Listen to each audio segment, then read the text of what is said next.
Dance helped her mother and daughter finish setting out the food, buffet style, on the island in the kitchen. She and Edie talked about the weather, about the dogs, about the children, about Stuart, which led to the aquarium, which led to a water referendum, which led to a half a dozen other trivial subjects, all of which had one thing in common. They were as far away from the subject of the arrest of Edie Dance as could be. She watched Wes, John Bowling, and her father sitting together in the living room with the sports show on the screen.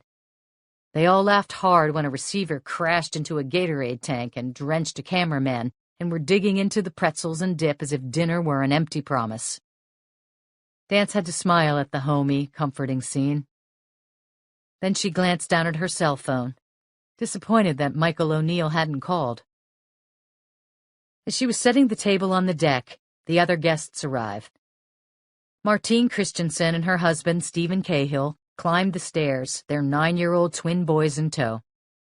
Delighting Wes and Maggie, they also brought with them a long-haired tawny puppy, a Briard named Ray. The couple greeted Edie Dance warmly, avoiding any mention of the cases, either the roadside cross attacks or the one involving Edie. "Hey, girlfriend," long-haired Martine said to Dance, winking, and passed her a dangerous-looking homemade chocolate cake. Dance and Martine had been best friends ever since the woman had decided to single-handedly wrest Dance from the addictive lethargy of widowhood and force her back into life. As if moving from the synth world back to the real, Dance now reflected. She hugged Stephen, who promptly vanished into the den to join the menfolk, his Birkenstocks flapping in time to his long ponytail. The adults had wine while the children held an impromptu dog show in the backyard. Ray had apparently been doing his homework and was literally running circles around Patsy and Dylan, doing tricks and leaping over benches. Martine said he was a star in his obedience and agility classes. Maggie appeared and said she wanted to take their dogs to school, too.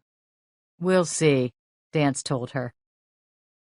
Soon candles were lit, sweaters distributed, and everybody was sitting around the table, food steaming in the false autumn of a Monterey evening. Conversation was whirling as fast as the wine flowed. Wes was whispering jokes to the twins, who giggled, not because of the punchlines, but because an older boy was spending time whispering jokes to them. Edie was laughing at something Martine said, and for the first time in 2 days, Catherine Dance felt the gloom fade. Travis Brigham, Hamilton Royce, James Chilton, and the Dark Knight, Robert Harper, slipped from the forefront of her thoughts, and she began to think that life might eventually right itself. John Bowling turned out to be quite social and fit right in, though he hadn't known a single soul there before today. He and Stephen, the computer programmer, had much to talk about, though Wes kept injecting himself into the conversation. Everyone studiously avoided talking about Edie's problem, which meant that current affairs and politics took center stage.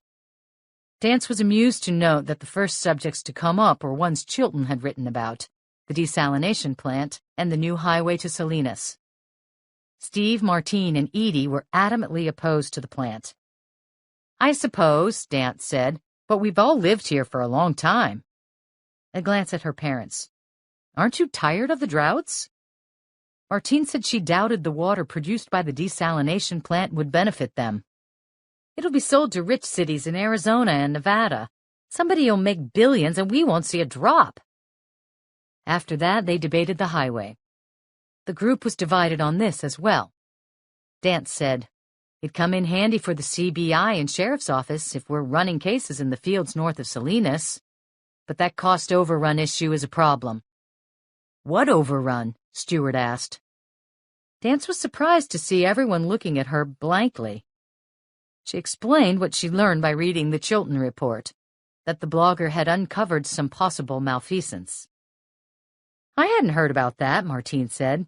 "I was so busy reading about the roadside crosses that I didn't pay much attention.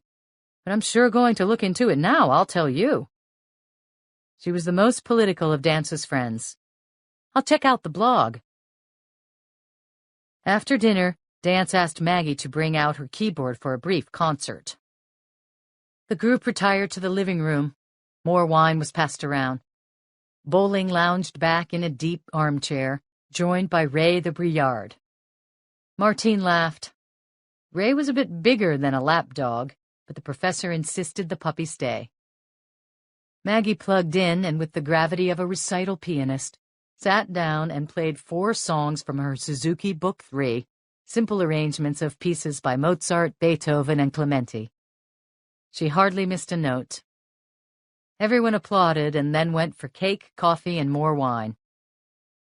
Finally, around 9:30, Steve and Martine said they wanted to get the twins to bed, and they headed out the door with the children. Maggie was already making plans to enter Dylan and Patsy in Ray's dog classes. Edie gave a distant smile. "We should go too. It's been a long day." "Mom, stay for a while. Have another glass of wine." No, I'm exhausted, Katie. Come on, Stu. I want to go home." Dance received a distracted embrace from her mother, and her comfort from earlier diminished. "Call me later." Disappointed at their quick retreat, she watched the tail lights disappear up the road. Then she told the children to say goodnight to Bowling. The professor smiled and shook their hands, and Dance sent them off to wash up. Wes appeared a few minutes later with a DVD, Ghost in the Shell, a Japanese anime science fiction tale involving computers. "Here, Mr. Bowling. This is pretty sweet. You can borrow it if you want."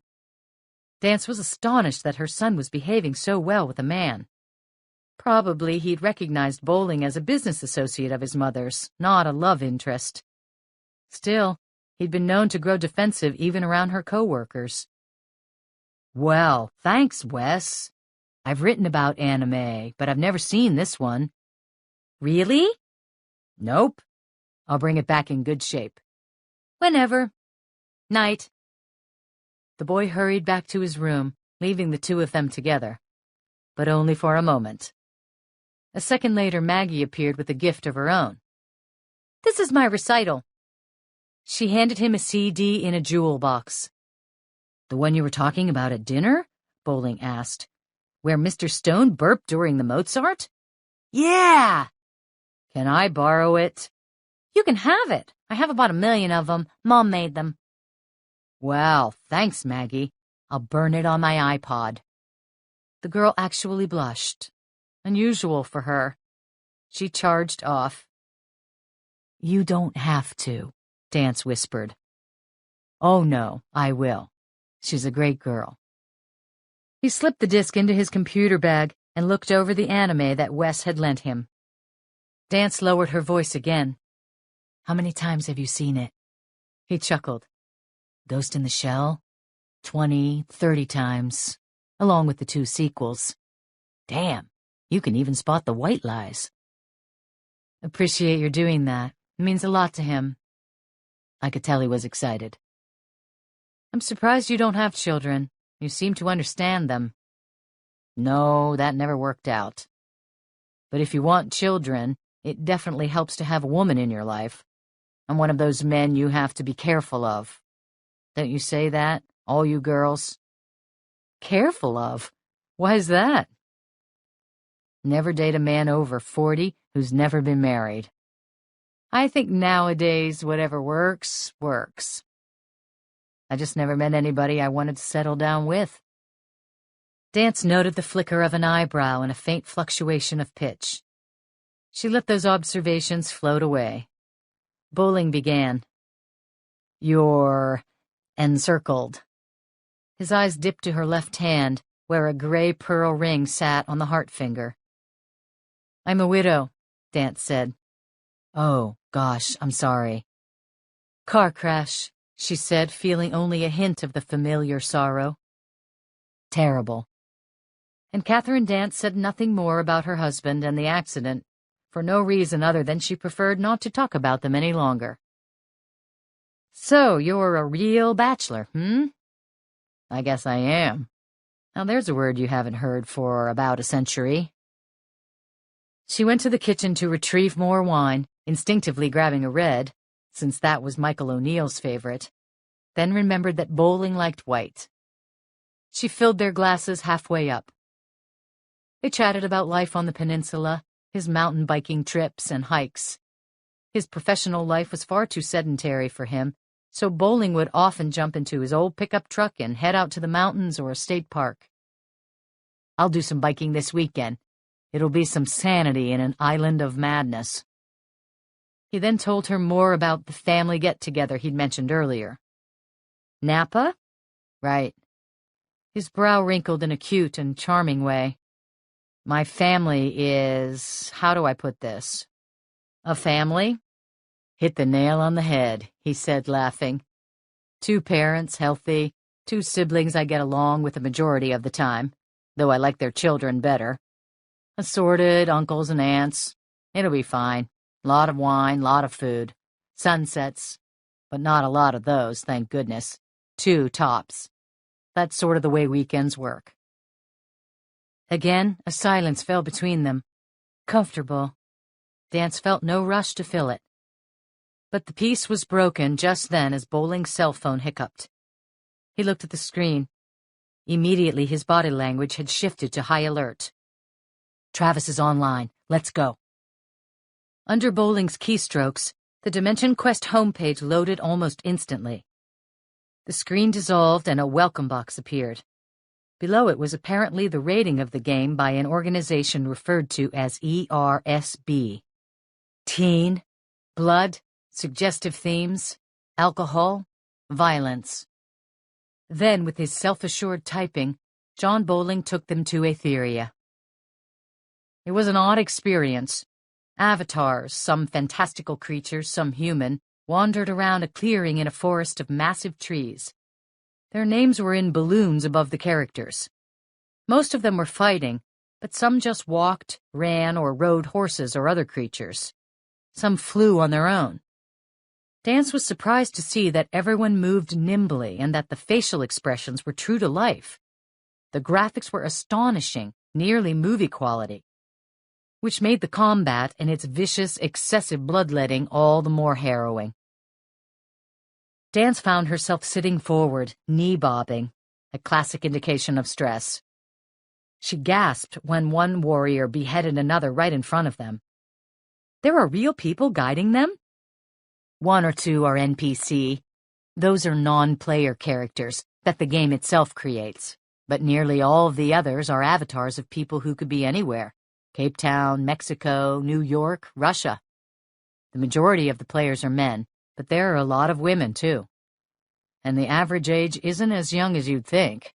Teenage to late 20s mostly, but plenty of older players. They could be boys or girls, or middle-aged men. Black, white, disabled, athletes, lawyers, dishwashers. In the synth world, you can be whoever you want to be.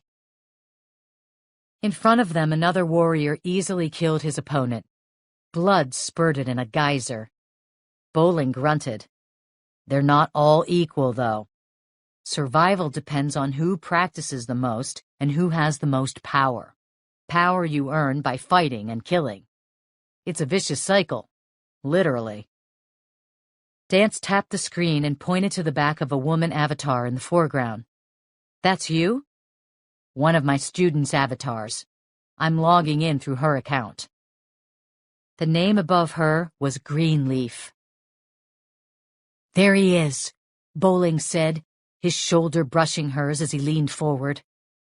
He was pointing at Travis's avatar, Stryker, who was about 100 feet away from Greenleaf. Stryker was a tough, muscular man.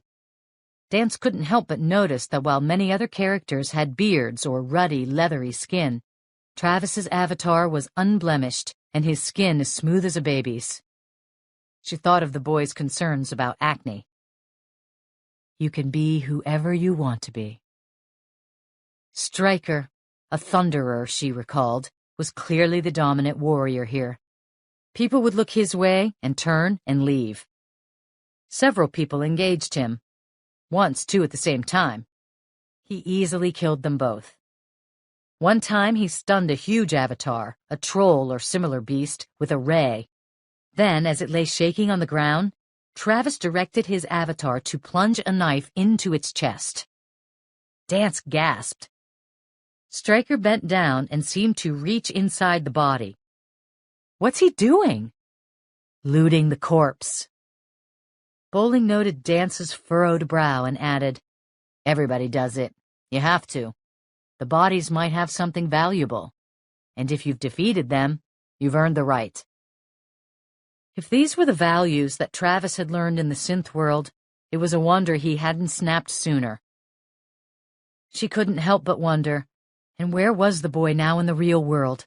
At a Starbucks Wi-Fi location, with the hood over his head and sunglasses on so he wouldn't be recognized?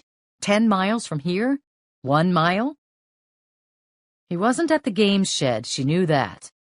After learning that he spent time there, Dance had ordered surveillance on the place.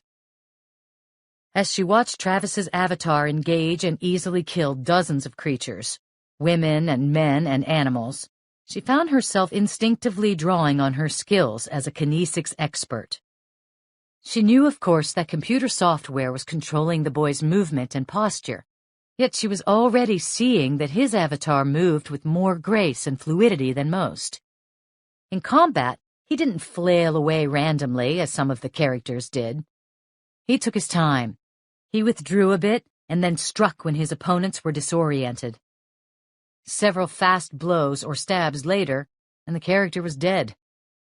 He stayed alert, always looking around him. This was a clue, perhaps, to the boy's strategy of life, planning the attacks out carefully, learning all he could about his victims, attacking fast. Analyzing the body language of a computer avatar, she reflected. What an odd case this was. I want to talk to him. To Travis? To Stryker? Right. Get closer. Bowling hesitated. I don't know the navigation commands very well, but I think I can walk all right. Go ahead. Using the keypad, Bowling maneuvered Greenleaf closer to where Stryker was hunched over the body of the creature he'd just killed, looting it. As soon as she was within attack distance, Stryker sensed Dance's avatar's approach and leapt up, his sword in one hand, an elaborate shield in the other. Stryker's eyes gazed out of the screen. Eyes dark as the demon Quetzal's. How do I send a message? Bowling clicked on a button at the bottom of the screen and a box opened. Just like any instant message now. Type your message and hit return. Remember, use abbreviations and lead speak if you can. The easiest thing to do is just substitute the number 3 for E and a 4 for an A. Dance took a deep breath. Her hands were shaking as she stared at the animated face of the killer. Stryker, you are good. The words appeared in a balloon over Greenleaf's head as the avatar approached. Who are you? Stryker stood back, gripping a sword. I'm just some loser. Bowling told her. Not bad, but forget grammar and punctuation. No caps, no periods. Question marks are okay. Dance continued. Saw you fight. You are elite. Her breath was coming fast. Tension rose within her. Excellent, Bowling whispered. What is your realm? What's he mean? Dance asked, feeling a sprinkle of panic. I think he's asking for your country or the guild you're in. There'd be hundreds of them. I don't know any in this game. Tell him you're a newbie. He spelled it. That's somebody new to a game, but who wants to learn. Just newbie, play for fun. Thought you could teach. There was a pause. You mean you are some noob? What's that? Dance asked. Newbie's just a beginner. A noob is a loser. Somebody who's egotistical and incompetent. It's an insult. Travis has been called a noob a lot online. LOL him, but say you're not. You really want to learn from him. LOL. But no, dude. I want to learn. Are you hot? Dance asked Bowling. Is he coming on to me? I don't know. It's an odd question under the circumstances. Sorta, people tell me. You bored funny. Shit, he's catching on that there's a delay in your keyboarding. He's suspicious. Change the subject back to him. Like, really want to learn. What can you teach me? A pause.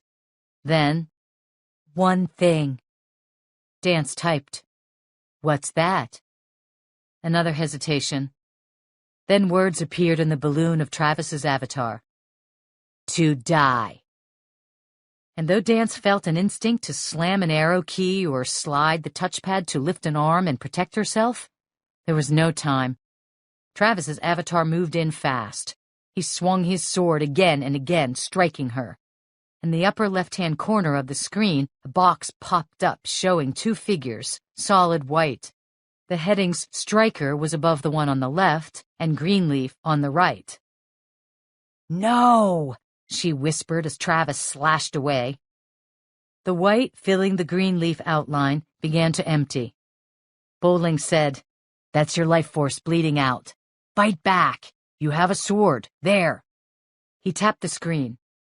Put the cursor on it and left-click with the mouse. Filled with unreasonable but feverish panic, she began clicking. Stryker easily deflected her avatar's wild blows. As Greenleaf's power slipped away on the gauge, the avatar dropped to her knees.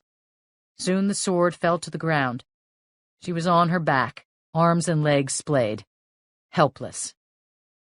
Dance felt as vulnerable as she ever had in real life. You don't have much power left, Bowling said. There's nothing you can do. The gauge was nearly drained.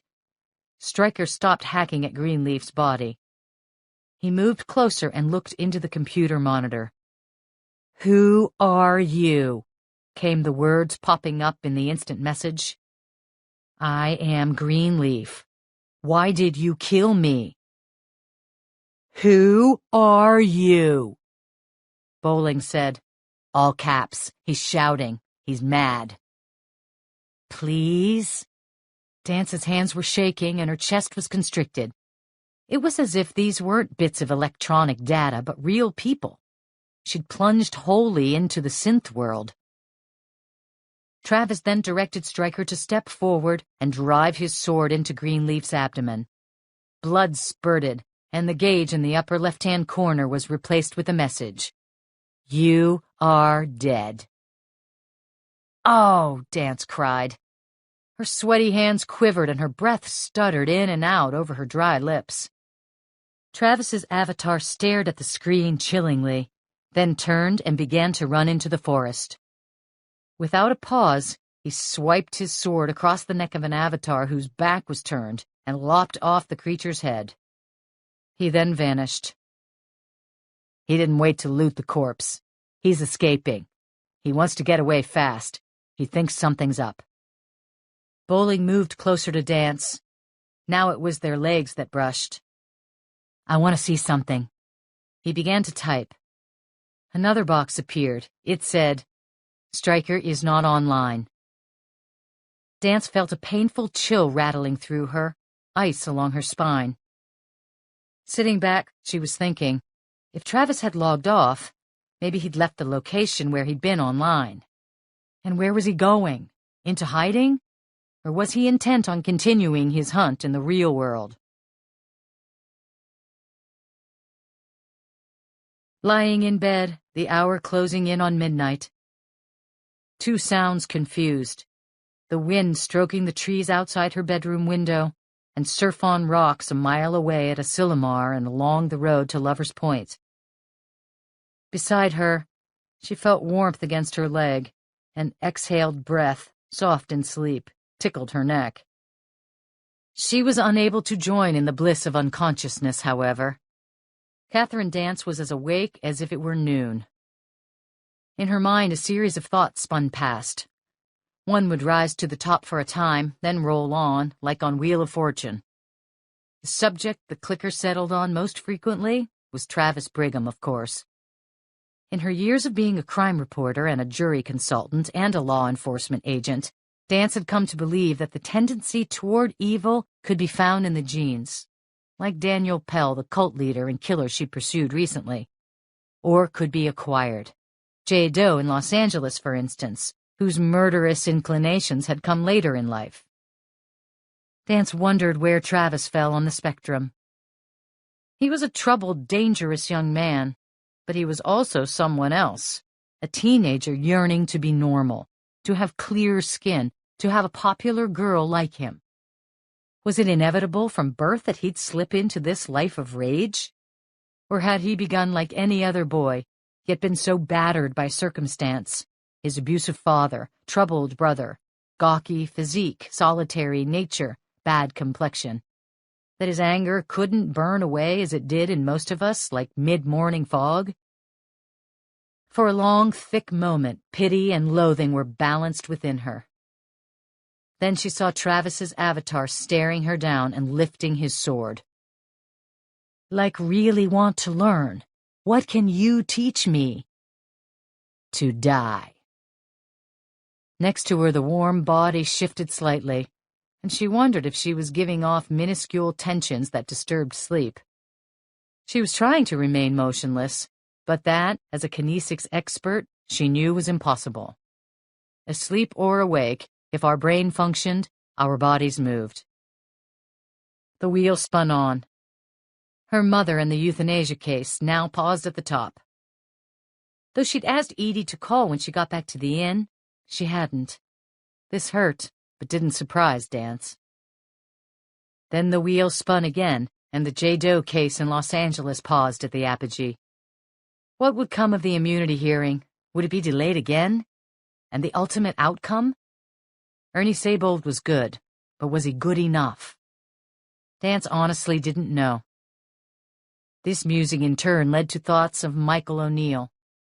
She understood there were reasons that he hadn't been able to be here tonight, but his not calling? That was unusual.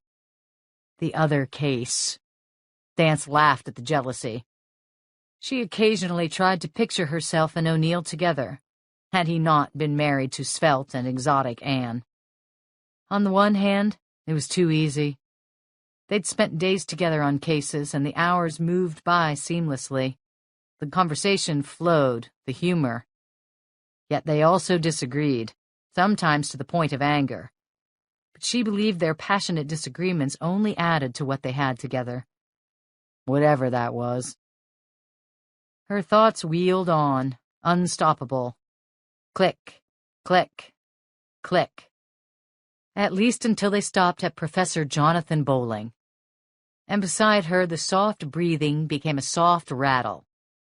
Okay, that's it, Dance said, rolling onto her other side. Patsy! The flat-coat retriever stopped snoring as she awoke and lifted her head off the pillow. On the floor, Dance commanded. The dog stood, assessed that no food or ball playing figured in the deal, and leapt off the bed to join her companion, Dylan, on the shabby rug they used as a futon, leaving Dance once more alone in bed.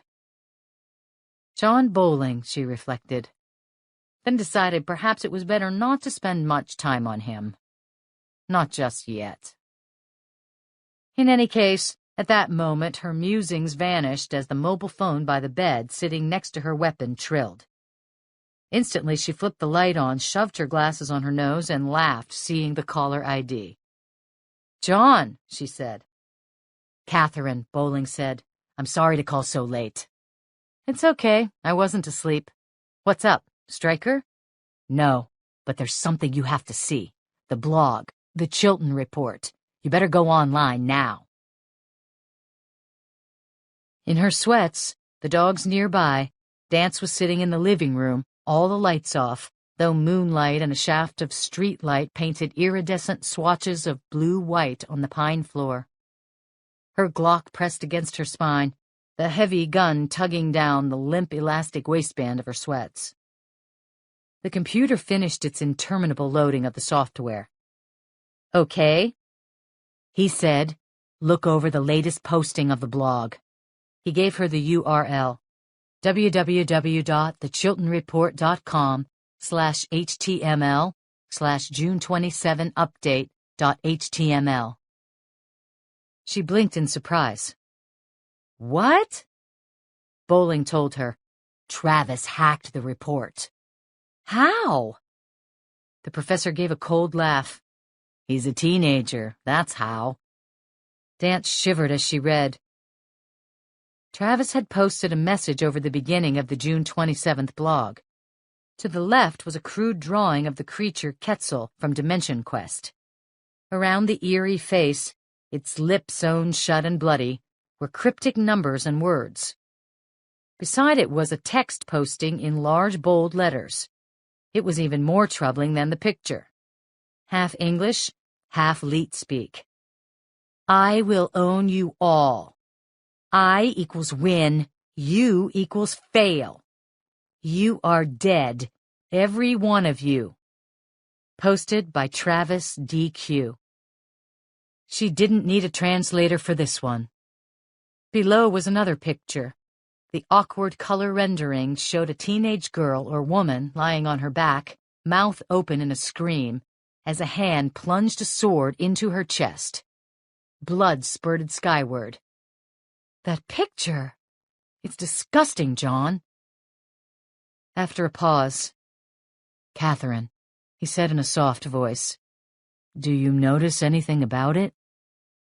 As she studied the awkward drawing, Dance gave a gasp. The victim had brownish hair, pulled back in a ponytail, and she was wearing a white blouse and black skirt. On her belt was a darkened area on the hip, which could have been a weapon holster. The outfit was similar to what Dance had been wearing when she'd met Travis yesterday. It's me? She whispered to Bowling. The professor said nothing.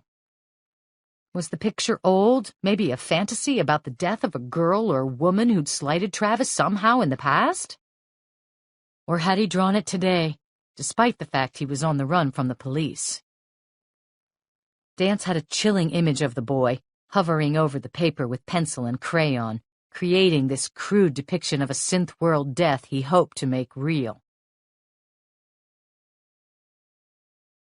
The wind is a persistent aspect of the Monterey Peninsula. Usually bracing, sometimes weak or tentative, but never absent. Day and night it churns the blue-gray ocean, which, false to its name, is never calm. One of the windiest places for miles around is China Cove, at the south end of Point Lobos State Park. The chill, steady breath from the ocean numbs the skin of hikers, and picnics are a dicey proposition if paper plates and cups figure as the dishware. Seabirds here labor even to stay in place if they aim into the breeze. Now, nearly midnight, the wind is fickle, surging and vanishing, and at its strongest, it kicks up towering gray spumes of seawater. It rustles the scrub oak. It bends the pine. It flattens the grasses. But one thing that's immune to the wind tonight is a small artifact on the seaside shoulder of Highway 1. It's a cross, about 2 feet high and made of black branches. In the middle is a torn cardboard disc with tomorrow's date penned in blue. Sitting at the base, weighted down by stones, is a bouquet of red roses. At times, petals fly off and skitter across the highway. But the cross itself doesn't flutter or bend. Clearly, it was driven deep into the sandy dirt by the roadside with powerful blows. Its creator adamant that it remain upright and visible for all to see.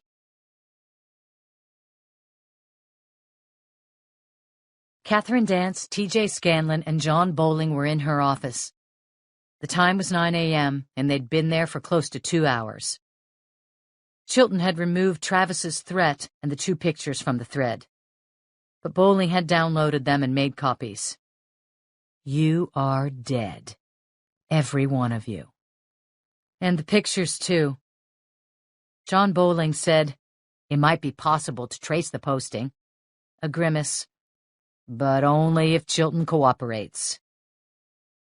Is there anything in the picture of Quetzal, those numbers and codes and words? Anything that might help? Bowling said that they were mostly about the game, and had probably been made a long time ago. In any case, even the puzzle master could find no clues in the weird notations. The others in the room scrupulously avoided commenting that the second picture, of the stabbing, bore a resemblance to Dance herself. She was about to phone the blogger when she got a call. Barking a laugh as she looked at caller ID she picked up. "Yes, Mr. Chilton."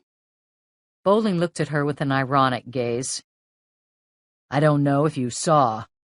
"We did. Your blog got hacked." "The server had good security. The boys got to be smart." A pause. Then the blogger continued.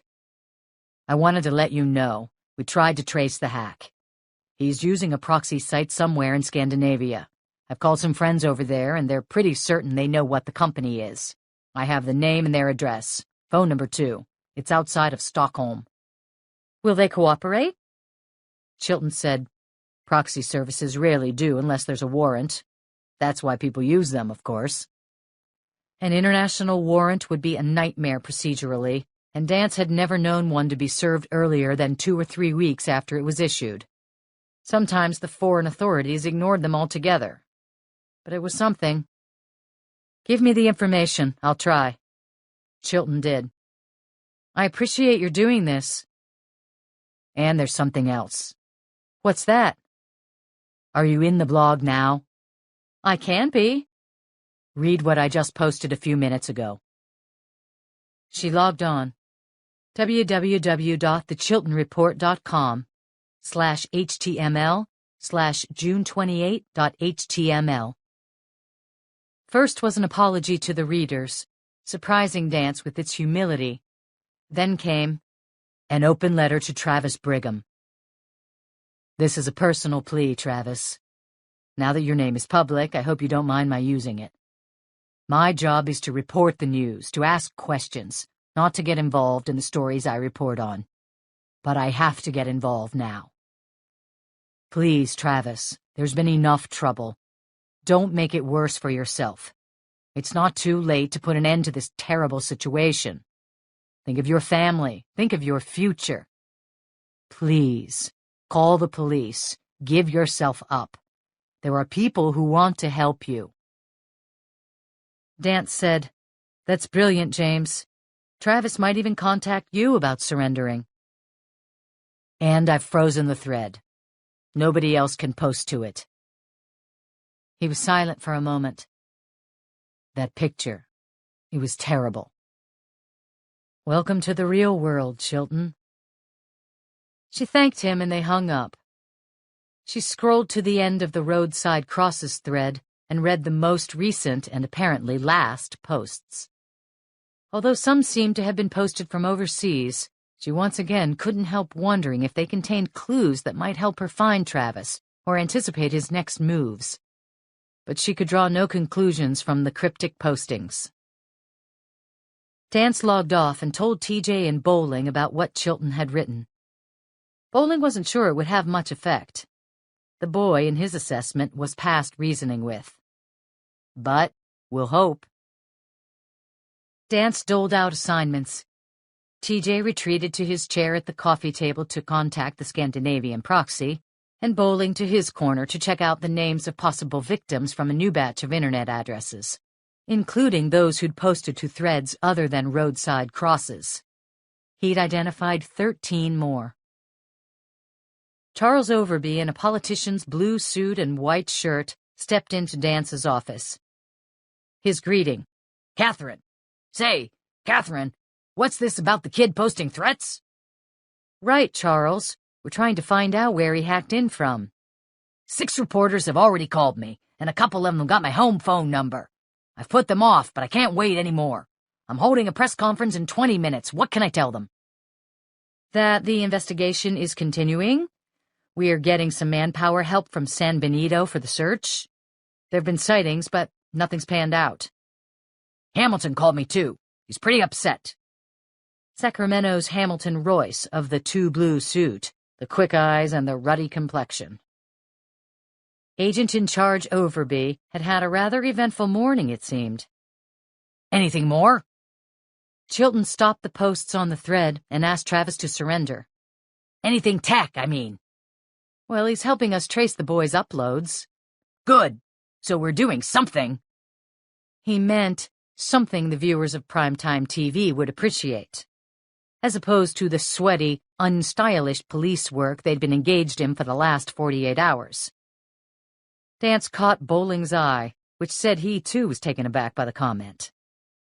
They looked away from each other immediately before a shared look of shock bloomed. Overby glanced at his watch. "All right, my turn in the barrel." He wandered off to the press conference. "Does he know what that expression means?" Bowling asked her. "About the barrel? I don't know myself."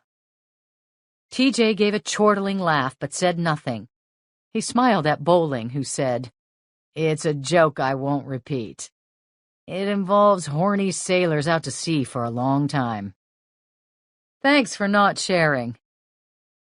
Dance dropped into her desk chair, sipped the coffee that had materialized, and what the hell, went for half of the donut that also had appeared as a gift from the gods. "Has Stryker, been back online?" she called to Bowling.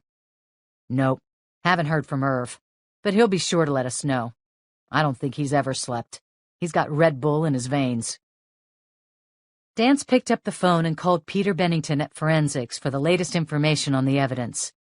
The gist was that while there was by now plenty of evidence to get a murder conviction against Travis, there were no leads as to where he might be hiding out, except those traces of soil they'd found earlier, a location different from that where the cross had been left.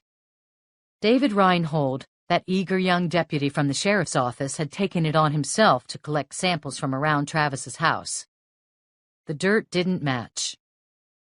Sandy soil. So helpful, Dance reflected cynically, in an area that boasted more than 15 miles of the most beautiful beaches and dunes in the state.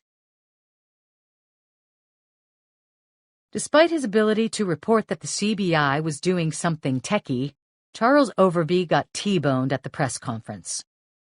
The TV in Dance's office was on, and they were able to watch the crash live.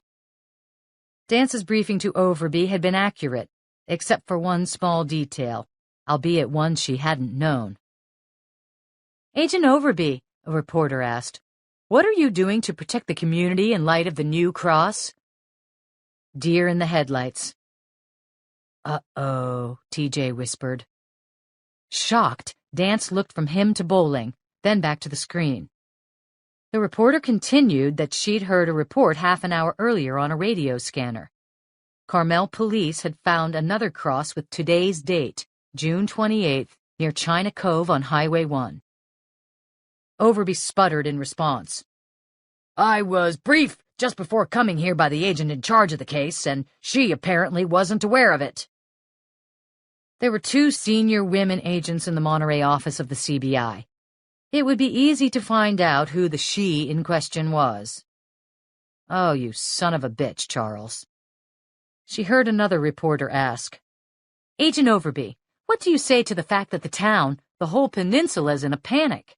There have been reports of homeowners shooting at innocent people who happen to walk into their yards." A pause. "Well, that's not good." "Oh, brother." Dance shut the TV off. She called the Monterey County Sheriff's Office and learned that, yes, another cross with today's date had been found near China Cove. A bouquet of red roses, too. Crime scene was collecting the evidence and searching the area. "There were no witnesses, Agent Dance," the deputy added. After she hung up, Dance turned to TJ. "What do the Swedes tell us?" TJ had phoned the proxy service company and left 2 urgent messages. They had not returned his call yet, despite it being a business day in Stockholm and only past lunchtime. 5 minutes later, Overby stormed into the office. "Another cross! Another cross! What the hell happened?" "I just found out about it myself, Charles." "How the hell did they hear?" "The press, scanners, contacts, the way they always find out what we're doing." Overby rubbed his tanned forehead. Skin flakes drifted. "Well, where are we with it?" "Michael's people are running the scene. If there's evidence, they'll let us know." "If there's evidence?" "He's a teenager, Charles, not a pro. He's going to leave some clues that'll lead us to where he's hiding, sooner or later." "But if he left a cross, that means he's also going to try to kill somebody today." "We're contacting as many people as we can find who might be at risk." And the computer tracing? What's going on there? TJ said, "The company's not calling us back. We've got legal putting together a foreign warrant request." The head of the office grimaced. "That's just great. Where's the proxy?" "Sweden." "They're better than the Bulgarians," Overby said, "but it'll be a month before they even get around to responding. Send the request to cover our asses, but don't waste time on it." "Yes, sir." Overby stormed off, fishing his mobile out of his pocket. Dance snagged her own phone and called Ray Caraneo and Albert Stempel into her office. When they arrived, she announced, "I'm tired of being on the defensive here. I want to pick the top 5 or 6 potential victims, the ones who've posted the most vicious attacks on Travis, and the posters who are the most supportive of Chilton. We're going to get them out of the area and then set up surveillance at their houses or apartments. He's got a new victim in mind, and when he shows up, I want him to get one big goddamn surprise. Let's get on it."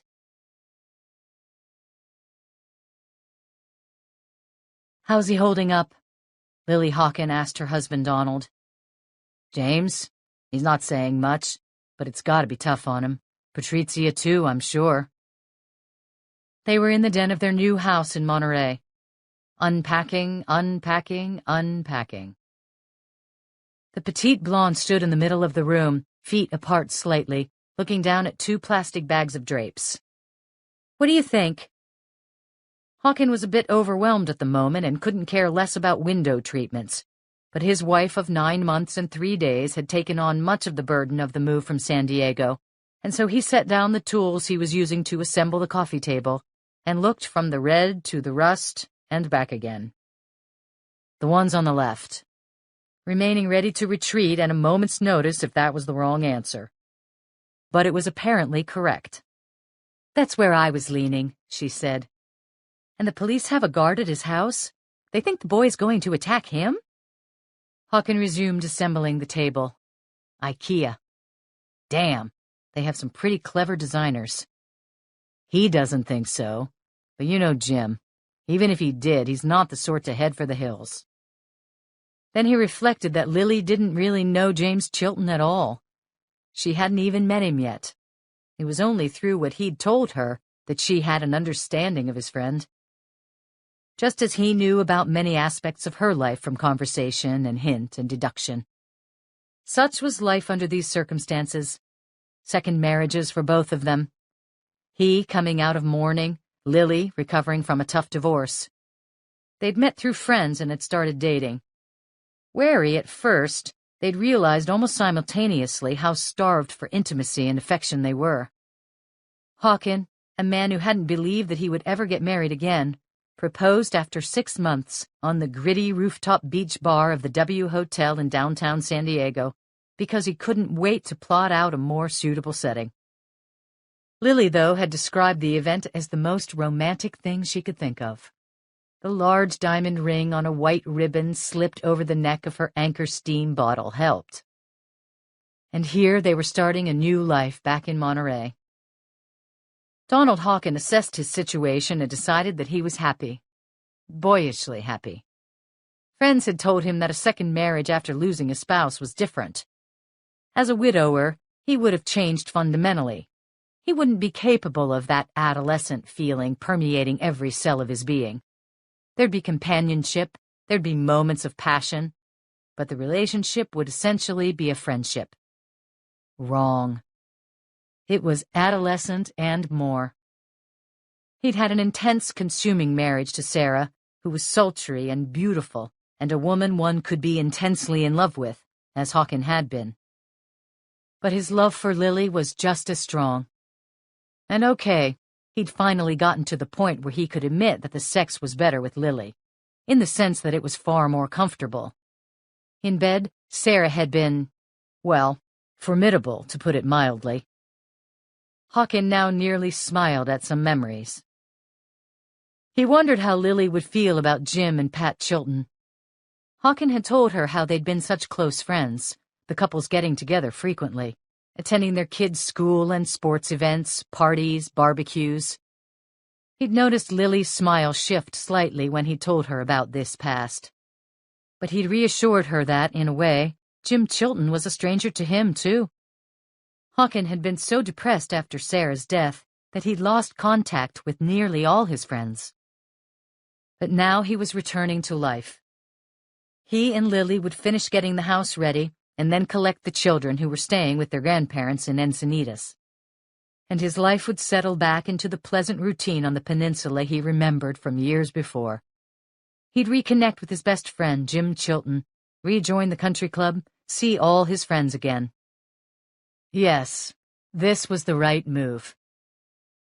But a cloud had appeared. Small, temporary, he was sure, but a blemish nonetheless.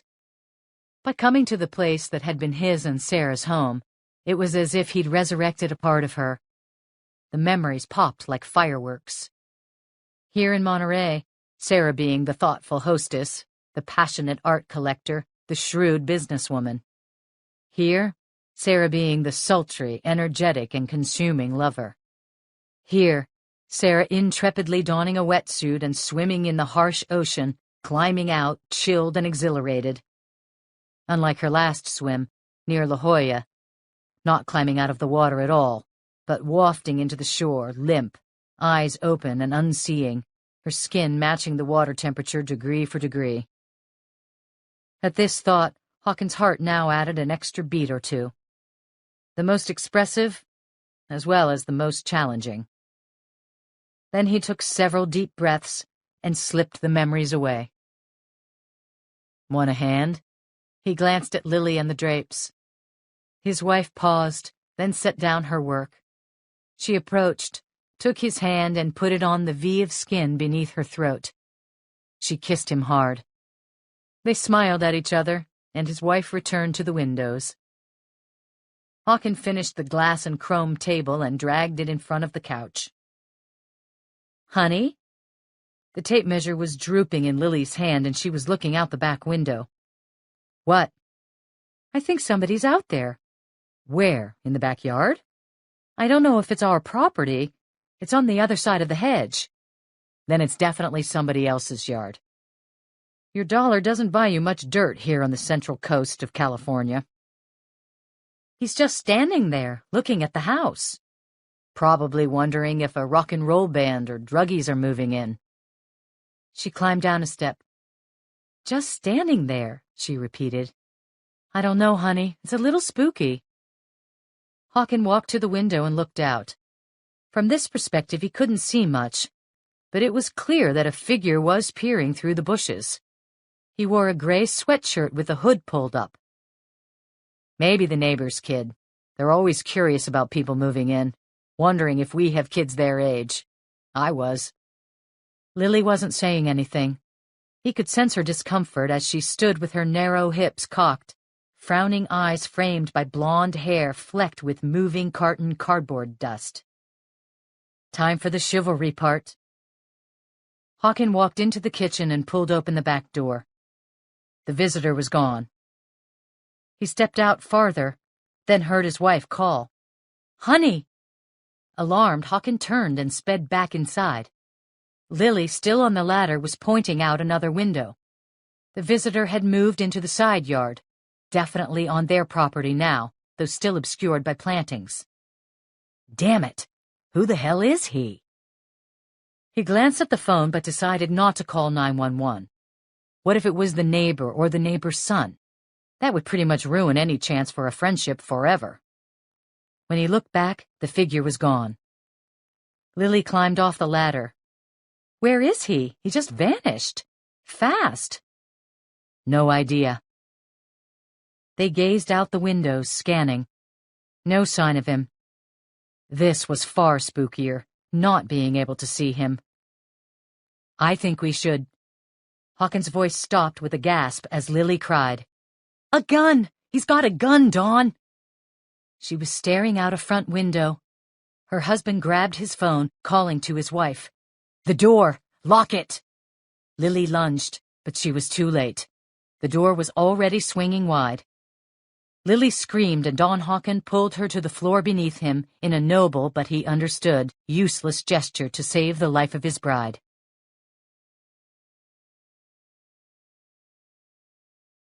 Hours of Opera. Sitting in Catherine Dance's office, alone now, Jonathan Bowling was cruising through Travis Brigham's computer in a frantic pursuit of the meaning of the code. Hours of Opera. He was sitting forward, typing fast, thinking that if Dance had been here, the kinesics expert within her could have drawn some fast conclusions from his posture and the focus of his eyes. He was a dog scenting prey. John Bowling was on to something. Dance and the others were out at the moment, setting up surveillance. Bowling had remained in her office to prowl through the boy's computer. He'd found a clue and was now trying to locate more data that would let him crack the code. Hours of Opera. What did it mean? A curious aspect of computers is that these crazy plastic and metal boxes contain ghosts. A computer hard drive is like a network of secret passages and corridors, leading farther and farther into the architecture of computer memory. It's possible, with considerable difficulty, to exorcise these hallways and rid them of the ghosts of data past, but usually most bits of information we've created or acquired remain forever, invisible and fragmented. Bowling was now wandering these hallways, using a program one of his students had hacked together, reading the scraps of data lodged in obscure places, like the wisps of souls inhabiting a haunted house. Thinking of ghosts put him in mind of the DVD Catherine Dance's son had lent him last night. Ghost in the Shell. He reflected on the nice time he'd had at her house, how much he'd enjoyed meeting her friends and family, the children especially. Maggie was adorable and funny, and would, he knew without a doubt, become a woman every bit as formidable as her mother. Wes was more laid back. He was easy to talk to and brilliant. Bowling often speculated about what his own children would have been like if he'd settled down with Cassie. He thought of her now, hoped she was enjoying her life in China, recalled the weeks prior to her leaving, and withdrew his generous wishes about contentment in Asia. Then Bowling put thoughts of Cassandra aside and concentrated on his ghost hunt in the computer. He was getting close to something important in the shred of binary code that translated into the English letters, Hours of Opera. Bowling's puzzle-loving mind, which could often be counted on to come up with curious leaps of logic and insight, automatically concluded that those words were fragments of hours of operation. Travis had looked at that phrase online just before he'd vanished. The implication of this was that perhaps, just perhaps, these words referred to a location the boy was interested in. But computers don't store related data in the same place. The code for Hours of Opera might be found in a spooky closet in the basement, while the name of whatever they referred to could be in a hallway in the attic. Part of the physical address in one place, the rest in another. The brain of a computer is constantly making decisions about breaking up the data and storing bits and pieces in places that make sense to it, but are incomprehensible to a layperson. And so Bowling was following the trail, strolling through the dark corridors filled with spooks. He didn't think he'd been this engaged in a project for months, maybe years. Jonathan Bowling enjoyed university work. He was curious by nature, and he liked the challenge of research and writing, the stimulating conversations with fellow faculty members and with his students, getting young people excited about learning. Seeing the eyes of a student intensify suddenly when random facts coalesced into understanding was pure pleasure to him. But at the moment, those satisfactions and victories seemed minor. Now, he was on a mission to save lives, and nothing else mattered to him but unlocking the code. Hours of Opera. He looked at another storeroom in the haunted house. Nothing but jumbled bits and bytes. Another false lead. More typing. Nothing. Bowling stretched and a joint popped loudly. Come on, Travis. Why were you interested in this place? What appealed to you about it? And do you still go there? Does a friend work there? Do you buy something from its shelves, display cases, aisles? 10 more minutes. Give up? No way.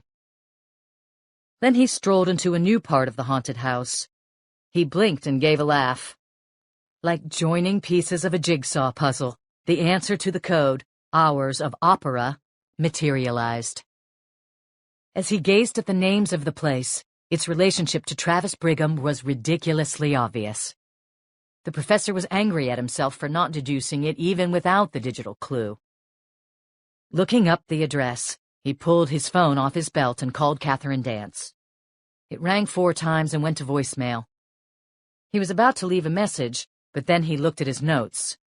The place wasn't far from where he was right now, no more than 15 minutes. He flipped the phone shut with a soft snap and stood, pulled on his jacket. With an involuntary glance at the picture of Dance and her children, dogs front and center, he stepped out of her office and headed for the front door of the CBI. Aware that what he was about to do was possibly a very bad idea, Jonathan Bowling left the synth world to continue his quest in the real.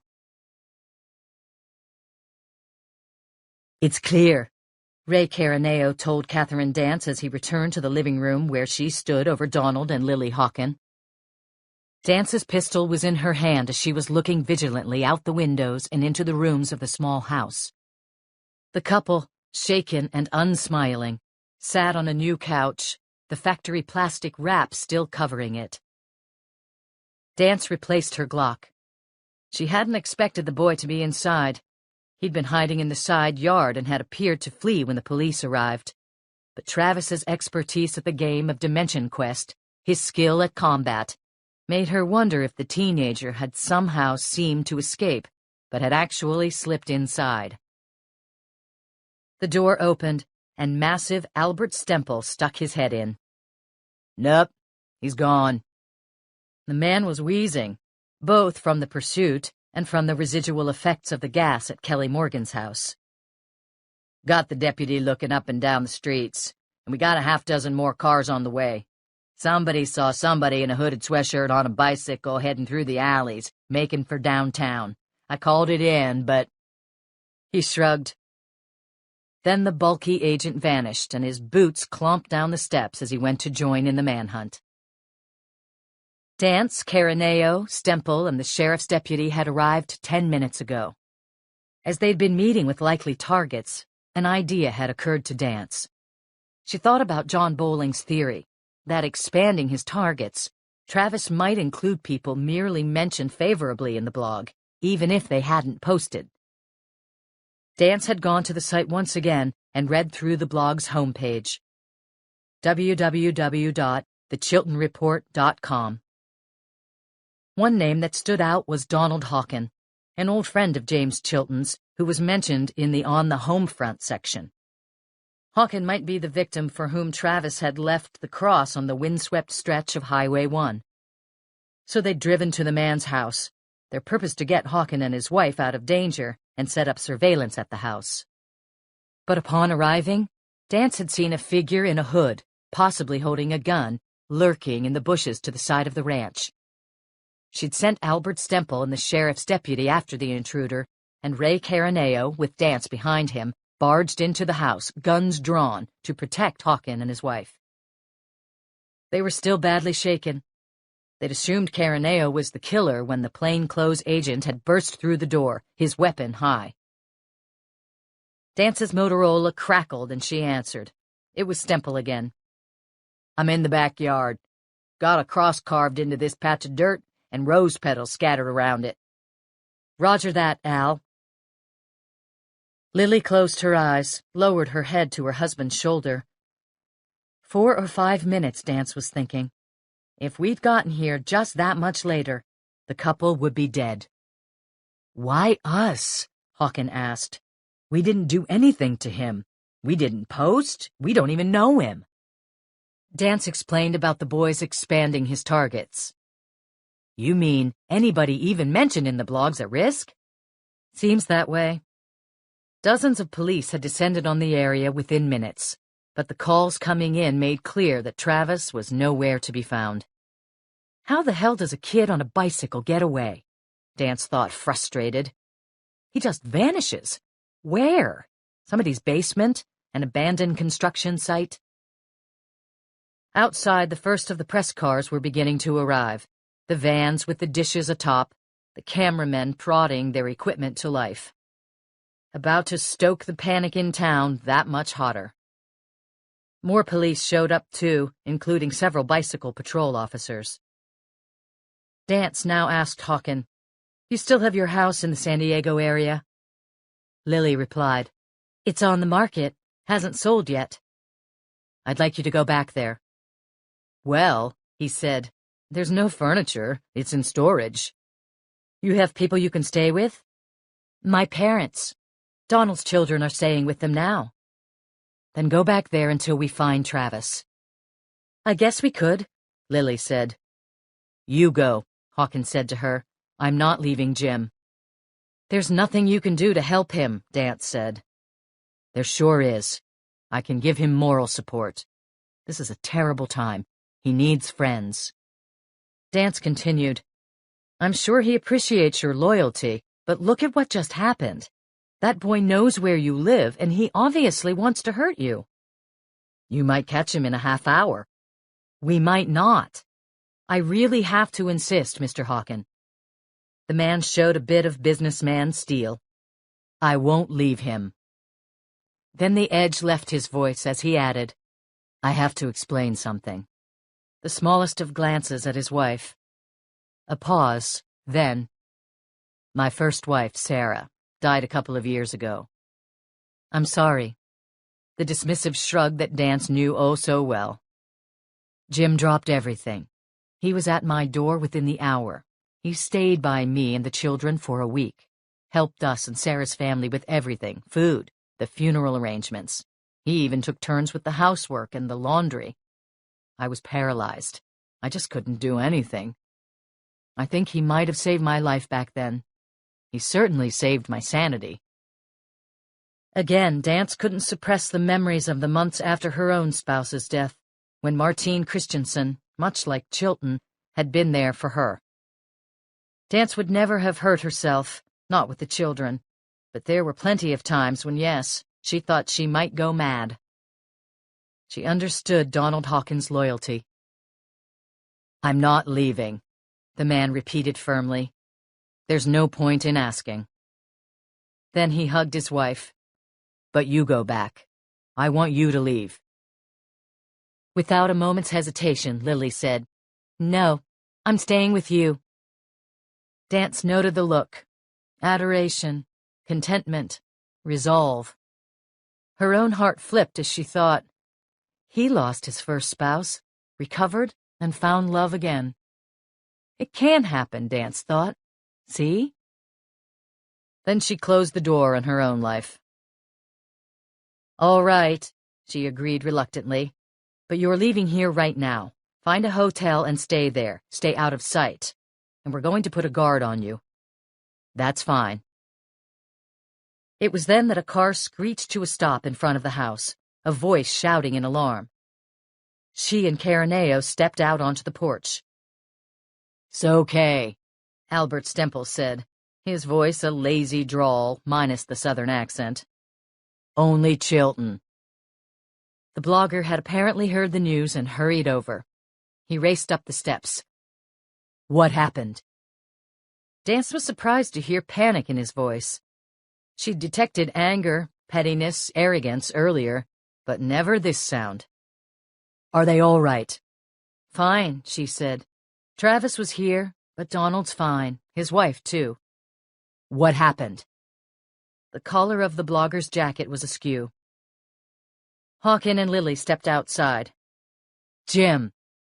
Chilton ran forward and embraced his friend. "Are you all right?" Yes. The police got here in time." "Did you catch him?" Chilton asked. "No," Dance said, expecting Chilton to launch into criticism for their not capturing the boy. But he took her hand firmly and gripped it. Thank you. You saved them. Thank you." She nodded awkwardly and released his hand.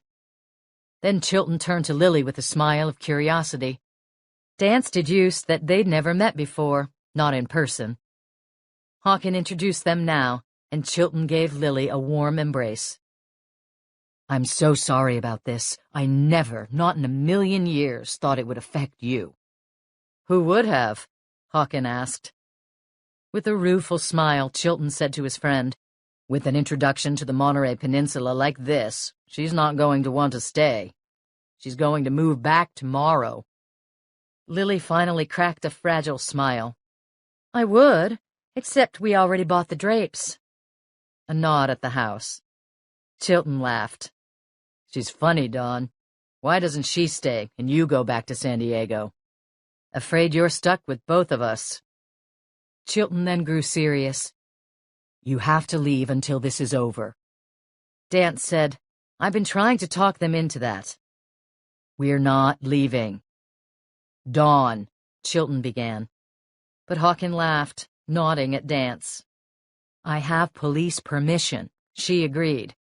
"We're going to hide out in a hotel like Bonnie and Clyde." "But—" "No buts, buddy. We're here. You can't get rid of us now." Chilton opened his mouth to object, but then noted Lily's wry grin. She said, "You don't want to be telling this girl what to do, Jim." The blogger gave another laugh and said, "Fair enough. Thank you. Get to a hotel, stay there. In a day or two, this'll all be over with. Things'll get back to normal." Hawkins said, "I haven't seen Pat and the boys since I left. Over 3 years." Dance eyed the blogger. Something else about him was different. Her impression was that she was seeing for the first time his human side, as if this near tragedy had pulled him yet further from the synth world into the real. The Crusader was, at least temporarily, absent. She left them to their reminiscences and walked around back. A voice from the bushes startled her. "Hello." She looked behind her to see the young deputy who'd been helping them out, David Reinhold.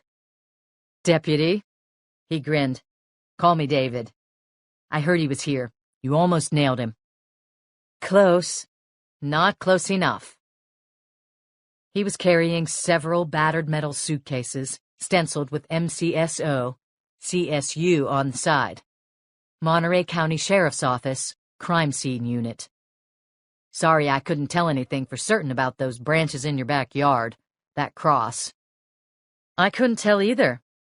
Probably it was just a fluke. If I trimmed the trees like I should, it never would have happened." His bright eyes glanced her way. "You have a nice house." "Thanks, despite the messy backyard." "No, it's real comfortable looking." She asked the deputy, "And how about you, David? You live in Monterey?" "I did. Had a roommate, but he left, so I had to move to Marina." "Well, appreciate your efforts. I'll put in a good word with Michael O'Neill." "Really, Catherine? That'd be great." He glowed. Reinhold turned away and began cordoning off the backyard. Dance stared at what was in the center of the yellow tape trapezoid, the cross etched into the dirt and the sprinkling of petals. From there, her eyes rose and took in the sweeping decline from the heights of Monterey down to the bay, where a sliver of water could be seen. It was a panoramic view. Beautiful. But today, it seemed as disturbing as the terrible mask of Quetzal, the demon in Dimension Quest. "You're out there somewhere, Travis." "Where? Where?" Playing cop. Tracking down Travis the way Jack Bauer chased terrorists. John Bowling had a lead. The possible location from which Travis had sent the blog posting of the mask drawing and the horrific stabbing of the woman who looked a bit like Catherine Dance. The place where the boy would be playing his precious Dimension Quest. The hours of operation he'd found in the ghostly corridors of Travis's computer referred to Lighthouse Arcade, a video and computer gaming center in New Monterey. The boy would be taking a risk going out in public, of course, considering the manhunt, but if he picked his routes carefully, wore sunglasses and a cap and something other than the hoodie the TV reports were depicting him in, well, he could probably move around with some freedom. Besides, when it came to online gaming and more pegs, An addict had no choice but to risk detection. Bowling piloted his Audi off the highway and onto Del Monte, then Lighthouse, and headed into the neighborhood where the arcade was located. He was enjoying a certain exhilaration. Here he was, a 41-year-old professor who lived largely by his brain. He'd never thought of himself as suffering from an absence of bravery. He'd done some rock climbing, scuba diving, downhill skiing. Then, too, the world of ideas carried risks of harm, to careers and reputations and contentment. He'd battled it out with fellow professors. He also had been a victim of vicious online attacks, much like those against Travis, though with better spelling, grammar, and punctuation. Most recently, he'd been attacked for taking a stand against file sharing of copyrighted material. He hadn't expected the viciousness of the attacks. He was trounced, called a fucking capitalist, a bitch whore of big business. Bowling particularly liked Professor of Mass Destruction. Some colleagues actually stopped talking to him. But the harm he'd experienced, of course, was nothing compared with what Catherine Dance and her fellow officers risked day after day. And which he himself was now risking, he reflected. Playing cop. Bowling realized that he'd been helpful to Catherine and the others. He was pleased about that, and pleased at their recognition of his contribution. But being so close to the action, hearing the phone calls, watching Catherine's face as she took down information about the crimes, seeing her hand absently stroke the black gun on her hip, he felt a longing to participate. "And anything else, John?" he wryly asked himself. Well, okay, maybe he was trying to impress her. Absurd, but he felt a bit of jealousy seeing her and Michael O'Neill connect. "You're acting like a goddamn teenager." Still, something about her lit the fuse. Bowling had never been able to explain it. Who could, really, when that connection occurred? And it happened fast or never. Dance was single, he was too. He'd gotten over Cassie. Okay, pretty much over. Was Catherine getting close to dating again? He believed he'd gotten a few signals from her. But what did he know? He had none of her skill. Body language. More to the point, he was a man, a species genetically fitted with persistent oblivion. Bowling now parked his gray A4 near Lighthouse Arcade, on a side street in that netherworld north of Pacific Grove. He remembered when this strip of small businesses and smaller apartments, dubbed New Monterey, had been a mini Haight-Ashbury, tucked between a brawling army town and a religious retreat. Pacific Grove's Lover's Point was named for lovers of Jesus, not one another.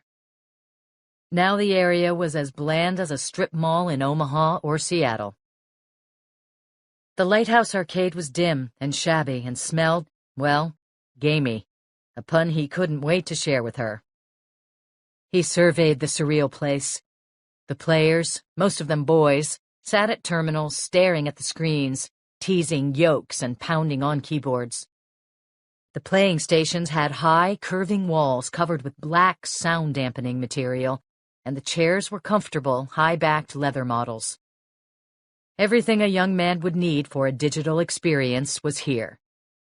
In addition to the computers and keyboards, there were noise-canceling headsets, microphones, touchpads, input devices like car steering wheels and airplane joysticks, 3D glasses, and banks of sockets for power, USB, FireWire, audiovisual, and more obscure connections. Some had Wii devices. Bowling had written about the latest trend in gaming, total immersion pods, which had originated in Japan, where kids would sit for hours and hours in a dark, private space, completely sealed off from the real world, to play computer games. This was a logical development in a country known for hikikomori, or withdrawal, an increasingly common lifestyle in which young people, boys and men mostly, became recluses, never leaving their rooms for months or years at a time, living exclusively through their computers. The noise was disorienting, a cacophony of digitally generated sounds, explosions, gunshots, animal cries, eerie shrieks and laughs, and an ocean of indistinguishable human voices speaking into microphones to fellow gamers somewhere in the world. Responses rattled from speakers. Occasionally, cries and expletives would issue hoarsely from the throats of desperate players as they died or realized a tactical mistake. The Lighthouse Arcade, typical of thousands around the globe, represented the last outpost of the real world before you plunged into the synth. Bowling felt a vibration on his hip. He looked down at his mobile. The message from Irv, his grad student, read, "Stryker logged on 5 minutes ago in DQ." As if he'd been slapped, Bowling looked around. Was Travis here? Because of the enclosures, it was impossible to see more than 1 or 2 stations at a time. At the counter, a long-haired clerk sat oblivious to the noise. He was reading a science fiction novel. Bowling approached. "I'm looking for a kid, a teenager." The clerk lifted an ironic eyebrow. "I'm looking for a tree in a forest." "Yeah?" "He's playing Dimension Quest. Did you sign somebody in about 5 minutes ago?" "There's no sign-in. You use with tokens. You can buy him here or from a machine." The clerk was looking Bowling over carefully. "You his father?" "No, just want to find him." "I can look over the servers, find out if anybody's logged on to DQ now." "You could?" "Yeah." "Great." But the kid wasn't making any moves to check the servers. He was just staring at Bowling through a frame of unclean hair. "Ah, got it. We're negotiating." Sweet. Very private eye-ish, Bowling thought. A moment later, 2 20s vanished into the pocket of the kid's unwashed jeans. "His avatar's name is Stryker, if that helps," Bowling told him. A grunt. "Be back in a minute." He vanished onto the floor. Bowling saw him emerge on the far side of the room and walk toward the back office. 5 minutes later, he returned. "Somebody named Stryker, yeah. He's playing DQ. Just logged on. Station 43. It's over there." "Thanks." The clerk went back to his SF novel. Bowling thinking frantically. What should he do?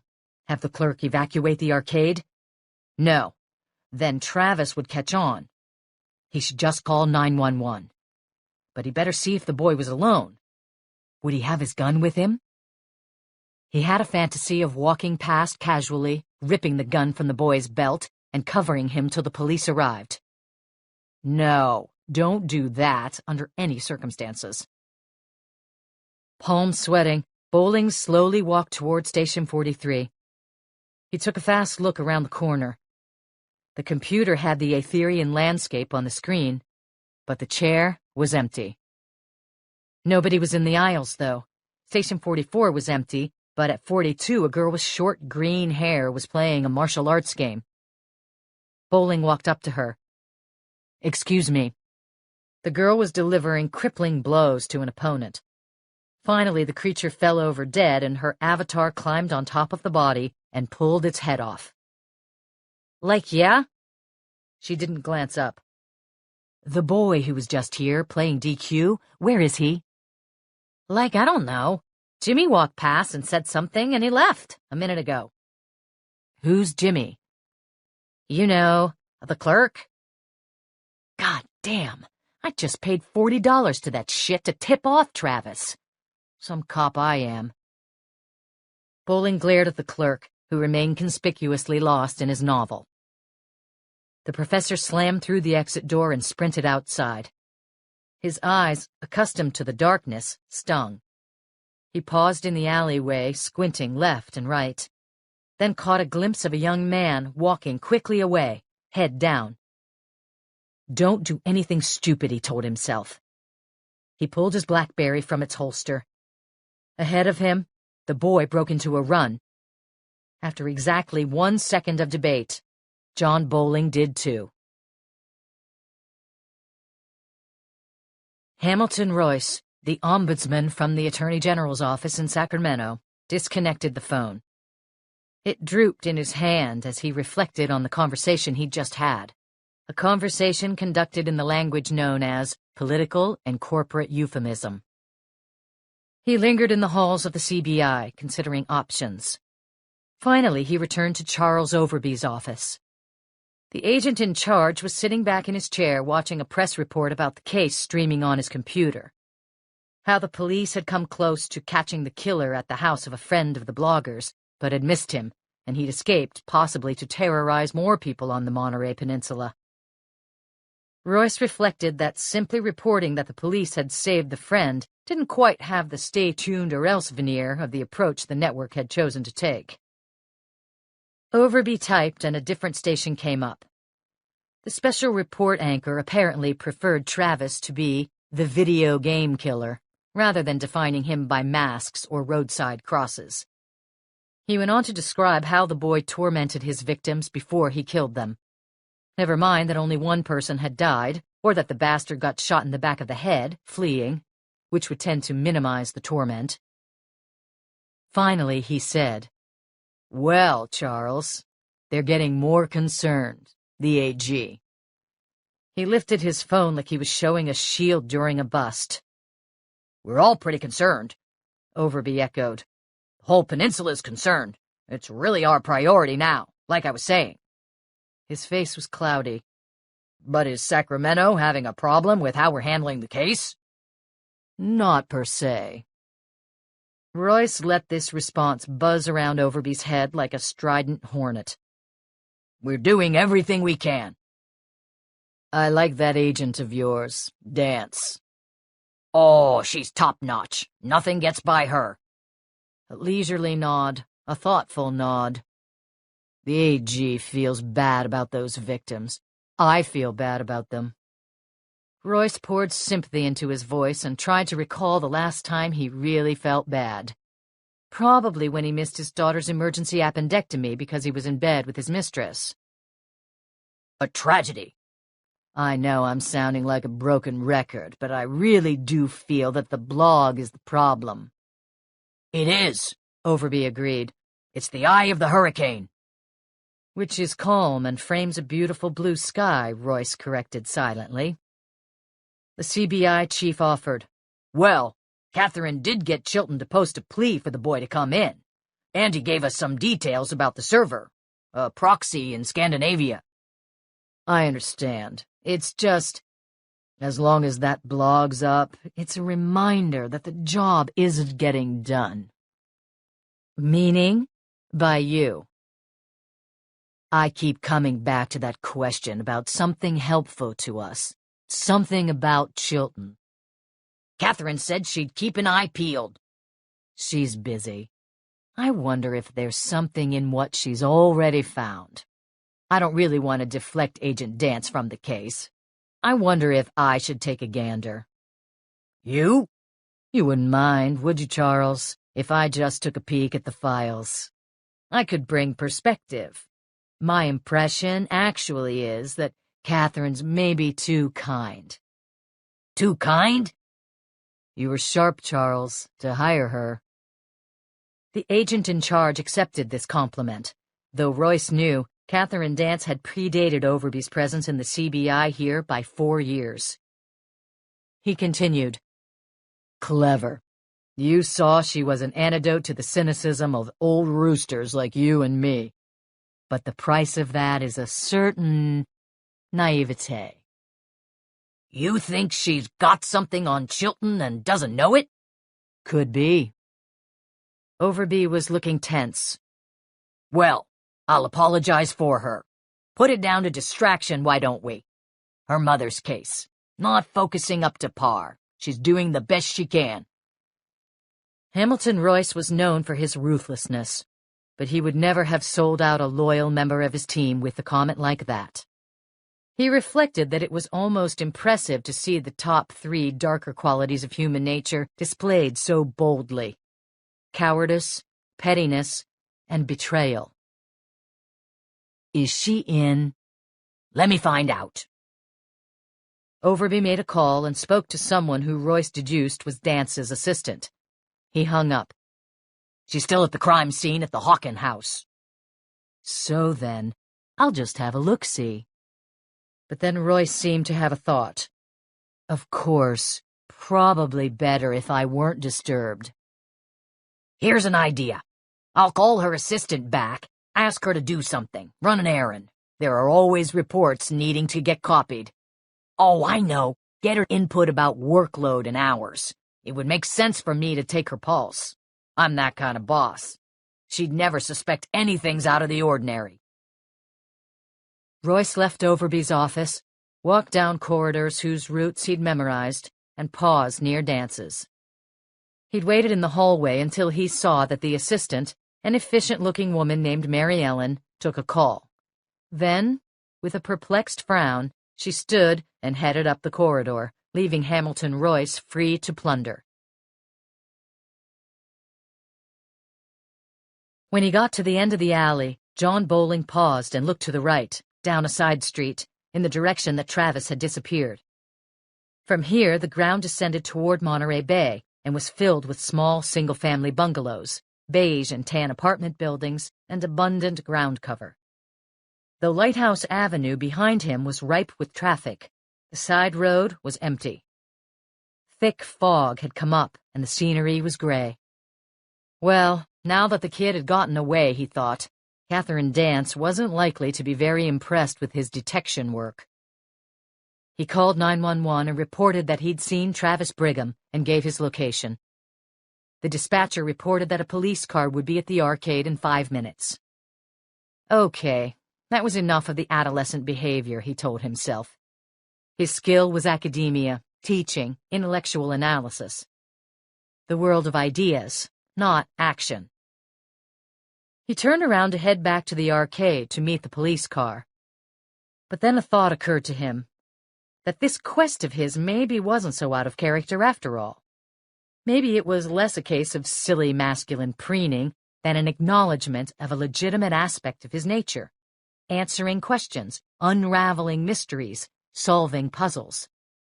Exactly what Jonathan Bowling had always done, understanding society, the human heart, and mind. One more block. What could it hurt? The police were on their way. Maybe he'd find somebody on the street who'd noticed the boy get into a car or climb through a window of a nearby house. The professor turned back and started down the gray, gritty alley toward the water. He wondered when he'd see Catherine again. Soon, he hoped. It was in fact the image of her green eyes that was prominently in his mind when the boy leapt out from behind the dumpster 3 feet away and got Bowling in a necklock. Smelling unwashed clothing and adolescent sweat, he choked as the silver blade of the knife began its leisurely transit to his throat.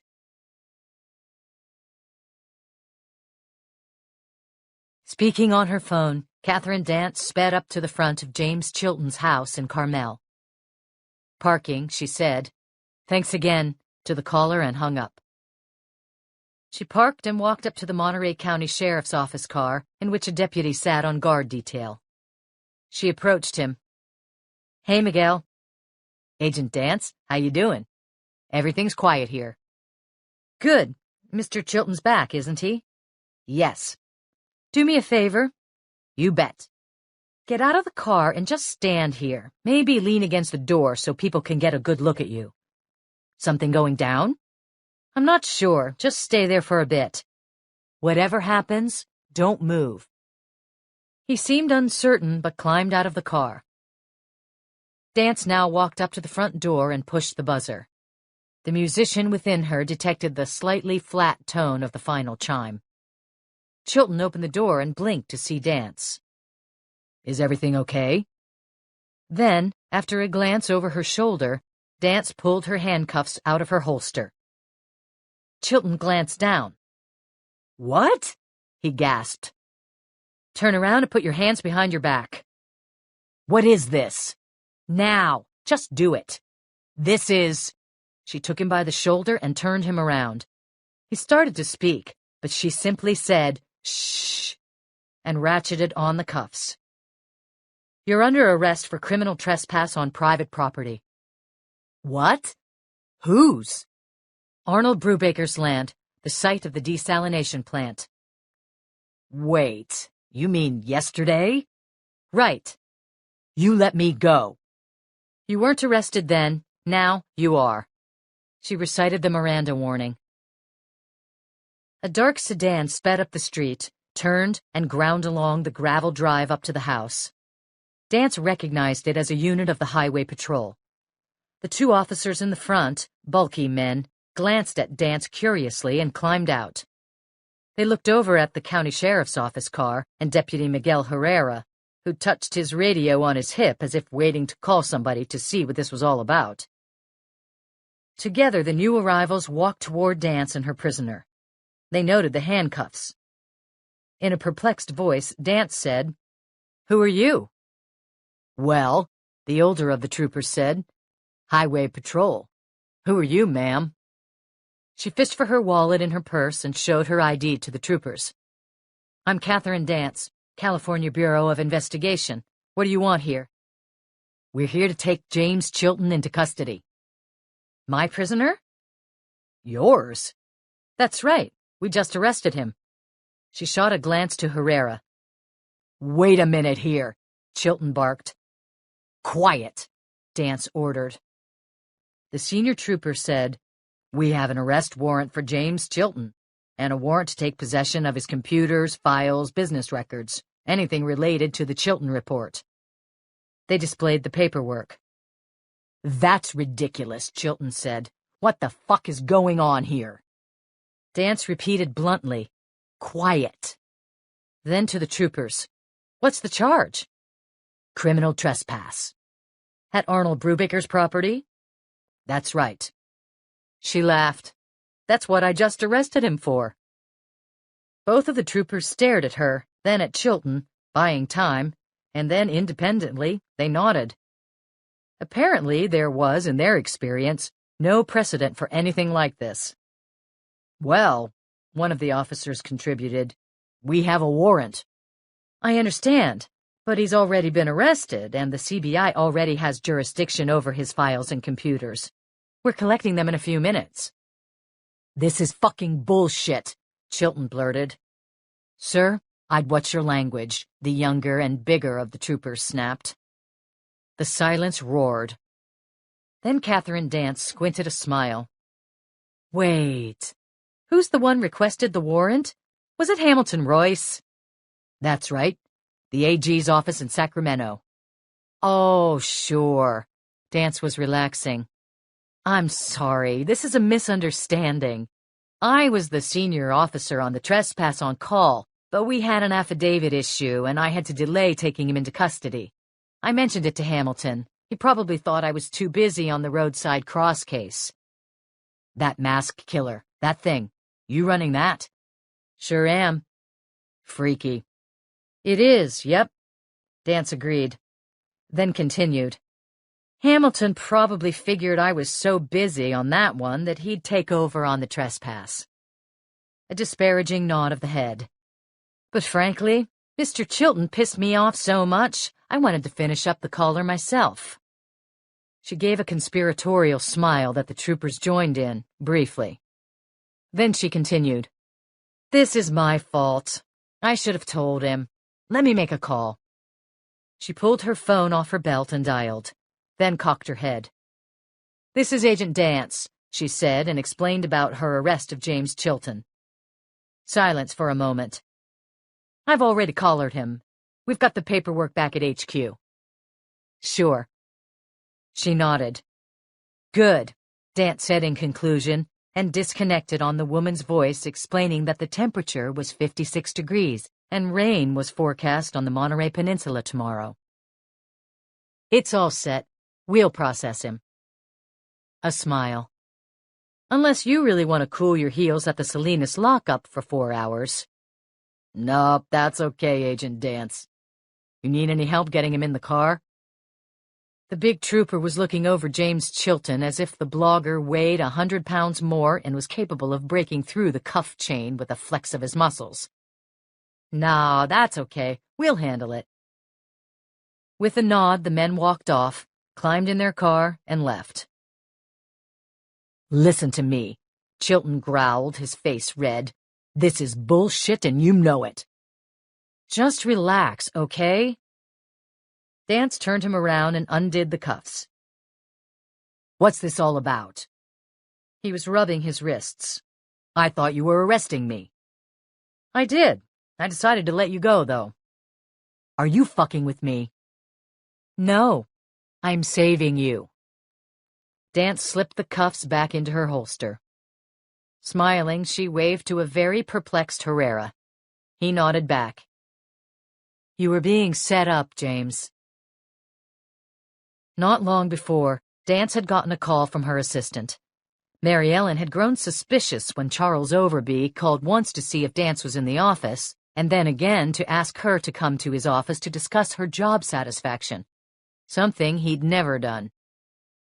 En route to Overby's office, the woman had stalled and remained in the gals' wing, hiding in a side corridor. Hamilton Royce slipped into her boss's office. After 5 minutes or so, he'd then stepped outside and made a cell phone call. Mary Ellen had gotten close enough to overhear part of it. Royce was calling a magistrate in Sacramento, who was apparently a friend, and asking for an arrest warrant against Chilton, something to do with trespass. Mary Ellen didn't understand the implications of what had happened, but she called Dance immediately with the news, then continued to Overby's office. Dance gave Chilton an abbreviated version of the story, omitting Royce's name. Who was behind it? He fumed. She knew the blogger would, in a posting, go after whoever was behind his arrest, and she couldn't afford the kind of publicity nightmare that would create. I'm not divulging that. All I'll say is that some people want your blog suspended until we catch Travis. Why? She said sternly, for the same reasons I wanted it shut down, to keep people from posting and giving Travis more targets. A faint smile. And because it looks bad for the state if we're not doing everything we can to protect the public, which means shutting you down. And stopping the blog is good for the public? I expose corruption and problems. I don't encourage them. Then he climbed off the soapbox. And you arrested me so they couldn't serve the warrant? Yep. What's going to happen? One of two things. The troopers will go back home and report to their supervisor that they can't serve the warrant because you're already under arrest, and it'll go away. What's the second thing? A collision between excrement and fan, Dance reflected. She said nothing, merely shrugged. But Chilton got it. You put yourself on the line for me? Why? I owe you. You've been cooperating with us. And if you want to know another reason, I don't agree with all of your politics, but I do agree you have the right to say what you want. If you're wrong, you can get sued and the courts will decide. But I'm not going to be part of some vigilante movement to shut you up because people don't like your approach. Thank you, he said, and the gratitude was obvious in his eyes. They shook hands. Chilton said, "Better get back online." Dance returned to the street and thanked Miguel Herrera, the perplexed deputy, and returned to her car.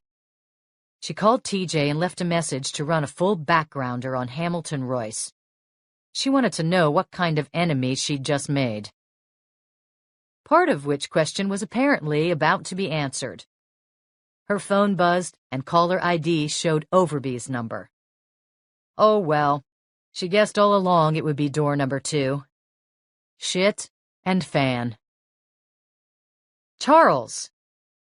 Catherine, I think we have a bit of a problem. Hamilton Royce is here with me on speaker. She was tempted to hold the phone away from her ear. Agent Dance, what's this about Chilton getting arrested by you and the Highway Patrol not being able to serve their warrant?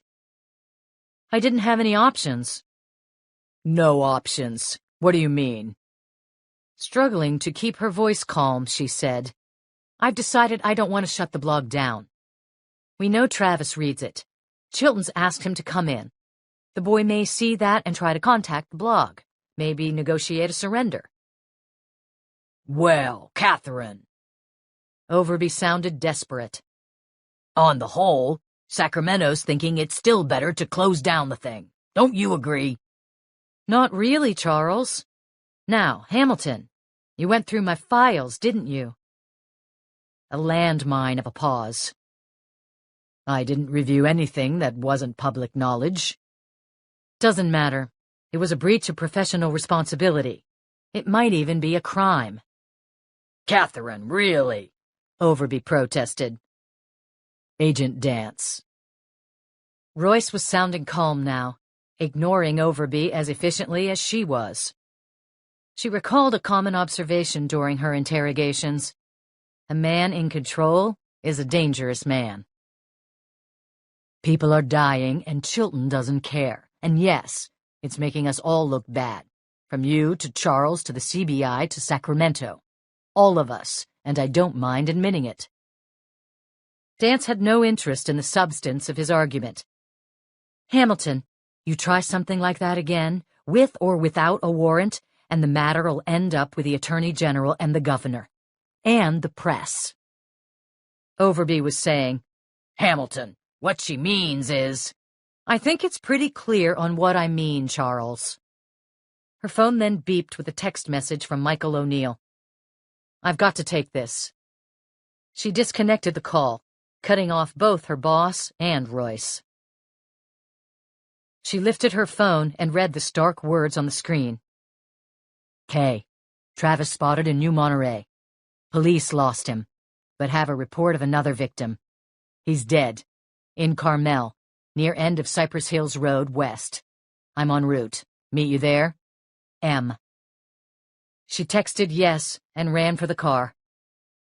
Flicking on the flashing lights, which she tended to forget the car even had, investigators like her rarely had to play hot pursuit, Dance sped into the afternoon gloom. Another victim. This attack would have happened not long after they'd foiled the attempt on Donald Hawken and his wife. She'd been right. The boy, probably frustrated that he hadn't been successful, had gone on immediately to find another victim.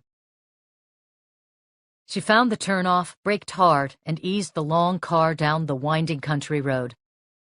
The vegetation was lush, but the overcast leached the color from the plants and gave Dance the impression that she was in some otherworldly place. Like Aetheria, the land in Dimension Quest. She pictured the image of Stryker in front of her, holding his sword comfortably. Like really want to learn, what can you teach me? To die. Pictured, too, the boy's crude drawing of the blade piercing her chest. Then a flash caught her eyes, white lights and colored ones. She drove up and parked beside the other cars, Monterey County Sheriff's Office and a crime scene van. Dance climbed out, headed into the chaos. Hey. She nodded to Michael O'Neill, greatly relieved to see him, even if this was only a temporary respite from the other case. You check out the scene? She asked. Just got here myself, he explained. They walked toward where the body lay, covered with a dark green tarp. Yellow police tape starkly marked the spot. Somebody spotted him? She asked a sheriff's deputy. That's right, Agent Dance. 911 call in New Monterey. But by the time our people got there, he was gone. So was the good citizen. Who's the Vic? O'Neill asked. He replied, I don't know yet. It was pretty bad, apparently. Travis used the knife this time, not the gun. And looks like he took his time. The deputy pointed into a grass-filled area about 50 feet away from the road. She and O'Neill walked over the sandy ground. In a minute or two, they arrived at the taped-off area, where a half-dozen uniformed and plainclothes officers were standing, and a crime scene officer crouched beside the corpse covered by a green tarp. They nodded a greeting to a sheriff's deputy, a round Latino man Dance had worked with for years. What's the word on the Vic's ID? She asked. A deputy's got his wallet. The deputy indicated the body. They're checking it out now. All we know so far is male, 40s. Dance looked around. Wasn't killed here, I assume. There were no residences or other buildings nearby, nor would the victim have been hiking or jogging here. There were no trails. Right, the officer continued. There wasn't much blood. Looks like the perp drove the body here and dumped it. Found some tire tracks in the sand. We're guessing Travis boosted the guy's own car, threw him in the trunk, like that first girl, Tammy. Only this time, he didn't wait for the tide. Stabbed him to death. As soon as we've got the deceased's ID, we can put out a call on the wheels. You're sure Travis did it? Dance asked. The deputy offered. You'll see. And he was tortured? Looks that way. They paused at the crime scene tape about 10 feet from the corpse. The crime scene officer, in a jumpsuit like a spaceman, was taking measurements. He glanced up and saw the two officers. He nodded a greeting and through his protective goggles lifted an eyebrow. You want to see? He called. Yes, Dance replied, wondering if he asked, thinking a woman might not be comfortable seeing the carnage. Yes, in this day and age, it still happened. Though, in fact, she was steeling herself for the sight. The nature of her work involved the living, mostly. She'd never grown fully immune to the images of death. He began to lift the cover when a voice called from behind her. Agent Dance? She glanced back to see another officer in uniform walking up to her. He was holding something in his hand. Yes? Do you know a Jonathan Bowling? John? Yes. She was staring at a business card in his hand and recalled that somebody had taken the victim's wallet to verify ID. A horrifying thought. Was the victim John? Her mind did one of its leaps, A to B to X. Had the professor learned something from Travis's computer or in his search for victims and with Dance away, decided to investigate by himself? Please, no. She glanced briefly at O'Neill, horror in her eyes, and lunged for the body. Hey! The crime scene tech shouted. You'll contaminate the scene! She ignored him and flung back the tarp. And gasped. With mixed relief and horror, she stared down. It wasn't Bowling. The lean, bearded man in slacks and a white shirt had been repeatedly stabbed. One glazed eye was half open. A cross was carved into his forehead. Rose petals, red ones, were scattered over his body. But where did that come from? She asked the other deputy, nodding at Bowling's business card, her voice shaking. I was trying to tell you. He's at the roadblock over there. Just drove up. He wants to see you. It's urgent. I'll talk to him in a minute. Dance inhaled deeply, shaken. Another deputy came up with the dead man's wallet in a plastic bag. Got the ID. His name's Mark Watson. He's a retired engineer. Went out to the store a few hours ago. Never got home. Who is he? O'Neill asked. Why was he picked? Dance dug into her jacket pocket and retrieved the list of everyone mentioned in the blog who might be a potential target. He posted in the blog a reply to the Power to the People thread about the nuclear plant. It doesn't agree or disagree with Chilton about the location of the plant. It's neutral. So anybody connected to the blog at all could be at risk now? I think so. O'Neill looked her over. He touched her arm. You okay? Just kind of a scare. She found herself thumbing John Bowling's card. She told O'Neill she was going to see what he wanted and began down the path, her heart only now returning to a normal beat from the fright. At the roadside, she found the professor standing beside his car, the door open. She frowned. In the passenger seat was a teenager with spiky hair. He was wearing an Aerosmith t-shirt under a dark brown jacket. Bowling waved to her. She was struck by the look of urgency on his face, unusual for him, and by the intensity of the relief she felt that he was all right, which gave way to curiosity when she saw what was stuck in the waistband of his slacks. She couldn't tell for certain, but it seemed to be the hilt of a large knife.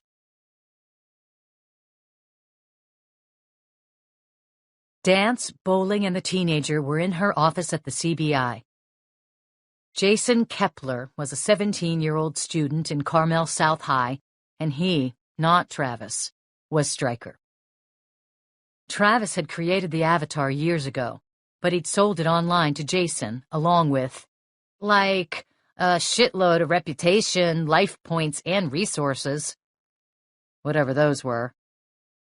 Dance recalled that Bowling had told her that players could sell their avatars and other accoutrements from the game. The professor explained about his finding a reference in Travis's data to the Lighthouse Arcade's hours of operation. Dance was grateful for the man's brilliant detective work, though she was absolutely going to dress him down later for not calling 911 immediately upon learning that the boy was at the arcade, and for going after him alone. On her desk behind them, in an evidence envelope, was the kitchen knife that Jason had used to threaten Bowling. It was a deadly weapon, and he was technically guilty of assault and battery. Still, since Bowling hadn't actually been injured, and the boy had voluntarily handed over the blade to the professor, she was probably going to be satisfied with giving the kid a stern warning. Bowling now explained what had happened. He himself had been the victim of a sting, orchestrated by the young teen who sat before them now. Tell her what you told me. What it is? I was worried about Travis, Jason told them wide-eyed. You don't know what it's like seeing somebody who's in your family getting attacked like he was, in the blog.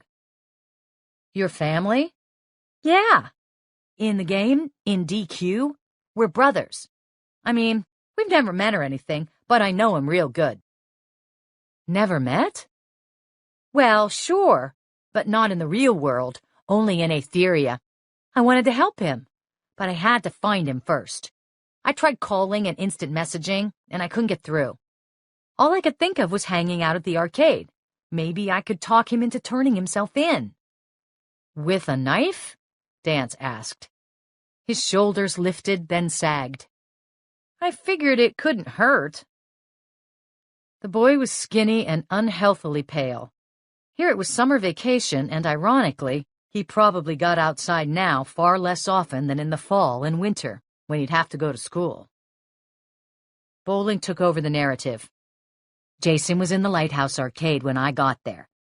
The manager was a friend of his, and when I asked about Stryker, he pretended to go check out something, but instead, he told Jason about me. Hey, I'm sorry, man. I wasn't going to stab you or anything. I just wanted to find out who you were and if you had any idea where Travis was. I didn't know you were with this Bureau of Investigation thing. Bowling gave a sheepish smile at the impersonation of an officer part. He added that he knew she'd want to talk to Jason, but he thought it best to take him directly to her, rather than wait for the city police to show up. We just jumped in the car and called TJ. He told us where you were. It was a good decision, and only marginally illegal. Dance now said, Jason, we don't want Travis to get hurt either, and we don't want him to hurt anybody else. What can you tell us about where he might go? He could be anywhere. He's really smart, you know. He knows how to live outside in the woods. He's an expert. The boy noted their confusion and said, See, DQ's a game, but it's also real. I mean, you're in the southern mountains, it gets like 50 below zero, and you have to learn how to stay warm, and if you don't, you'll freeze to death. And you have to get food and water and everything. You learn what plants are safe and what animals you can eat, and how to cook and store food. I mean, they have real recipes. You have to cook them right in the game, or they don't work. He laughed. There have been newbies who've tried to play, and they're like, all we want to do is fight trolls and demons, and they end up starving to death because they couldn't take care of themselves. You play with other people, don't you? Could any of them know where Travis might be? Like, I ask everybody in the family, and nobody knows where he is. How many are in your family? About 12 of us, but him and me are the only ones in California. Dance was fascinated. And you all live together in Aetheria? Yeah, I know them better than I know my real brothers. He gave a grim laugh. In Aetheria, they don't beat me up and steal money from me. Dance was curious. You have parents? In the real world? He shrugged, a gesture Dance interpreted as meaning, sort of. She said, no, in the game. Some families do. We don't. He gave a wistful look. We're happier that way. She was smiling. You know, you and I have met, Jason. The boy looked down. Yeah, I know. Mr. Bowling told me. I kinda killed you. Sorry. I thought you were just some noob who was dissing us because of Trav. I mean, our family, well, our whole guild order, has been totally dissed because of him and all the posts on that blog. It's happening a lot. A raiding party from the north traveled all the way from Crystal Island to wipe us out. We made this allegiance and stopped them. But Marina was killed. She was our sister. She's come back, but she lost all her resources. The skinny boy shrugged. I get pushed around a lot, you know, at school. That's why I picked an avatar that's a thunderer, a warrior. Kinda makes me feel better. Nobody fucks with me there. Jason, one thing that might be helpful, if you could give us the strategies Travis would use to attack people, how he'd stalk them, weapons, anything that might help us figure out how to outthink him. But the boy seemed to be troubled. You really don't know very much about Travis, do you? Dance was about to say they knew all too much, but interviewers know when to let the subject take over. With a glance at Bowling, she said, No, I guess we don't. I want to show you something, Jason said, standing up. Where? In Aetheria. Catherine Dance once again assumed the identity of the avatar Greenleaf, who was fully resurrected. As Jason typed, the character appeared on the screen in a forest clearing. As before, the scenery was beautiful, the graphics astonishingly clear. Dozens of people were wandering around, some armed, some carrying bags or packs, some leading animals. This is Autovius, where Travis and me hang out a lot. It's a nice place. You mind? He bent forward toward the keys. No, Dance told him. Go ahead. He typed, then received a message. Computer. Kayaruya is not logged on. Bummer. Who's that? Bowling asked. My wife. Your what? Dance asked the 17-year-old. He blushed. We got married a couple months ago. She laughed in astonishment. Last year I met this girl in the game. She's totally cool. She's been all the way through the southern mountains by herself. She didn't die once. And me and her hit it off. We went on some quests. I proposed. Well, sort of she did, but I wanted to too. And we got married. Who is she really? Some girl in Korea, but she got a bad grade in a couple of her classes. In the real world? Bowling asked. Yeah, so her parents took away her account. You're divorced? Nah, just on hold for a while, till she gets her math scores up to a B again. Jason added, Funny, most people who get married in DQ stay married. In the real world, a lot of our parents are divorced. I hope she gets back online soon. I miss her. He jabbed a finger at the screen. Anyway, let's go to the house. Under Jason's direction, Dance's avatar maneuvered around the landscape, past dozens of people and creatures. Jason led them to a cliff. We could walk there, but that'd, take a while. You can't pay for a Pegasus ride because you haven't earned any gold yet, but I can give you transport points. He began to type. It's like my dad's frequent flyer thing. He keyboarded some more codes and then had the avatar climb on the winged horse and off they flew. The flight was breathtaking. They soared over the landscape around thick clouds.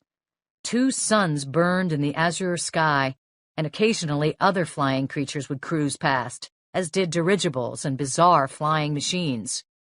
Below, Dance saw cities and villages, and in a few places, fires.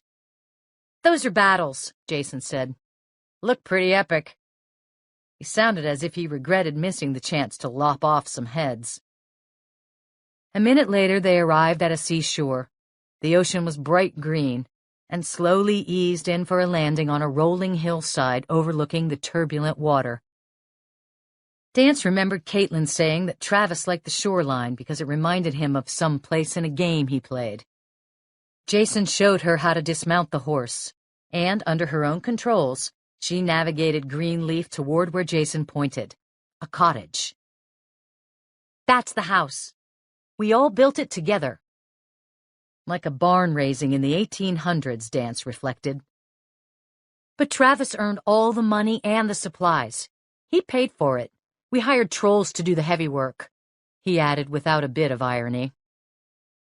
When her avatar was at the door, Jason gave her a verbal password. She spoke it into the computer's microphone, and the door opened. They walked inside. Dance was shocked. It was a beautiful, spacious house filled with bizarre but cozy furniture out of a Dr. Seuss book. There were walkways and stairs that led to various rooms, windows of odd shapes, a huge burning fireplace, a fountain, and a large pool. A couple of pets, some goofy hybrid of a goat and salamander, walked around, croaking. "It's very nice, Jason. Very nice." "Yeah, well, we make cool homes in Etheria 'cause where we live, in the real world, our places aren't so nice, you know? Okay, here's what I wanted to show you. Go there." He directed her past a small pond populated with shimmery green fish. Her avatar stopped at a large metal door. It was barred with several locks. Jason gave her another passcode, and the door slowly opened, accompanied by creaking sound effects. She sent Greenleaf through the doorway, down a flight of stairs, and into what looked like a drugstore combined with an emergency room. Jason looked at Dance and noticed she was frowning. He said, "Understand?" "Not exactly." "That's what I meant about knowing Travis. He's not about weapons and battle strategy or any of that. He's about this. It's his healing room." "Healing room?" Dance asked. The boy explained. "Travis hated fighting. He created Stryker as a warrior when he first started playing, but he didn't like that. That's why he sold him to me.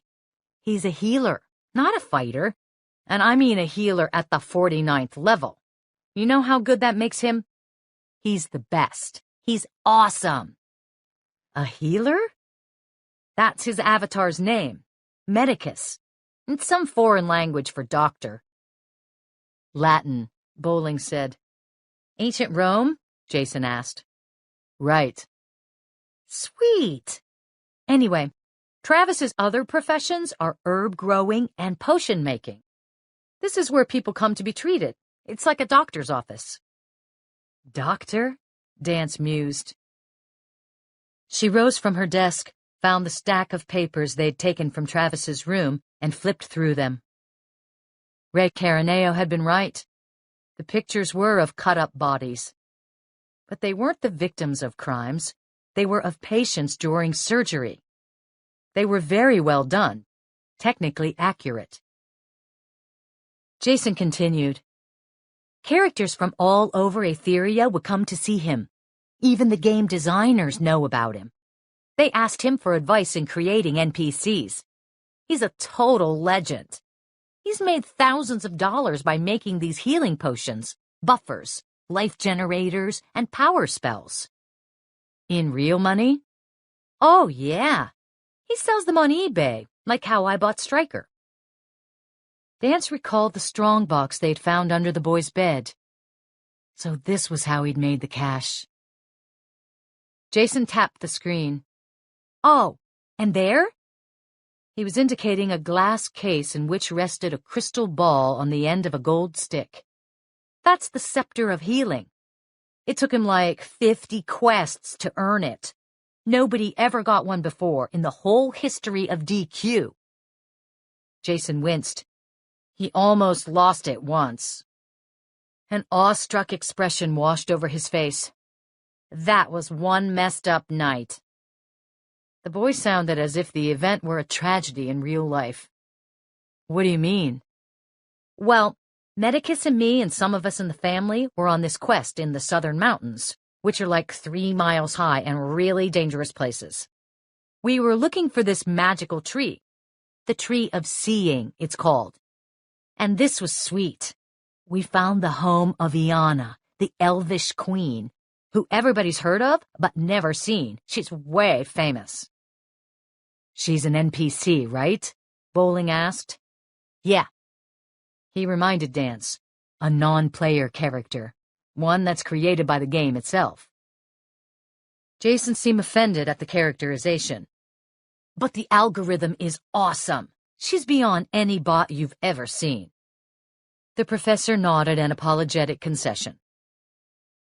So we're there, and just hanging and talking, and she's telling us about the tree of seeing and how we can find it, and all of a sudden, we're attacked by this raiding party from the northern forces, and everybody's fighting, and this asshole shoots the queen with a special arrow. She's going to die. Trav tries to save her, but his healing isn't working, so he decides to shift. We're like, no man, don't do it. But he did it anyway. The boy was speaking with such reverence that Dance found herself leaning forward, her leg bobbing with tension. Bowling, too, was staring at him. What's that, Jason? Go on.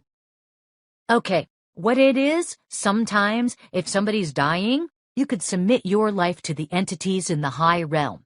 It's called shifting. And the entities start taking your life force and giving it to the person who's dying. Maybe the person will come back before your life force is gone. But it might take all your life force, and you'll die. And they'll die too. Only when you die because you've shifted, you lose everything. I mean everything you've done and earned. All your points, all your resources, all your reputation for as long as you've been playing the game. They all, just go away. If Travis had died, he would have lost the scepter, his house, his gold, his flying horses. He would have to start over like a newbie. He did that? Jason nodded. It was way close. He was almost out of life force, but the queen revived. She kissed him. That was epic. And then the elves and us got together and kicked some Northern Force ass. Man, that night rocked. It was epic win. Everybody who plays the game still talks about it. Dance was nodding. Okay, Jason, thanks. You can log off. You don't want to play anymore? You were kind of getting a feel for how to move. Maybe later. The boy tapped the keys and the game closed. Dance glanced at her watch. John, could you take Jason back home? There's somebody I need to talk to. A to B to X. I'd like to see Caitlin, please. You're? Asked Virginia Gardner, the mother of the girl who'd survived the June 9th car crash. Dance identified herself. I spoke to your daughter the other day at summer school. Oh, you're the police woman. You arranged for the guard for Kate at the hospital the other day and out in the front of our house. That's right. Have you found Travis? No, Is he nearby? The woman asked breathlessly, looking around. No, he's not. I'd just like to ask your daughter a few more questions. The woman invited Dance into the entryway of the huge contemporary house in Carmel. Dance recalled that Caitlin was headed for some nice undergrad and medical schools. Whatever Dad or Mom did, it seemed they could afford the tuition. Dance surveyed the massive living room. There were stark abstracts on the wall, 2 huge spiky black and yellow paintings, and one with bloody red splotches. She found them troubling to look at. She thought how different this was from the cozy feel of Travis's and Jason's home in the Dimension Quest game. Yeah, well, we make cool homes in Aetheria, 'cause where we live, in the real world, Our places aren't so nice, you know? The girl's mother disappeared, and a moment later returned with Caitlin in jeans and a lime green shell under a tight-fitting white sweater. "Hi," the teenager said uneasily. "Hello, Caitlin. How are you feeling?" "Okay." "Hoping you'll have a minute or two. I have a few follow-up questions." "Sure, I guess." "Can we sit down somewhere?" "We can go in the sunroom," Mrs. Gardner said. They passed an office, and Dance saw a University of California diploma up on the wall. Medical school. Caitlin's father. The mother and daughter sat on the couch, Dance in a straight-backed chair. She scooted it closer and said, "I wanted to give you an update. There was another killing today. Have you heard?" "Oh, no," Caitlin's mother whispered. The girl said nothing. She closed her eyes. Her face, framed by limp blonde hair, seemed to grow paler. "Really?" the mother whispered angrily. "I'll never see how you could go out with somebody like that." "Mom," Caitlin whined. "What do you mean, go out? Christ, I never went out with Travis. I never would. Somebody like him. I just mean he's obviously dangerous." "Caitlin," Dance interrupted, "we're really desperate to find him. We're just not having any luck. I'm learning more about him from friends, but—" Her mother again. "Those Columbine kids." "Please, Mrs. Gardner." An affronted look, but she fell silent. "I told you everything I could think of the other day." "Just a few more questions. I won't be long." She scooted the chair closer yet and pulled out a notebook. She opened it and flipped through the pages carefully, pausing once or twice. Caitlin was immobile as she stared at the notebook. Dance smiled, looking into the girl's eyes. "Now, Caitlin, think back to the night of the party." "Uh-huh." "Something interesting's come up. I interviewed Travis before he ran off. I took some notes." A nod at the notebook resting on her lap. "You did? You talked to him?" "That's right. I didn't pay much attention until I'd spoken to you and some other people. But now I'm hoping to piece together some clues as to where he's hiding." "How hard could it be to find—" Caitlin's mother began, as if she couldn't stop herself, but she fell silent under Dance's stern glance. The agent continued. "Now, you and Travis talked some, right? That night?" "Not really." Dance was frowning slightly and flipping through her notes. The girl added, "Well, except when it was time to leave. I meant during the party. He was hanging by himself mostly." Dance said, "On the ride home you did, though." Tapping the notebook. "Yeah, talked some. I don't remember too much. It was all a blur with the crash and all." "I'm sure it was. But I'm going to read you a couple of statements, and I'd like you to fill in the details. Tell me if anything jogs your memory about what Travis said on the drive home, before the accident." "I guess." Dance consulted her notebook. "Okay, here's the first one. The house was pretty sweet, but the driveway freaked me out." She looked up. "I was thinking maybe that meant Travis had a fear of heights." "Yeah, that's what he was talking about. The driveway was on this hillside, and we were talking about it. Travis said he always had this fear of falling. He looked at the driveway and he said, why didn't they have a guardrail on it?" "Good. That's helpful." Another smile. Caitlin reciprocated. Dance returned to the notes. "And this one? I think boats rule. I've always wanted one." "Oh, that? Yeah. We were talking about Fisherman's Wharf. Travis really thought it'd be cool to sail to Santa Cruz." She looked away. "I think he wanted to ask me to go with him, but he was too shy." Dance smiled. "So he might be hiding out on a boat somewhere." "Yeah, that could be it. I think he said something about how neat it would be to stow away on a boat." "Good. Here's another one. She has more friends than me. I only have one or two I could hang out with." "Yeah, I remember him saying that. I felt sorry for him that he didn't have many friends. He talked about it for a while. Did he mention names? Anybody he might be staying with? Think. It's important. The teenager squinted and her hand rubbed her knee, then sighed. Nope. That's okay, Caitlin. I'm sorry. A faint pout. Dance kept the smile on her face. She was steeling herself for what was coming next. It would be difficult for the girl, for her mother, for Dance herself. But there was no choice. She leaned forward. Caitlin, you're not being honest with me. The girl blinked. What? Virginia Gardner muttered. You can't say that to my daughter. Travis didn't tell me any of those things, Dance said, her voice neutral. I made them up. You lied, the mother snapped. No, she hadn't. Not technically. She'd crafted her words carefully and never said they were actual statements from Travis Brigham. The girl had gone pale. The mother grumbled. What is this? Some kind of trap?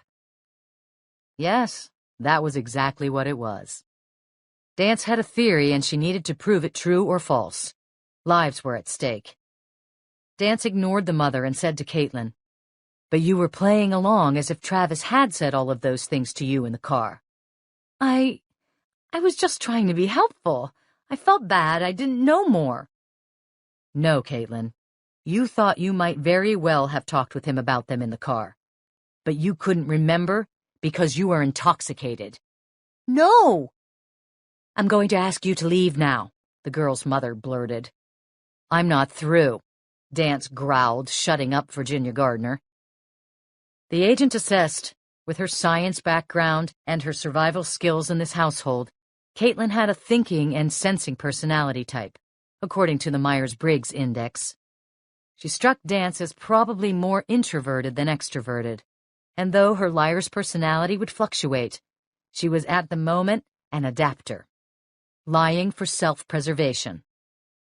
If Dance had had more time, she might have drawn the truth out slowly and in more depth. But with the Myers-Briggs typing and Caitlin's personality of adapter, Dance assessed she could push and not have to coddle, the way she had with Tammy Foster. You were drinking at the party. Caitlin, people saw you. I had a few drinks, sure. Before coming here, I talked to several students who were there.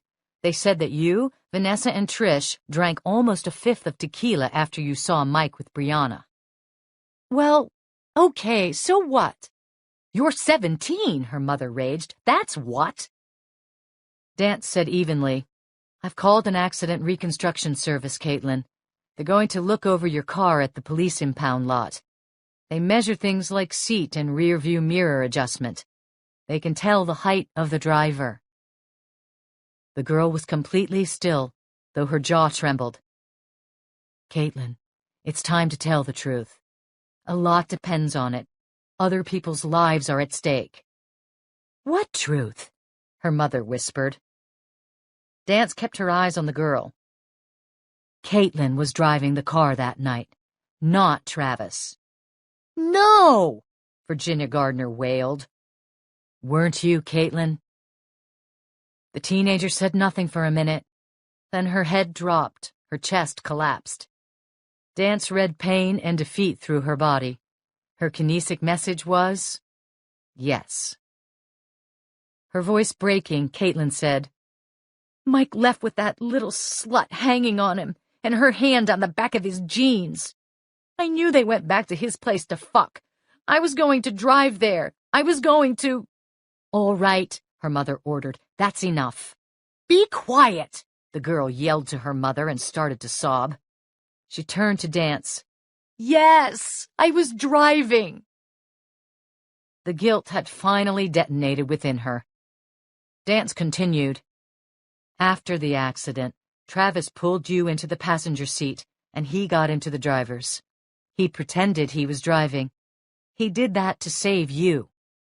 She thought back to the initial interview with Travis. I didn't do anything wrong. The boy's assertion had registered as deceptive to Dance. but she believed that he meant he was lying about the attack on Tammy. In fact, what he'd done wrong was to lie about who was driving the car that night. The idea had occurred to Dance when she was looking over the house of Travis, Medicus, and his family in Etheria. The fact that the boy spent virtually every moment he could in the Dimension Quest game as a doctor and healer, not a killer like Stryker, made her begin to doubt the boy's tendency toward violence.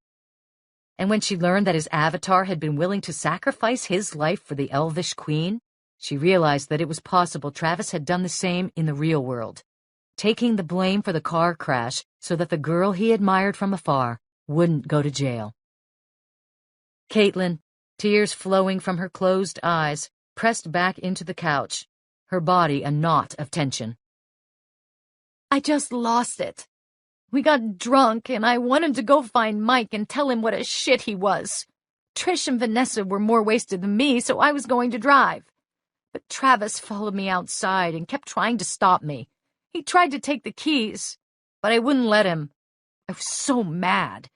Trish and Vanessa were in the back seat, and Travis just jumped in the passenger seat, and he was like, "Pull over, Caitlin, come on, you can't drive." But I was acting like an asshole. I just kept going, ignoring him.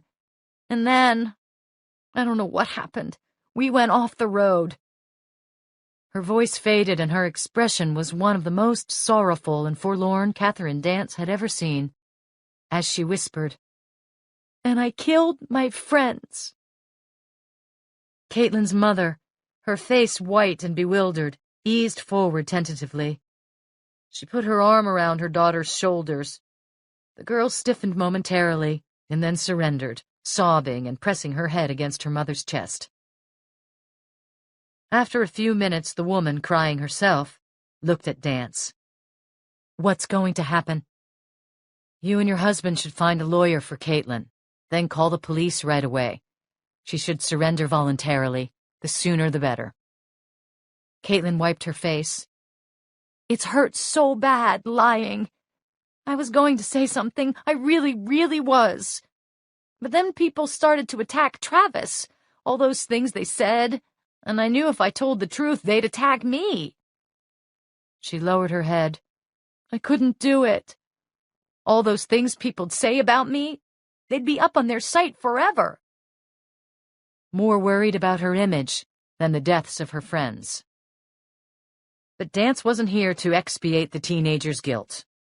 All she needed was confirmation of her theory that Travis had taken the fall for Caitlin. She rose and left the mother and daughter, offering the briefest of farewells. Outside, jogging toward her car, she hit speed dial button 3, Michael O'Neill. He answered on the second ring. Thank God the other case wasn't keeping him completely incommunicado. "Hey." He sounded tired. "Michael." "What's wrong?" He'd grown alert. Apparently her tone told stories too. "I know you're swamped, but any chance I could come by, I need to brainstorm. I found something." "Sure. What?" "Travis Brigham isn't the roadside cross killer." Dance and O'Neill were in his office in the Monterey County Sheriff's Office in Salinas. The windows looked out on the courthouse, in front of which were 24 of the Life First protesters, along with the wattle-necked Reverend Fisk. Apparently bored with protesting in front of Stewart and Edie Dance's empty house, they moved to where they stood a chance of getting some publicity. Fisk was talking to the associate she'd seen earlier, the brawny, red-headed bodyguard. Dance turned away from the window and joined O'Neill at his unsteady conference table. The place was filled with ordered stacks of files. She wondered which were related to the Indonesian container case. O'Neill rocked back on 2 legs of a wooden chair. "So, let's hear it." She explained quickly about how the investigation had led to Jason, and then into the Dimension Quest game, and ultimately to Caitlin Gardner and her confession that Travis had taken the fall for her. "Infatuation?" he asked. But Dance said, "Sure, that's part of it, but there's something else going on. She wants to go to medical school. That's important to Travis. Medical school? Medicine, healing. In that game he plays, Dimension Quest, Travis is a famous healer. I'm thinking one of the reasons he protected her was because of that. His avatar is Medicus, a doctor. He feels a connection to her. That's a little far-fetched, don't you think? After all, it's just a game. No, Michael, it's more than a game. The real world and the synth world are getting closer and closer, and people like Travis are living in both. If he's a respected healer in Dimension Quest, he's not going to be a vindictive killer in the real world. So he takes the fall for Caitlin's crash, and whatever people say about him in the blog, the last thing in the world he wants is to draw attention to himself by attacking anybody. Exactly. But Kelly. Before she passed out, she told the medic that it was Travis who attacked her. Dance shook her head. I'm not sure she actually saw him. She assumed it was him, maybe because she knew she'd posted about him and the mask at her window was from the Dimension Quest game. And the rumors were he was behind the attacks. But I think the real killer was wearing a mask or got her from behind. How do you deal with the physical evidence? Planted? Right. It'd be easy to read up online about Travis, to follow him, learn about his job at the bagel place, his bicycle, the fact that he plays DQ all the time. The killer could have made one of those masks, stolen the gun from Bob Brigham's truck, planted the trace evidence at the bagel shop, and stolen the knife when the employees weren't looking. Oh, and something else? The M&Ms? The flecks of wrapper at the crime scene? Right. Had to be planted. Travis wouldn't eat chocolate. He bought packets for his brother. He was worried about his acne. He had books in his room about what foods to avoid. The real killer didn't know that.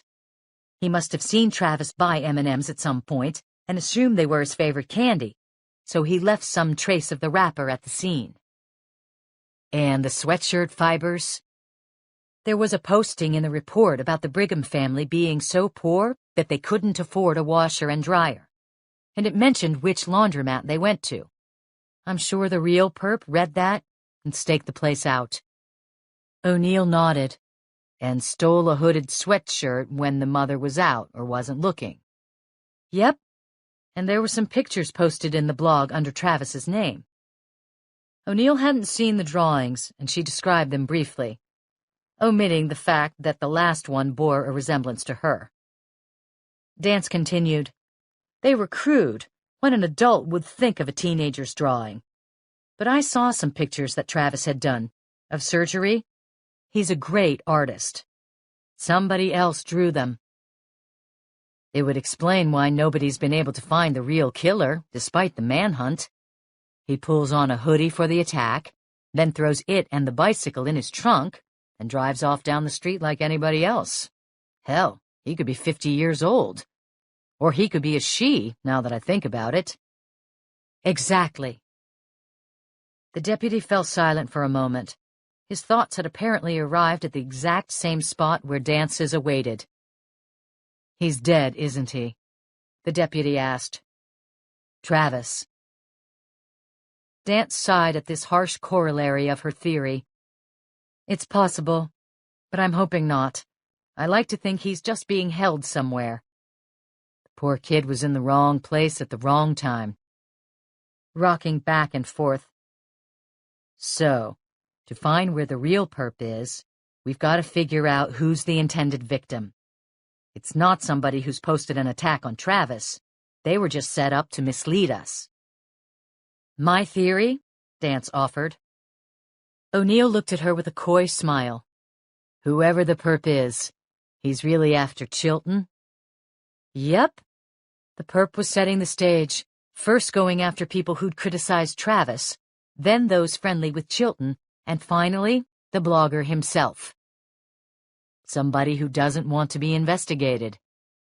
Dance replied, or who wants revenge for something he'd posted in the past. Okay, all we need to find out is who wants to kill James Chilton, Michael O'Neill said. Dance gave a sour laugh. The easier question is, who doesn't? James? There was a pause on the other end of the line. The blogger said, Agent Dance. His voice sounded weary. More bad news? I found some evidence that suggests Travis isn't leaving the Crosses. What?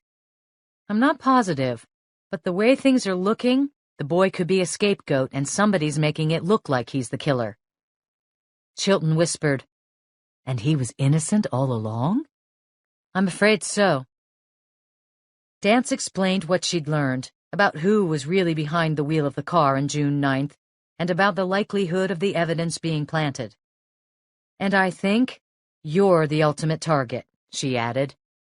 Me? You've posted some pretty inflammatory stories throughout your career, and you're writing now about controversial topics. I think some people'd be happy to see you stop. You've been threatened before, I assume. Plenty of times. Go back through your blog.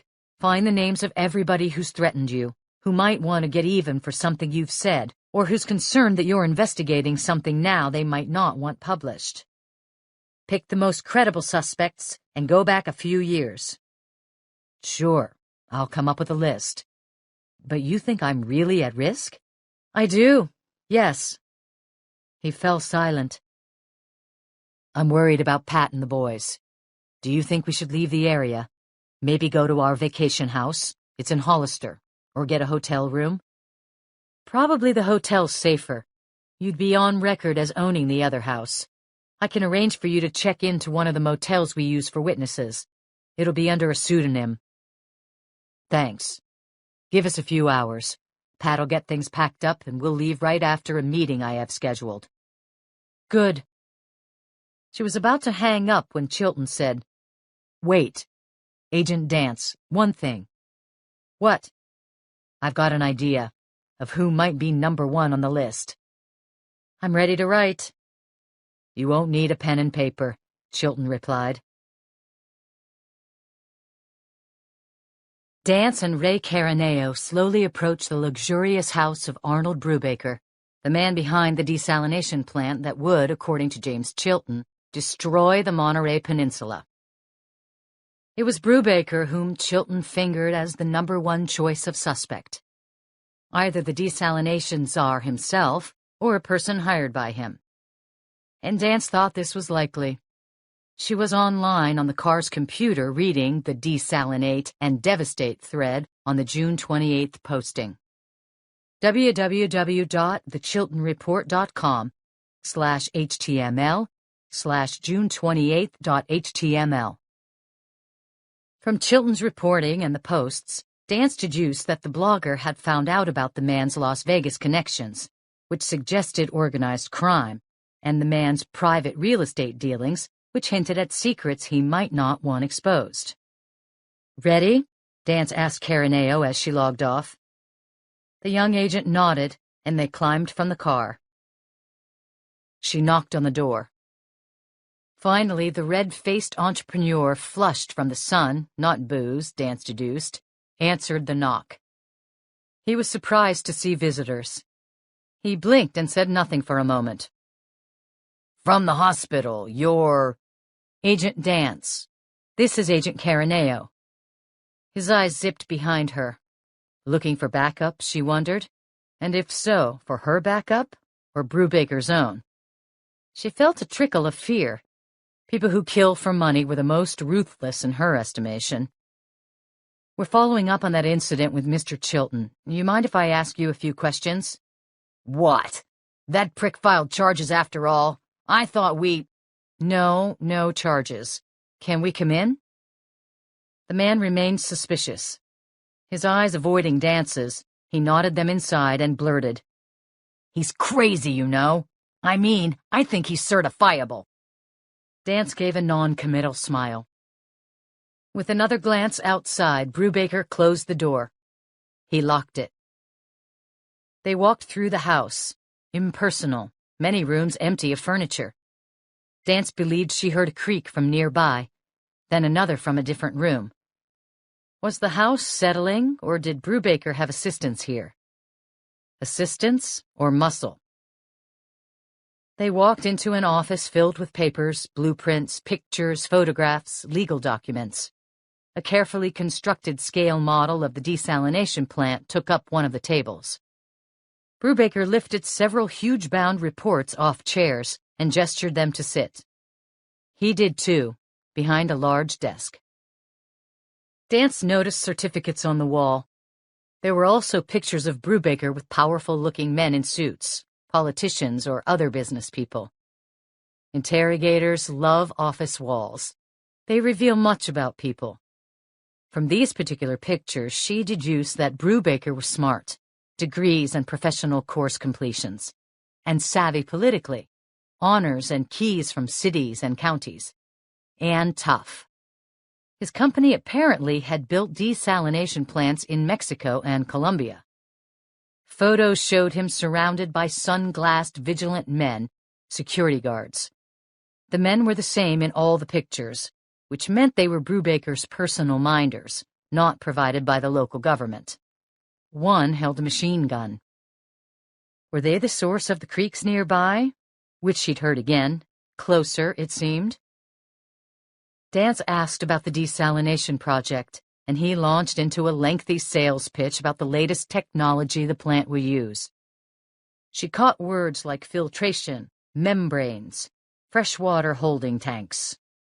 Brubaker gave them a short lecture on the reduced costs of new systems that was making desalination economically feasible. She took in little information, but instead feigned interest and soaked up his baseline behavior. Her first impression was that Brubaker didn't seem troubled at their presence, though high mocks were rarely moved by any human connections, whether romantic, social, or professional. They even approached confrontation with equanimity. It was one aspect that made them so efficient, and potentially dangerous. Dance would have liked more time to gather baseline information, but she felt a sense of urgency, so she stopped his spiel and asked, "Mr. Brubaker, where were you at 1 p.m. yesterday and 11 a.m. today? The times of Lyndon Strickland's and Mark Watson's deaths." "Well, why?" A smile. But Dance had no idea what was behind it. "We're looking for certain threats against Mr. Chilton." True, though not, of course, the whole story. "Oh, he libels me, and now I'm accused." "We're not accusing you, Mr. Brubaker, but could you answer my question, please?" "I don't have to. I can ask you to leave right now." This was true. "You can refuse to cooperate, but we're hoping you won't." "You can hope all you want," he snapped. The smile now grew triumphant. "I see what's going on here. Could it be that you got it all wrong, Agent Dance? That maybe it isn't some psychotic teenager who's been gutting people like in some bad horror film, but somebody who's been using the kid, setting him up to take the fall for killing James Chilton?" That was pretty good, Dance thought. But did it mean that he was threatening them? If he was the somebody he referred to, then yes, he was. Caraneo stole a brief glance at her. "Which means you've pretty much had the wool pulled over your eyes." There were too many important rules in interviewing and interrogation for any one of them to be number one. But high at the top was, never let the personal insults affect you. Dance said reasonably, "There's been a series of very serious crimes, Mr. Brubaker. We're looking into all possibilities. You have a grudge against James Chilton, and you've assaulted him once already." "And really," he said in a dismissive tone, "do you think it'd be the smartest thing in the world to get into a public brawl with a man I'm secretly trying to kill?" "Either very stupid or very smart," Dance responded silently. She then asked, "Where were you at the times I mentioned? You can tell us, or you can refuse, and we'll keep investigating." "You're as much of a prick as Chilton is. Actually, Agent Dance, you're worse. You hide behind your shield." Caraneo stirred, but said nothing. She, too, was silent. Either he was going to tell them, or he was going to throw them out. Wrong, Dance realized. There was a third option, one that had been percolating since she'd been listening to the eerie creaks in the seemingly deserted house. Brubaker was going for a weapon.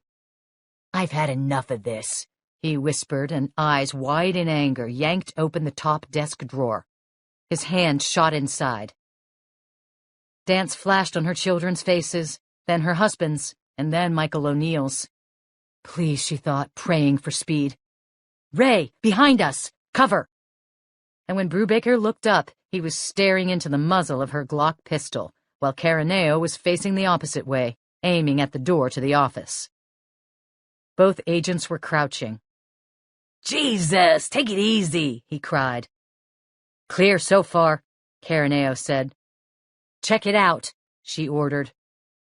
The young man eased to the door and, standing to the side, pushed it open with his foot. "Clear." He spun around to cover Brubaker. "Lift your hands slowly," Dance said, her Glock steady enough. "If you have a weapon in your hand, drop it immediately. Don't lift it or lower it. Just drop it. If you don't, now, we will shoot. Understand?" Arnold Brubaker gasped. "I don't have a gun." She didn't hear a weapon hit the expensive floor, but he was lifting his hands very slowly. Unlike Dance's, they weren't shaking at all. In the developer's ruddy fingers was a business card, which he flicked toward her contemptuously. The agents holstered their weapons. They sat. Dance looked at the card, reflecting that a situation that couldn't get any more awkward just had. On the card was the gold-embossed seal of the Department of Justice, the eagle and the fine print. She knew FBI agents' cards very well. She still had a large box of them at home. Her husband's. "At the time you mentioned yesterday, I was meeting with Amy Grabe, special agent in charge of the San Francisco office of the Bureau. We were meeting here and at the site, from about 11 a.m. to 3 p.m. Oh. Brubaker said, "Desalination and water-based infrastructure projects are terrorist targets.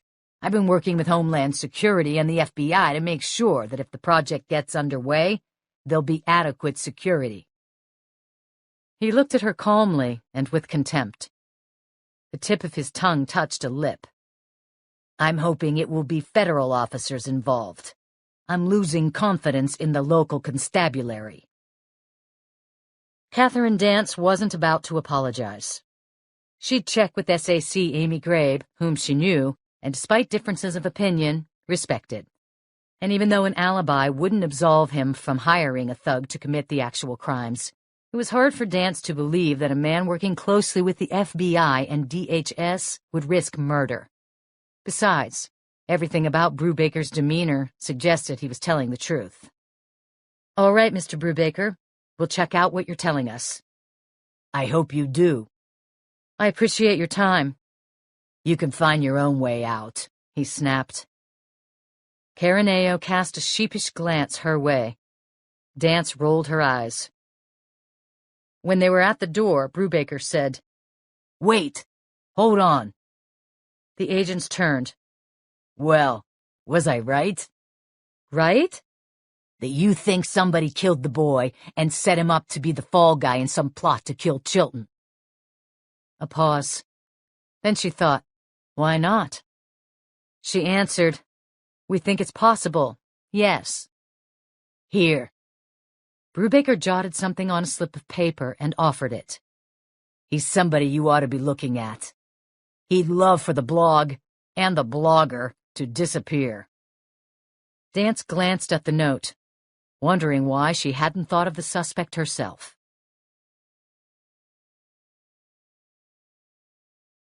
Parked on a dusty street near the small town of Marina, 5 miles north of Monterey, Dance was alone in her Crown Vic, on the phone with TJ. "Brubaker?" she asked. "No criminal record," he told her. And his work and the alibi with the FBI was confirmed. He still might have hired somebody for the job, but this information did ease him out of the hot seat. Attention was now on the man whose name Brubaker had given her. The name on the slip of paper was Clint Avery, and she was presently gazing at him from about 100 yards away through a chain-link fence topped with razor wire that surrounded his massive construction company. The name Avery had never come up as someone involved in the case, for very good reason. The builder had never posted on the blog, and Chilton had never written about him in the report. Not by name, that is. The yellow brick road thread didn't mention Avery specifically, but questioned the governor's decision to build the highway and the bidding process, by implication also criticizing the contractor, which Dance should have known was Avery Construction, since she'd been flagged down by a company team at the site of the highway work when she'd been on her way to Caitlin Gardner's summer school 2 days ago. She hadn't put the two pieces together. T.J. Scanlon now told her, "Seems like Clint Avery was connected with a company investigated for using substandard materials about 5 years ago. Investigation got dropped real fast. Maybe Chilton's reporting might get the case reopened." "A good motive to kill the blogger," Dance agreed. "Thanks, TJ. That's good. And Chilton's got you the list of other suspects?" "Yep." "Any others stand out?" "Not yet, boss, but I'm glad I don't have as many enemies as he does." She gave a brief laugh, and they disconnected. From the distance, Dance continued to study Clint Avery. She'd seen pictures of him a dozen times, on the news and in the papers. He was hard to miss.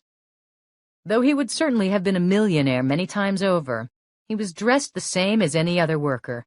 A blue shirt sprouting pens in the breast pocket, tan work slacks, boots. The sleeves were rolled up and she spotted a tattoo on his leathery forearm. In his hand was a yellow hard hat. A big walkie-talkie sat on his hip. She wouldn't have been surprised to see a six-shooter. His broad, mustachioed face looked like a gunslinger's. She started the engine and drove through the gates. Avery noticed her car. He squinted slightly and seemed to recognize hers immediately as a government car. He concluded his discussion with the leather-jacketed man who walked away. Quickly. She parked. Avery Construction was a no-nonsense company, devoted to one purpose: building things. Huge stores of construction materials, bulldozers, cats, backhoes, trucks, and jeeps. There was a concrete plant on the premises, and what appeared to be metal and woodworking shops, large diesel tanks for feeding the vehicles, Quonset huts, and storage sheds. The main office was made up of a number of large functional buildings, all low. No graphic designer or landscaper had been involved in the creation of Avery Construction. Dance identified herself. The head of the company was cordial and shook hands, his eyes crinkling lines into the tanned face as he glanced at her ID. "Mr. Avery, we're hoping you can help us. You're familiar with the crimes that have been occurring around the peninsula?" "The mass killer, that boy, sure. I heard someone else was killed today. Terrible. How can I help you?" "The killer's leaving roadside memorials as a warning that he's going to commit more crimes." He nodded. "I've seen that on the news." "Well, we've noticed something curious. Several of the crosses have been left near sites of your construction projects." "They have?" Now a frown, his brow creasing significantly. Was it out of proportion to the news? Dance couldn't tell. Avery started to turn his head, then stopped. Had he instinctively been looking toward his leather-jacketed associate? "How can I help?" "We want to talk to some of your employees to see if they've noticed anything out of the ordinary." "Such as?" "Passers-by behaving suspiciously, unusual objects, maybe footprints or bicycle tire tread marks in areas that were roped off for construction. Here's a list of locations." She'd written down several earlier in the car. Concern on his face, he looked over the list, then slipped the sheet into his shirt pocket and crossed his arms. This in itself meant little kinesically, since she hadn't had time to get a baseline reading. But arm and leg crossing are defensive gestures and can signify discomfort. "You want me to give you a list of employees who've worked around there?" Since the killings began, I assume. Exactly. It would be a big help. I assume you'd like this sooner rather than later. As soon as possible. I'll do what I can. She thanked him and walked back to her car, then drove out of the parking lot and up the road. Dance pulled up beside a dark blue Honda Accord nearby. She was pointed the opposite way, so her open window was 2 feet from Ray Caraneo's. He sat in the driver's seat of the Honda in shirt sleeves, without a tie. She'd seen him dressed this casually only twice before, at a bureau picnic, and one very bizarre barbecue at Charles Overby's house. He's got the bait, Dance said. I have no idea if he'll bite. How did he react? Hard to tell. I didn't have time to take a baseline, but my sense was that he was struggling to seem calm and cooperative. He was more nervous than he let on. I'm also not so sure about one of his helpers. She described the man in the leather jacket. Either one of them leaves, stay close. Yes, ma'am. Patrizia Chilton opened the door and said hello to Greg Ashton, the man her husband called an Uber blogger, in that cute but slightly obnoxious way of Jim's. Hi, Pat, Ashton said. They shook hands. The slim man in expensive tan slacks and a nice sports coat nodded toward the squad car sitting in the road. That deputy? He wouldn't give anything away, but he's here because of those killings, right? They're just taking precautions. I've been following the story. You must be pretty upset. She gave a stoic smile. That's putting it mildly. It's been a nightmare. She liked being able to admit how she felt. She couldn't always do that with Jim. She believed she had to be supportive. In fact, she was sometimes furious at his role as a relentless investigative journalist. It was important, she understood, but sometimes she just plain hated the blog. And now, endangering the family and forcing them to move to a hotel? This morning she'd had to ask her brother, a big man who'd been a bouncer in college, to escort the boys to their day camp, stay there, and bring them back. She bolted the door behind them. Can I get you anything? Patrizia asked Ashton. No, I'm fine, thanks. Patrizia walked him to the door of her husband's office, her eyes taking in the backyard through a large window in the hallway, a tap of concern in her chest. Had she seen something in the bushes behind the house? Was it a person? She paused. Something wrong? Ashton asked. Her heart was pounding hard. Nothing. Probably just a deer. I have to say this whole case has gotten my nerves shaken. I don't see anything. It's gone, she said. But was it? She couldn't tell. Yet she didn't want to alarm their guest. Besides, all the windows and doors were locked. They arrived at her husband's office and stepped inside. "Honey," she said, "it's Greg." Ah, right on time. The men shook hands. Patrizia said, "Greg said he doesn't care for anything. How about you, honey?" No, I'm fine. Any more tea and I'll be in the bathroom for the whole meeting. Well, I'll leave you two boys to do your work and get back to packing. Her heart sank again at the thought of moving into a hotel. She hated being driven from her home. At least the boys would consider it an adventure. Actually, Ashton said, hold on a minute, Pat. I'm going to do a video of Jim's operation to post on my site. I want to include you, too. He set his briefcase on the table and opened it up. Me? Patrizia gasped. Oh, no. I haven't done my hair and my makeup. Ashton said, first of all, you look fantastic. But most important, blogging isn't about hair and makeup. It's about authenticity. I've shot dozens of these, and I've never let anybody so much as put on lipstick. Well, I guess. Patrizia was distracted, thinking about the motion she'd seen behind the house. She should tell the deputy out front about it. Ashton laughed. It's only a webcam anyway. Medium resolution. He held up the small video camera. You're not going to ask me questions, are you? She was growing panicky at the thought. Jim's blog alone had hundreds of thousands of viewers. Greg Ashton's probably had many more. I wouldn't know what to say. It'll be sound bites. Just talk about what it's like to be married to a blogger. Her husband laughed. I'll bet she has plenty to say. We can do as many takes as you want. Ashton set a tripod up in the corner of the room and mounted the camera. Jim straightened his desktop, organizing the dozens of stacks of journals and papers. Ashton laughed and shook a finger. We want it authentic, Jim. Another laugh. Okay, fair enough. Jim replaced the papers and magazines. Patrizia looked at herself in a small decorative mirror up on the wall and ran her fingers through her hair. No, she decided defiantly. She was going to get fixed up no matter what he said. She turned to tell Ashton this. She had only a moment to blink and no time to protect herself when Ashton's fist swung directly into her cheek and collided hard with bone, breaking skin and knocking her to the floor.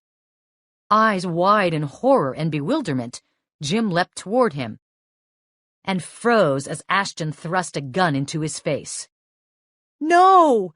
Patrizia cried, scrambling to her feet. Don't hurt him! Ashton tossed Patrizia a roll of duct tape and ordered her to bind her husband's hands behind him. She hesitated. Do it! Hands shaking, tears streaming, confused, she did as she'd been told. Honey, she whispered as she wrapped his hand behind the chair. I'm scared. Do what he says, her husband told her. Then he glared at Ashton. What the hell is this? Ashton ignored him and dragged Patrizia by the hair to the corner. She squealed, tears falling. No, it hurts, no! Ashton taped her hands as well. Who are you? Jim whispered. But Patrizia Chilton could answer that one herself. Greg Ashton was the roadside cross killer. Ashton noticed Jim looking outside. He muttered, The deputy? He's dead. There's nobody to help you. Ashton pointed the video camera at Jim's pale, horrified face, tears welling in his eyes. You want more hits on your precious report, Chilton? Well, you're going to get them. I bet it'll be a record. I don't think we've ever seen a blogger killed on webcam before. Catherine Dance was back at CBI headquarters. She was disappointed to learn that Jonathan Bowling had returned to Santa Cruz. But since he'd come up with the platinum find, Stryker, well, Jason, there wasn't much else for him to do at the moment. Ray Caraneo called in with some interesting news. He explained that Clint Avery had left his company 10 minutes ago. The agent had followed him along the winding roads in the pastures of heaven, the name that literary legend John Steinbeck had given to the lush, agriculturally fertile area. There he'd stopped twice, on the shoulder. Both times he'd met with someone. First, two somber men, dressed like cowboys, in a fancy pickup truck. The second time, a white-haired man in a nice suit, behind the wheel of a Cadillac. The meeting seemed suspicious. Avery was clearly nervous. Caraneo had gotten the plates and was running profiles. Avery was now headed toward Carmel, Caraneo right behind him.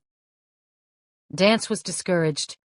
She'd hoped that her meeting with Avery would flush the construction boss, force him to speed to a safe house where he'd stashed evidence, and perhaps Travis himself. But apparently not. Still, the men Avery'd met with might have been hired guns who were behind the killings. The DMV report would give her some clues, if not answers. TJ stuck his head in her doorway. Hey, boss, you still interested in Hamilton Royce? The man who was probably at that very moment considering how to bring her career down in flames. Give me a 1-minute précis. A what? TJ asked. Synopsis, summary, digest. Précis is a word? Learn something new every day. Okay, Royce is a former lawyer. Left practice mysteriously and quickly. He's a tough guy. Works mostly with 6 or 7 different departments in the state. Ombudsman's his official title. Unofficially, he's a fixer. You see that movie Michael Clayton? With George Clooney? Sure. Twice.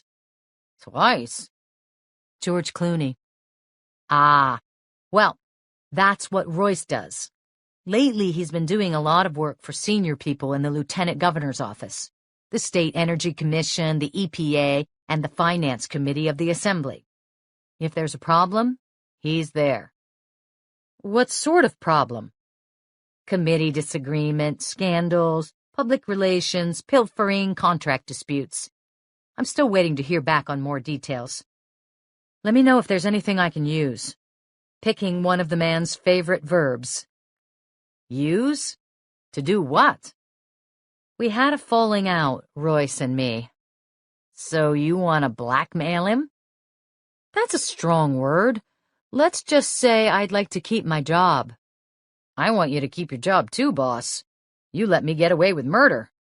Hey, what's with Avery? Ray's tailing him. Love that word. Almost as good as shadow. What's the word on Chilton's list of suspects? TJ explained that tracking them down was going slowly. People had moved or were unlisted, they were out, names had changed. Give me half, she said. I'll get going on it too. The young agent handed her a sheet of paper. I'll give you the small list, he said, because you're my favorite boss.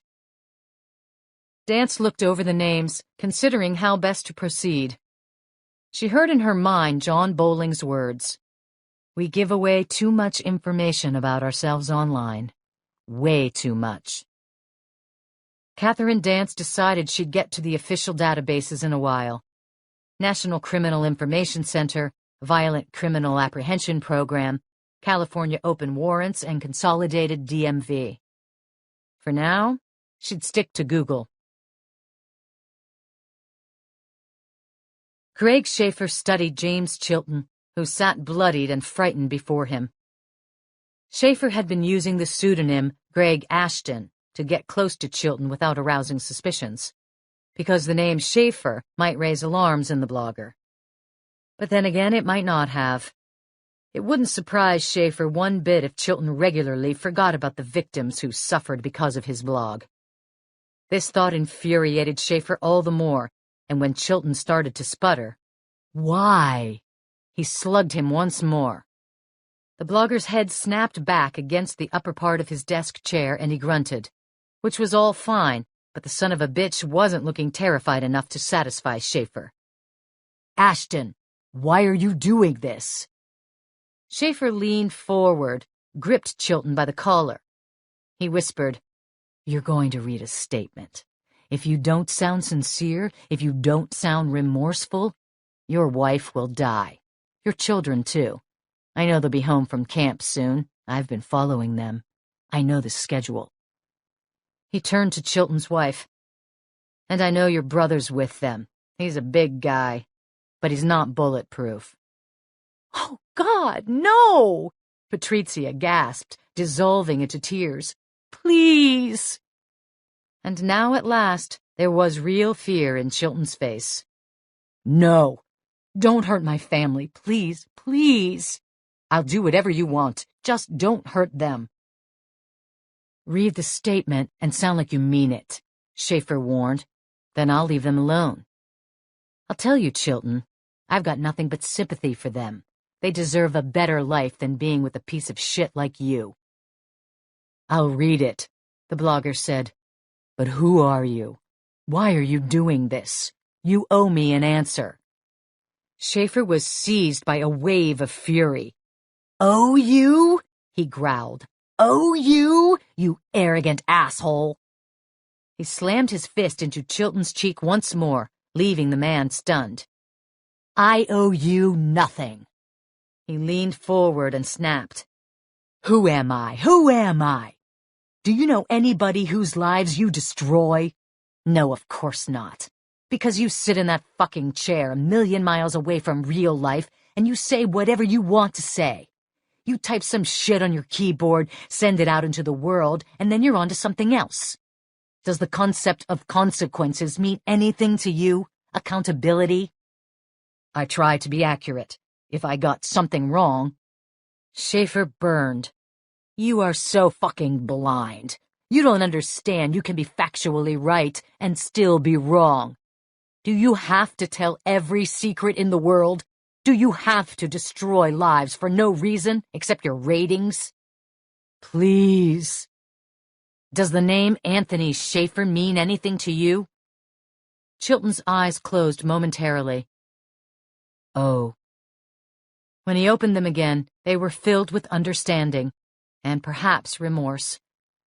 But that didn't move Schaefer one bit. At least Chilton remembered the man he destroyed. Patrizia asked, "Who's that? Who does he mean, Jim?" "Tell her, Chilton." The blogger sighed. "He was a gay man who killed himself after I outed him a few years ago. And he was... my brother." His voice cracked. "I'm sorry." "Sorry?" Schaefer scoffed. "I apologized for what happened. I never wanted him to die. You must know that. I felt terrible." Schaefer turned to Patrizia. "Your husband, the voice of the moral and just universe, didn't like it that a deacon in a church could also be gay." Chilton snapped back. "That wasn't the reason.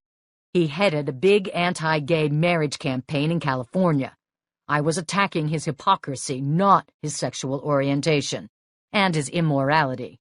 He was married, he had children, but when he was on business trips he'd call up gay prostitutes.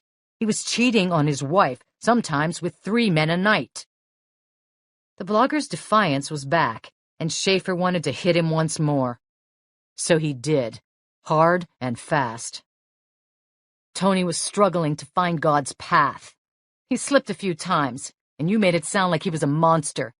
You never even gave him a chance to explain. God was helping him find the way." "Well, God wasn't doing a very good job, not if..."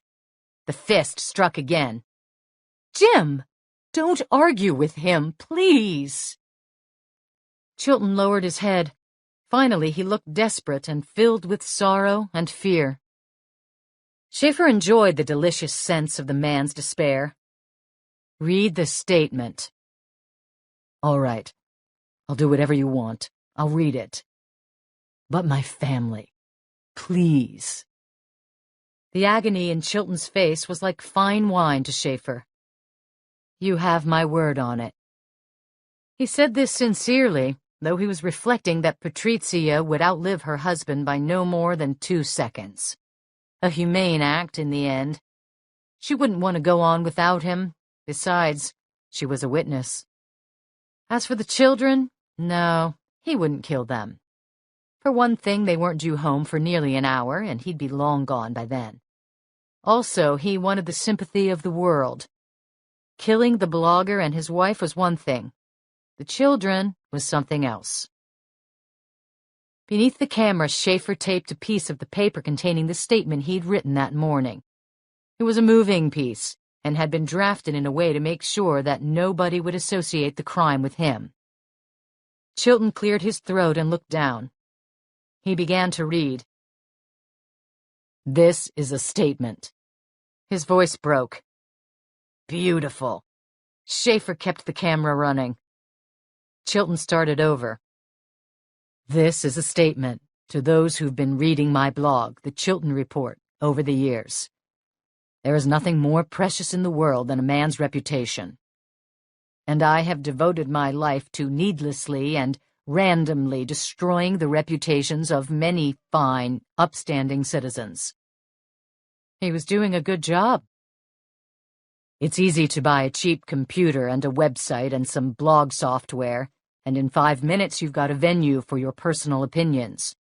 A venue that will be seen by millions of people around the world. This leads to an intoxicating sense of power.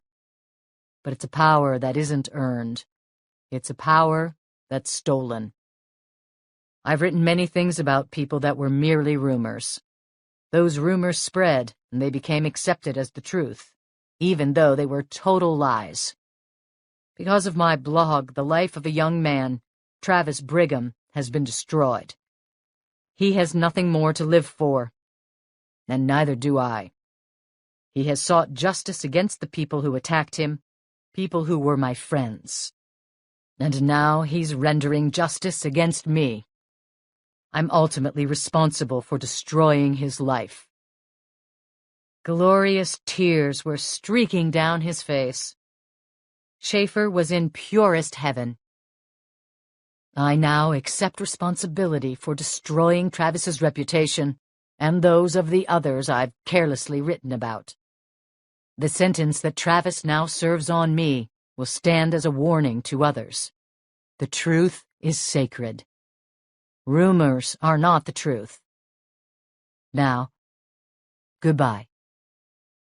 He inhaled deeply and looked at his wife.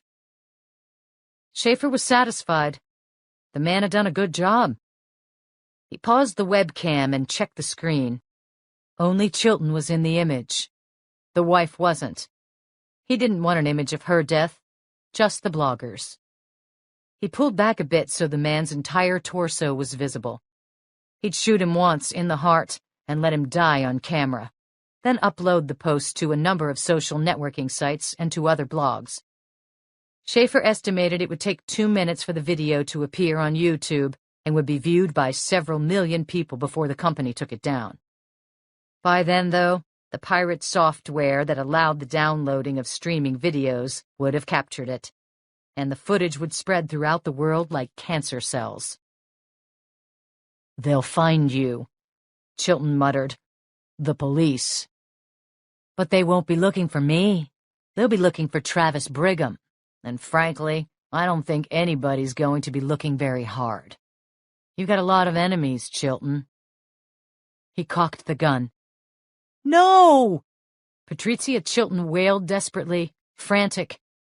Schaefer resisted a tempting impulse to shoot her first.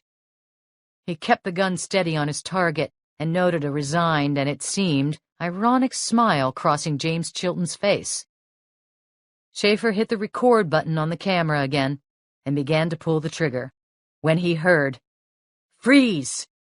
The voice was coming from the open office doorway. "Drop the weapon, now!" Jolted, Schaefer glanced back at a slim young Latino man in a white shirt, sleeves rolled up, pointing a weapon his way, a badge on his hip. No! How had they found him? Schaefer kept the gun steadily on the blogger's chest and snapped to the cop. "You drop it." "Lower the weapon," was the officer's measured reply.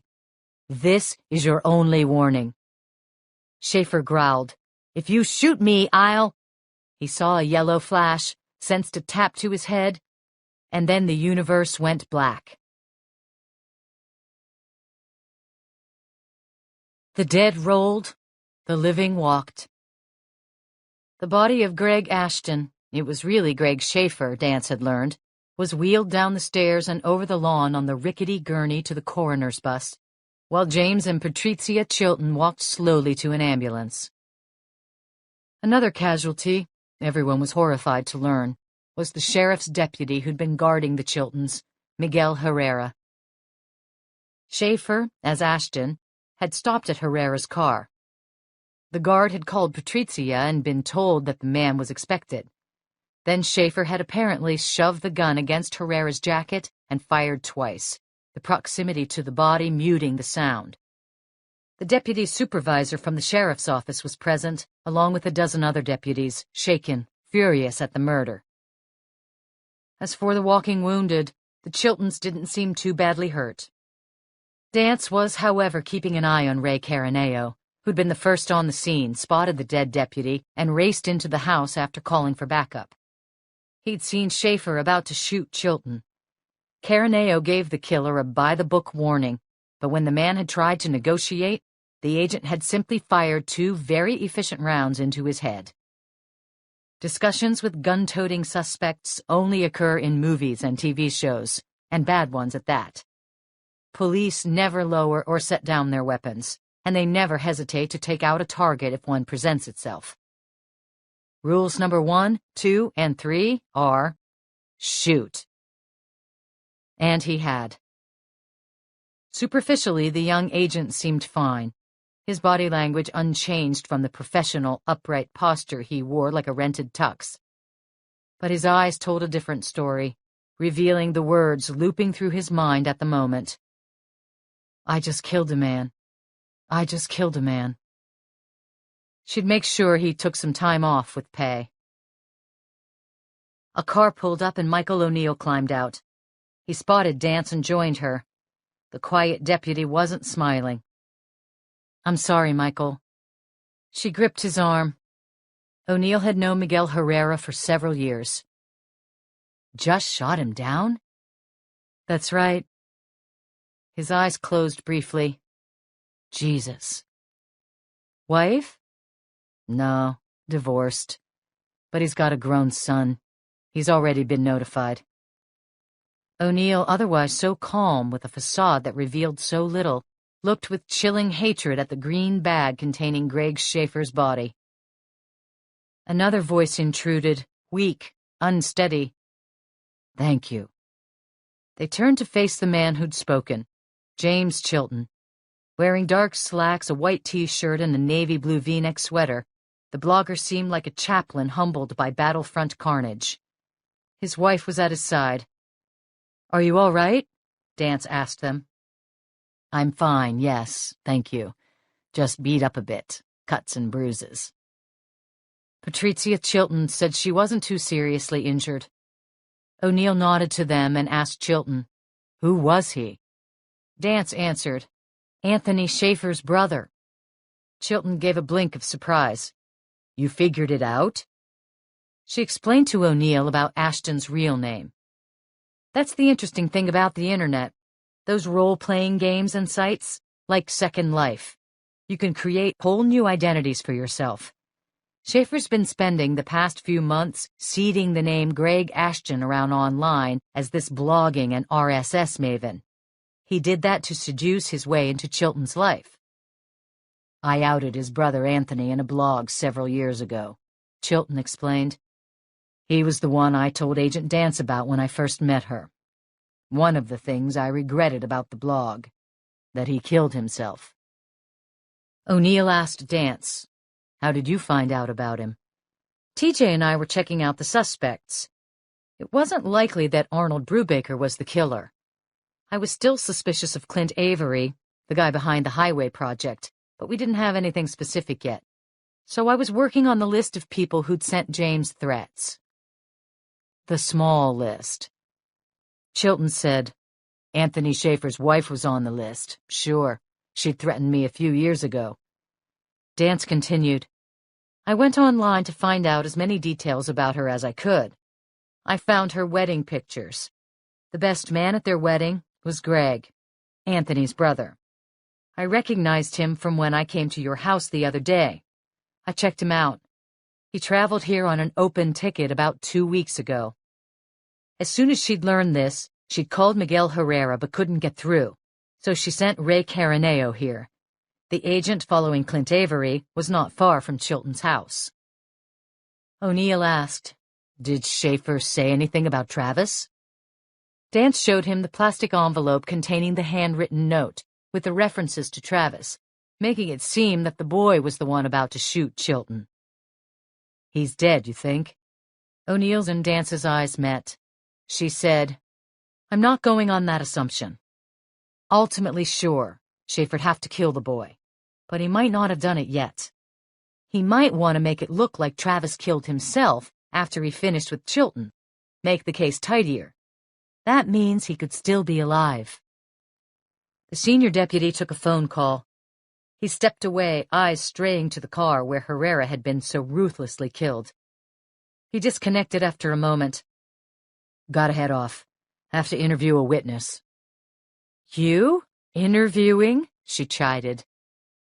Michael O'Neill's technique at interviewing involved gazing unsmilingly at the subject and asking him over and over again to tell O'Neill what he knew.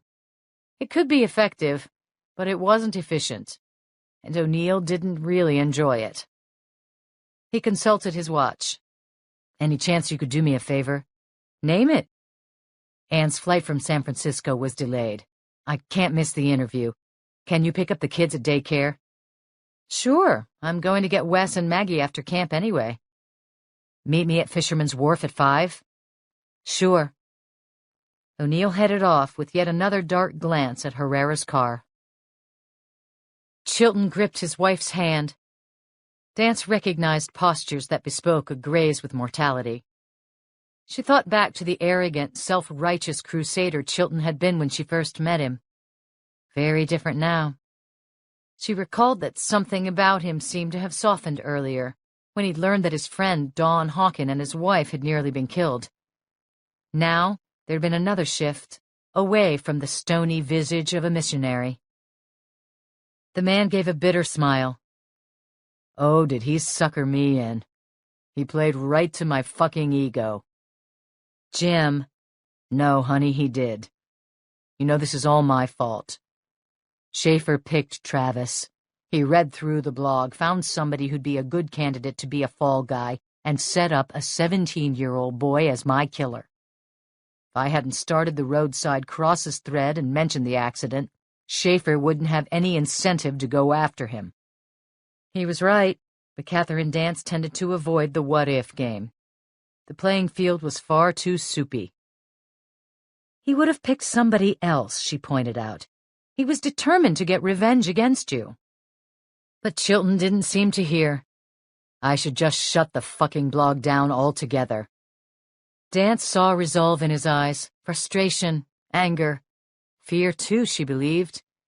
Speaking to both of them, he said firmly, I'm going to. To what? His wife asked. Shut it down. The report's finished. I'm not destroying anybody else's life. Jim, Patrizia said softly. She brushed some dirt off her sleeve. When our son had pneumonia, you sat beside his bed for 2 days and didn't get a bit of sleep. When Dawn's wife died, you walked right out of that meeting at Microsoft headquarters to be there for him. You gave up a $100,000 contract. When my dad was dying, you were with him more than the hospice people. You do good things, Jim. That's what you're about. And your blog does good things, too. Shh, let me finish. Donald Hawken needed you, and you were there. Our children needed you, and you were there. Well, the world needs you too, honey. You can't turn your back on that. Patty, people died. Just promise me you won't make any decisions too fast. This has been a terrible couple of days. Nobody's thinking clearly. A lengthy pause. I'll see. I'll see. Then he hugged his wife. But one thing I do know is that I can go on hiatus for a few days, and we're going to get away from here. Chilton said to his wife, Let's go up to Hollister tomorrow. We'll spend a long weekend with Donald and Lily. You still haven't met her. We'll bring the boys, cook out, do some hiking. Patrizia's face blossomed into a smile. She rested her head against his shoulders. I'd like that. He turned his attention to Dance. There's something I've been thinking about. She cocked an eyebrow. A lot of people would have thrown me to the wolves, and I probably deserved to be thrown. But you didn't. You didn't like me, you didn't approve, but you stood up for me. That's intellectual honesty. You don't see that much. Thank you. Dance gave a faint, embarrassed laugh, acknowledging the compliment, even though she thought of the times she had wanted to throw him to the wolves. The Chiltons returned to the house to finish packing and arrange for a motel that night. Patrizia didn't want to stay in the house until the office had been scrubbed clean of every trace of Schaefer's blood. Dance could hardly blame her. The agent now joined the Monterey County Sheriff's Office crime scene chief, an easygoing, middle-aged officer she'd worked with for several years. She explained that there was a possibility that Travis might still be alive, stashed in a hideout somewhere, which meant he'd have a dwindling supply of food and water. She had to locate him, and soon. You find a room key on the body? Yep, Cypress Grove Inn. I want the room and Schaefer's clothes and his car gone over with a microscope. Look for anything that might give us a clue where he might have put the boy. You bet, Catherine. She returned to her car, phoning TJ. You got him, boss. I heard. Yep, but now I want to find the boy. If he's alive, we may only have a day or two until he starves to death or dies of thirst. All out on this one. The sheriff's office is running the scenes at Chilton's house and at the Cypress Grove, where Schaefer was staying. Call Peter Bennington and ride herd on the reports. Call Michael if you need to. Oh, and find me witnesses in nearby rooms at the Cypress Grove. Sure, boss. And contact the highway patrol, county and city police. I want to find the last roadside cross, the one Schaefer left to announce Chilton's death. Peter should go over it with every bit of equipment they've got. Another thought occurred to her. Did you ever hear back about that state vehicle? Oh, that Pfister saw, right? Yeah. Nobody called. I don't think we're prioritized. Try again, and make it a priority. You coming in, boss? Overbearing wants to see you. TJ? Sorry. I'll be in later. I've got to follow up on one thing. You need help? She said she didn't, though the truth was, she sure as hell didn't want to do this one solo.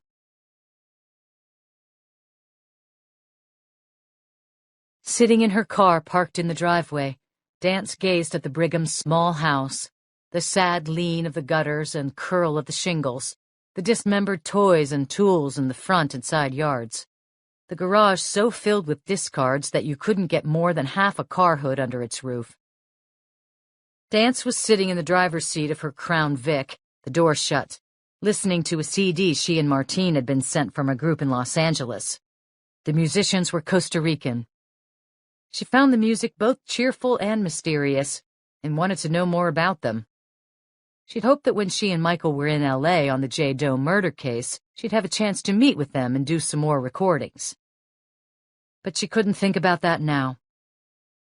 She heard the rumble of rubber on gravel and looked into the rear-view mirror to see Sonia Brigham's car pause as it turned past the hedge of boxwood. The woman was alone in the front seat. Sammy sat in the back. The car didn't move for a long moment, and Dance could see the woman staring desperately at the police cruiser. Finally, Sonia teased her battered car forward again and drove past Dance to the front of the house, braked, and shut the engine off. With a fast look Dance's way, the woman climbed out and strode to the back of the car and lifted out the laundry baskets and a large bottle of Tide. His family's so poor that they can't even afford a washer and dryer. Who goes to laundromats? Losers. That's who. The blog post that told Schaefer where to find a sweatshirt to steal to help him frame Travis. Dance climbed out of her own vehicle. Sammy looked at her with a probing expression. The curiosity of their first meeting was gone. Now he was uneasy. His eyes were eerily adult. "You know something about Travis?" he asked, and didn't sound as odd as he had earlier. But before Dance could say anything, his mother shooed him off to play in the backyard. He hesitated, still staring at Dance, then wandered off, uncomfortable, fishing in his pockets. "Don't go far, Sammy." Dance took the bottle of detergent from under Sonia's pale arm and followed her toward the house. Sonia's jaw was firm, eyes straight forward. "Mrs., I have to put this away," Sonia Brigham said in a clipped tone. Dance opened the unlocked door for her. She followed Sonia inside. The woman moved straight into the kitchen and separated the baskets. "If you let them sit, the wrinkles, you know what it's like." She smoothed the t-shirt. Woman to woman. "I washed it thinking I could give it to him." "Mrs. Brigham, there are some things you should know. Travis wasn't driving the car on June 9th. He took the blame." "What?" She stopped fussing with her laundry. He had a crush on the girl who was driving. She'd been drinking. He tried to get her to pull over and let him drive. She crashed before that happened. Oh, heavens! Sonia lifted the shirt to her face, as if it could ward off the impending tears. And he wasn't the killer leaving the crosses. Someone set it up to make it seem like he'd left them and caused those deaths. A man with a grudge against James Chilton. We stopped him. And Travis? Sonia asked desperately, fingers white as they gripped the shirt. We don't know where he is. We're looking everywhere, but we haven't found any leads yet. Dance explained briefly about Greg Schaefer and his plan for revenge. Sonia wiped her round cheeks. There was a prettiness still in her face, though obscured. The remnants of the prettiness evident in the picture of her in the state fair stall taken years earlier. Sonia whispered, I knew Travis wouldn't hurt those people. I told you that. Yes, you did, Dance thought. And your body language told me that you were telling the truth. I didn't listen to you. I listened to logic when I should have listened to intuition. Long ago, Dance had done a Myers-Briggs analysis of herself. She got into trouble when she strayed too far from her nature. Sonia replaced the shirt, smoothed the cotton again. He's dead, isn't he? We have no evidence he is, absolutely none. But you think so? It'd be logical for Schaefer to keep him alive. I'm doing everything we can to save him. That's one of the reasons I'm here. She displayed a picture of Greg Schaefer, a copy from his DMV picture. Have you seen him? Maybe following you, talking to neighbors? Sonia pulled on battered glasses and looked at the face for a long time. No, I can't say I have. So he's him. The one done it, took my boy? Yes. I told you no good would come of that blog. Her eyes slipped toward the side yard where Sammy was disappearing into the ramshackle shed. She sighed. If Travis is gone, telling Sammy, oh, that'll destroy him. I'll be losing 2 sons at once. Now, I gotta put the laundry away. Please go now. Dance and O'Neill stood next to each other on the pier, leaning against the railing. The fog was gone, but the wind was steady. Around Monterey Bay, you always had one or the other. Travis's mother, O'Neill said, speaking loudly. That was tough, I'll bet. Hardest part of it all, she said, her hair flying. Then asked him, how was the interview? Thinking of the Indonesian investigation. The other case. Good. She was glad O'Neill was running the case, regretted her jealousy. Terrorism kept all law enforcers up nights. If you need anything from me, let me know. His eyes on the bay, he said, I think we'll wrap it in the next 24 hours. Below them were their children, the 4 of them, on the sand at water's edge. Maggie and Wes led the expedition. Being grandchildren of a marine biologist, they had some authority. Pelicans flew solemnly nearby. Gulls were everywhere, and not far offshore, a brown curl of sea otter floated easily on its back, inverted elegance. It happily smashed open mollusks against a rock balanced on its chest. Dinner. O'Neill's daughter, Amanda, and Maggie stared at it gleefully, as if trying to figure out how to get it home as a pet. Dance touched O'Neill's arm and pointed at 10-year-old Tyler, who was crouching beside a long whip of kelp and poking it cautiously, ready to flee if the alien creature came to life. Wes stood protectively near, in case it did. O'Neill smiled, but she sensed from his stance and the tension in his arm that something was bothering him. Only a moment later he explained, calling over the blast of wind. I heard from Los Angeles. The defense is trying to move the immunity hearing back again. 2 weeks. Oh, no, Dance muttered. 2 weeks? The grand jury's scheduled for then. Saybold's going all out to fight it. He didn't sound optimistic. Hell! Dance grimaced. War of attrition? Keep stalling and hope it all goes away? Probably. We won't, she said firmly. You and me, we won't go away. But will Saybold and the others? O'Neill considered this. If it takes much more time, maybe. It's an important case, but they have a lot of important cases. Dance sighed. She shivered. You cold? Her forearm was docked against his. She shook her head. The involuntary ripple had come from thinking of Travis. As she'd been looking over the water, she wondered if she was also gazing at his grave. A gull hovered directly in front of them. The angle of attack of his wings adjusted perfectly for the velocity of the wind. He was immobile, 20 feet above the beach. Dance said, All along, you know, even when we thought he was the killer, I felt sorry for Travis.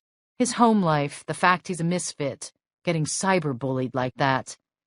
And John was telling me the blog was just the tip of the iceberg. People were attacking him in instant messages, emails, on other bulletin boards. It's just so sad it turned out this way. He was innocent, completely innocent.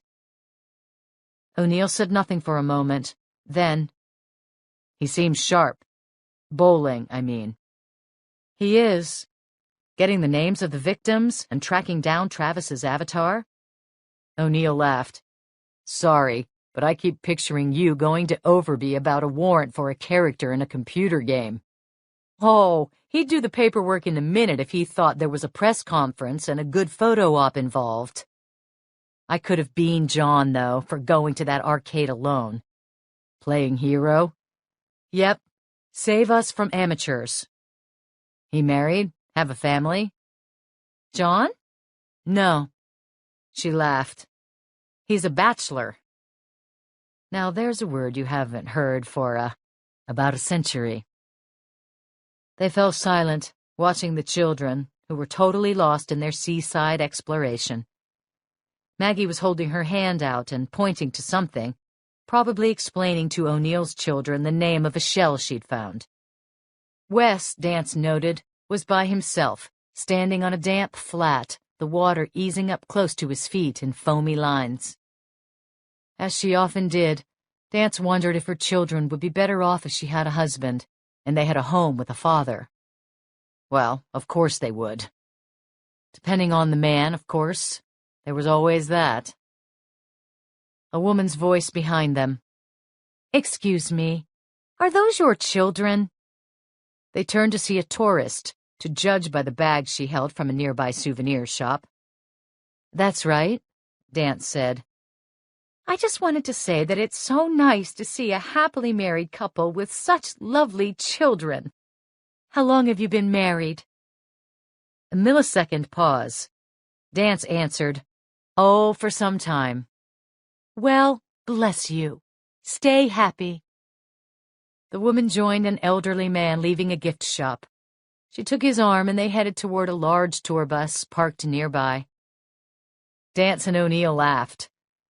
Then she noticed a silver Lexus pull up in a nearby parking lot. As the door opened, she was aware that O'Neill had eased away from her slightly, so that their arms no longer touched.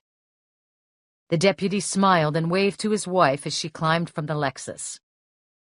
Tall, blonde Anne O'Neill, wearing a leather jacket, peasant blouse, long skirt, and a belt of dangly metal, smiled as she approached.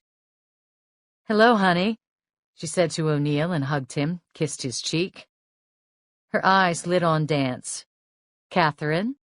Hi, Anne. Welcome home. The flight was awful. I got tied up at the gallery and didn't make it in time to check my bag. I was right on the borderline. I was in an interview, O'Neill told her. Catherine picked up Tyler and Amy. Oh, thanks. Mike said you'd closed the case. That one about the roadside crosses? A few hours ago. Lot of paperwork, but yeah, it's done. Not wanting to talk about it any longer, Dance said, How's the photo exhibition going? Getting ready, said Anne O'Neill, whose hair brought to mind the word lioness. Curating's more work than taking the pictures. Which gallery? Oh, just Jerry Mitchell's, south of Market. The tone was dismissive, but Dance guessed the gallery was well known. Whatever else, Anne never flaunted ego. Congratulations. We'll see what happens at the opening. Then there are the reviews afterward. Her sleek face grew solemn. In a low voice, I'm sorry about your mother, Catherine. It's all crazy. How's she holding up? Pretty upset. It's like a circus. The newspaper stories. It made the news up there. 130 miles away? Well, Dance shouldn't have been surprised. Not with the prosecutor, Robert Harper, playing the media game. We've got a good attorney. If there's anything I can do. The ends of Anne's metal belt tinkled like a wind chime in the breeze. O'Neill called down to the beach. Hey, guys, your mother's here. Come on. Can't we stay, Dad? Tyler pleaded. Nope, time to get home. Come on. Reluctantly, the children trudged toward the adults. Maggie was dispensing shells. Dance was sure she'd be giving the good ones to the O'Neill children and her brother. Wes and Maggie piled into Dance's Pathfinder for the short ride to the inn where her parents were staying. Once again, they'd spend the night with Edie and Stuart. The perp was dead, so the threat to her personally was gone. But Dance was adamant about finding Travis alive. She'd possibly be working late into the night. They were halfway to the inn when Dance noticed that Wes had grown quiet. Hey, young man, what's up? Just wondering. Dance knew how to reel in details from reluctant children. The trick was patience. About what? She was sure it had to do with his grandmother. But it didn't. Is Mr. Bowling coming over again? John? Why? Just the Matrix on TNT tomorrow. Maybe he hasn't seen it. I'll bet he has. Dance was always amused by the way children assume that they're the first to experience something and that prior generations lived in sorrowful ignorance and deprivation. Mostly, though, she was surprised that the boy had even asked the question. You like Mr. Bowling? She ventured. No. I mean, he's okay. Maggie contradicted. You said you liked him. You said he was neat. As neat as Michael. I did not. Yes, you did! Maggie, you are so wrong. All right, Dance commanded. But her tone was amused. In fact, there was something about this sibling bickering that she found comforting. A bit of normalcy in this turbulent time. They arrived at the inn, and Dance was relieved to see that the protesters still had not found the location where her parents were hiding out. She walked Wes and Maggie to the front door. Her father greeted her. She hugged him hard and looked inside. Her mother was on the phone, focusing on what was apparently a serious conversation. Dance wondered if she was talking to her sister, Betsy. Any word from Sheedy, Dad? Nothing more, no. The arraignment's tomorrow afternoon. He brushed absently at his thick hair. I heard you got the fellow, that killer. And the boy was innocent? We're looking for him right now. Her voice lowered so the children couldn't hear. Frankly, the odds are he's dead, but I'm hoping for the best. She hugged the man. I've got to get back to the search now. Good luck, honey. As she turned to leave, she waved once more to her mother. Edie reciprocated with a distant smile and nod, then, still on the phone, gestured her grandchildren to her and gave them big hugs. 10 minutes later, Dance walked into her office, where a message awaited her. A curt note from Charles Overby. Could you send me the report on disposition of the Chilton blog case? All the details, sufficient for a meaningful announcement to the press. We'll need within the hour. Thank you. And you're welcome, for a case solved, a perp dead, and no more victims. Overby was pissy, she supposed, because she'd refused to kowtow to Hamilton Royce, the fixer, who was about as far from George Clooney as one could be. Meaningful announcement. Dance composed a lengthy memo, giving the details of Greg Schaefer's plan, how they learned of his identity and his death. She included information about the murder of Miguel Herrera, the deputy with the sheriff's office, guarding the Chilton house, and the update on the all-out search for Travis.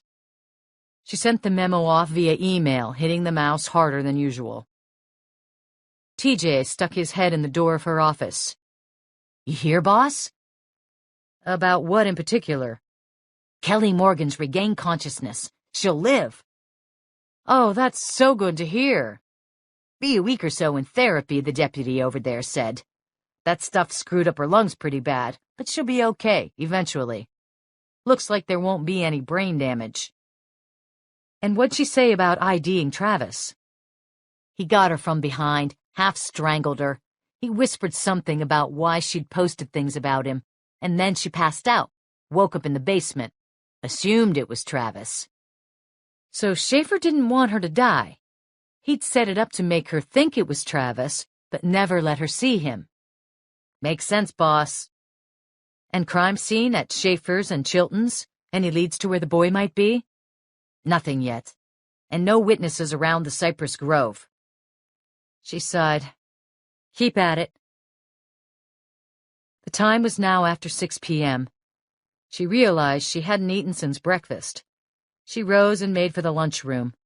She needed coffee and wanted something indulgent, homemade cookies or donuts. Mary Ellen's well in the gal's wing had run dry. At the least she could enter a negotiation with the temperamental vending machine, a rumpled dollar in exchange for a packet of toasted peanut butter crackers or Oreos.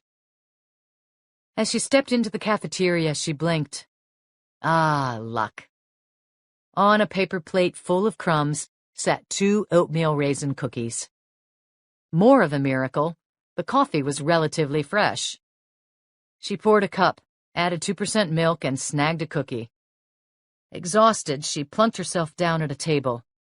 She stretched and fished her iPod out of her pocket, mounting the earbuds and scrolling through the screen to find solace. She hit play, took a bite of cookie, and was reaching for the coffee when a shadow hovered. Hamilton Royce was looking down at her. His temporary ID was pinned to his shirt. The big man's arms hung at his sides. Just what I need. If thoughts could sigh, hers would have been clearly audible. Agent Dance, can I join you? She gestured to an empty chair, trying not to look too invitational. But she did pull out the earbuds. He sat, the chair squeaking, plastic and metal in tension under his frame, and leaned forward, elbows on the table, hands clasped in front of him. This position generally signifies directness. She noted his suit again. The blue didn't work. Not dark enough. Or alternatively, she thought unkindly, he should be wearing a sailor's hat with the shiny brim. I heard. The case is over, correct? We've got the perp. We're still searching for the boy. For Travis? Royce asked, surprised. That's right. But he's dead, don't you think? No. Oh. A pause. That's the one thing I regret, Royce said. That's the worst of it all. That innocent boy. Dance noted that this reaction, at least, was honest. She said nothing more. Royce offered, I'll be heading back to Sacramento in a day or two. Look, I know we had some problems earlier. Well, disagreements. I wanted to apologize. Decent of him, though she remained skeptical. She said, we saw things differently. I didn't take any offense. Not personally. But professionally, she thought, I was totally pissed you tried to flank me. There was a lot of pressure from Sacramento. I mean, a lot. I got carried away in the heat of the moment. He looked away, partly embarrassed, and partly deceptive, too. He didn't feel that bad, Dance noticed, but she gave him credit for trying to make nice. He continued, Not often that you're in a situation like this, is it?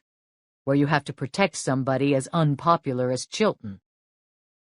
He didn't seem to expect an answer. He gave a hollow laugh. You know something? In a funny way, I've come to admire him. Chilton? A nod.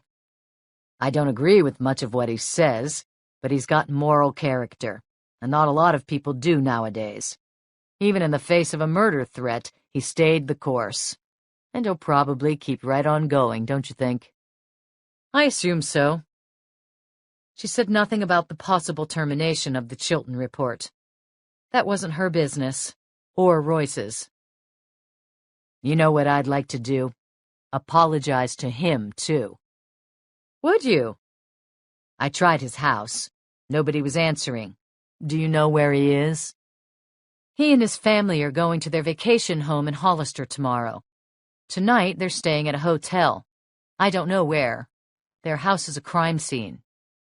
Well, I suppose I could email him in his blog. She was wondering if this would ever happen. Then, silence. Time for my exit, Dance thought. She snagged the last cookie wrapped in a napkin and headed for the lunchroom door. Have a safe drive, Mr. Royce. Again, I'm truly sorry, Agent Dance. I look forward to working with you in the future.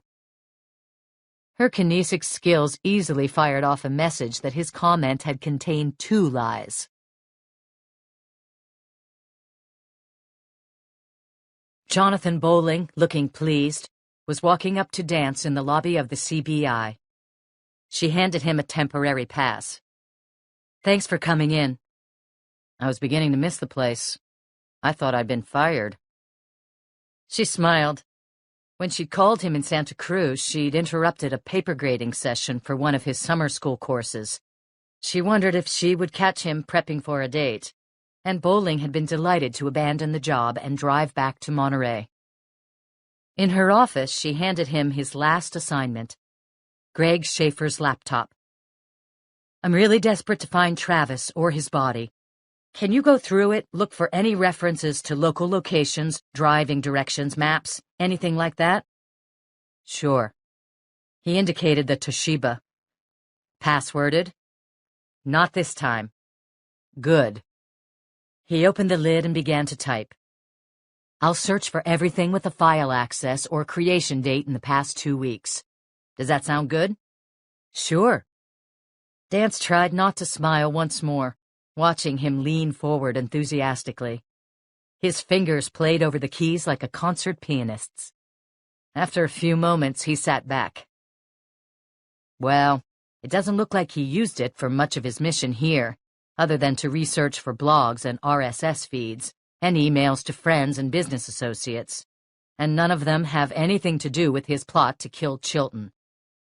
But those are just the undeleted records. He's been deleting files and websites regularly for the past week. Those, I'd guess, might be more what you're interested in. Yep. Can you reconstruct them? I'll go online and download one of Irv's bots. That'll roam the free space on a C drive and put back together anything he's deleted recently. Some of it will be only partial and some will be distorted, but most of the files should be 90% readable. That'd be great, John. 5 minutes later, Irv's bot was silently roaming through Schaefer's computer, looking for fragments of deleted files, reassembling them, and storing them in a new folder that Bowling had created. How long? She asked. Couple of hours, I'd guess. Bowling looked at his watch and suggested they get a bite of dinner. They climbed into his Audi and headed to a restaurant not far from the CBI headquarters, on a rise overlooking the airport and beyond that, the city of Monterey and the bay. They got a table on the deck, warmed with overhead propane heaters, and sipped a Viognier white wine. The sun was now melting into the Pacific, spreading out and growing violently orange. They watched it in silence as tourists nearby snapped pictures that would have to be photoshopped to even approximate the grandeur of the real event. They talked about her children, about their own childhoods, where they were from originally. Bowling commented that he believed only 20% of the Central Coast population comprised native Californians. Silence flowed between them again. Dance sensed his shoulders rising and was expecting what came next. Can I ask you something? Sure. She meant it. No reservations. When did your husband die? About 2 years ago. 2 years, 2 months, 3 weeks. She could give him the days and hours, too. I've never lost anybody. Not like that. There was a wistfulness in his voice, and his eyelids flickered like Venetian blinds troubled by the wind. What happened? You mind if I ask? Not at all. Bill was an FBI agent assigned to the local resident agency. But it wasn't work-related. An accident on Highway 1. A truck. The driver fell asleep. A wisp of a laugh. You know, I never thought about it until just now, but his fellow agents and friends put flowers by the roadside for about a year after it happened. A cross? No, just flowers. She shook her head. God, I hated that. The reminder. I'd drive miles out of my way to avoid the place. Must have been terrible. Dance tried not to practice her skills as a kinesics expert when she was out socially. Sometimes she'd read the kids, sometimes she'd read a date. But she remembered when she'd caught Wes in some minor lie and he grumbled, "It's like you're Superman, Mom. You've got X-ray word vision." Now she was aware that although Bowling's face kept its sympathetic smile, his body language had subtly changed. The grip on his wine glass stem tightened. On his free hand, fingers rubbed compulsively, behavior she knew he wasn't even aware of. Dance just needed to prime the pump. Come on, John, your turn to spill. What's your story? You've been pretty vague on the bachelor topic. Oh, nothing like your situation. He was minimizing something that hurt. She could see that. She wasn't even a therapist, let alone his. But they'd spent some time under fire, and she wanted to know what was troubling him. She touched his arm briefly. Come on. Remember, I interrogate people for a living. I'll get it out of you sooner or later. I never go out with somebody who wants to waterboard me on the first date. Well, depending. John Bowling, Dance had come to realize, was a man who used clever quips as armor. He continued, "This is the worst soap opera you'll ever hear. The girl I met after leaving Silicon Valley, she ran a bookstore in Santa Cruz. Bay Beach Books? I think I've been there. We hit it off real well, Cassie and I. Did a lot of outdoor things together, had some great times traveling. She even survived some visits to my family. Well, actually, it's only me who has trouble surviving those." He thought for a minute. "I think the thing is that we laughed a lot. That's a clue. What kind of movies do you like best? We watched comedies mostly." Okay, she was separated, not divorced. Legal separation. Cassie was completely honest about it. I knew it all up front. She was getting the paperwork together. Children? She had 2, yes. Boy and a girl like you. Great kids. Split the time between her and her ex. You mean her not-quite-ex, Dance corrected silently, and of course, knew the arc of the story. He sipped some more of the cold, crisp wine. A breeze had come up, and as the sun melted, the temperature fell. Her ex was abusive, not physically. He never hurt her or the kids, but he'd insult her, put her down. He gave an astonished laugh. This wasn't right, that wasn't right. She was smart, kind, thoughtful, but he just kept dumping on her. I was thinking about this last night. His voice faded at that comment, having just given away a bit of data he wished he hadn't. He was an emotional serial killer. That's a good way to put it. And naturally, she went back to him. His face was still for a moment as he relived a specific incident, she supposed. Our hearts rarely respond to the abstract. It's the tiny slivers of sharp memory that sting so. Then the facade returned in the form of a tight-lipped smile. He got transferred to China, and they went with him, Cassie and the kids. She said she was sorry, she'd always loved me, but she had to go back to him. never quite got the obligatory part in relationships. Like, you have to breathe, you have to eat, but staying with a jerk? I don't get the necessary. But here I am going on about, oh, shall we say, an epic bad call on my part, and you had a real tragedy. Dance shrugged. In my line of work, whether it's murder or manslaughter or criminally negligent homicide, a death's still a death. Just like love, when it goes away for whatever reason, it hurts all the same. I guess. But all I'll say is it's a real bad idea to fall in love with somebody who's married. Amen, thought Catherine Dance again, and nearly laughed out loud. She tipped a touch more wine into her glass. How about that, he said. What? We've managed to bring up two extremely personal and depressing topics in a very short period of time. Good thing we're not on a date, he added with a grin. Dance opened the menu. Let's get some food. They have the best calamari burgers in town here, Bowling said. She laughed. She'd been about to say exactly the same. The computer search was a bust. She and the professor returned from their squid and salads to her office, both eager to see what Irv's bot had found. Bowling sat down, scrolled through the file, and announced with a sigh, Zip. Nothing?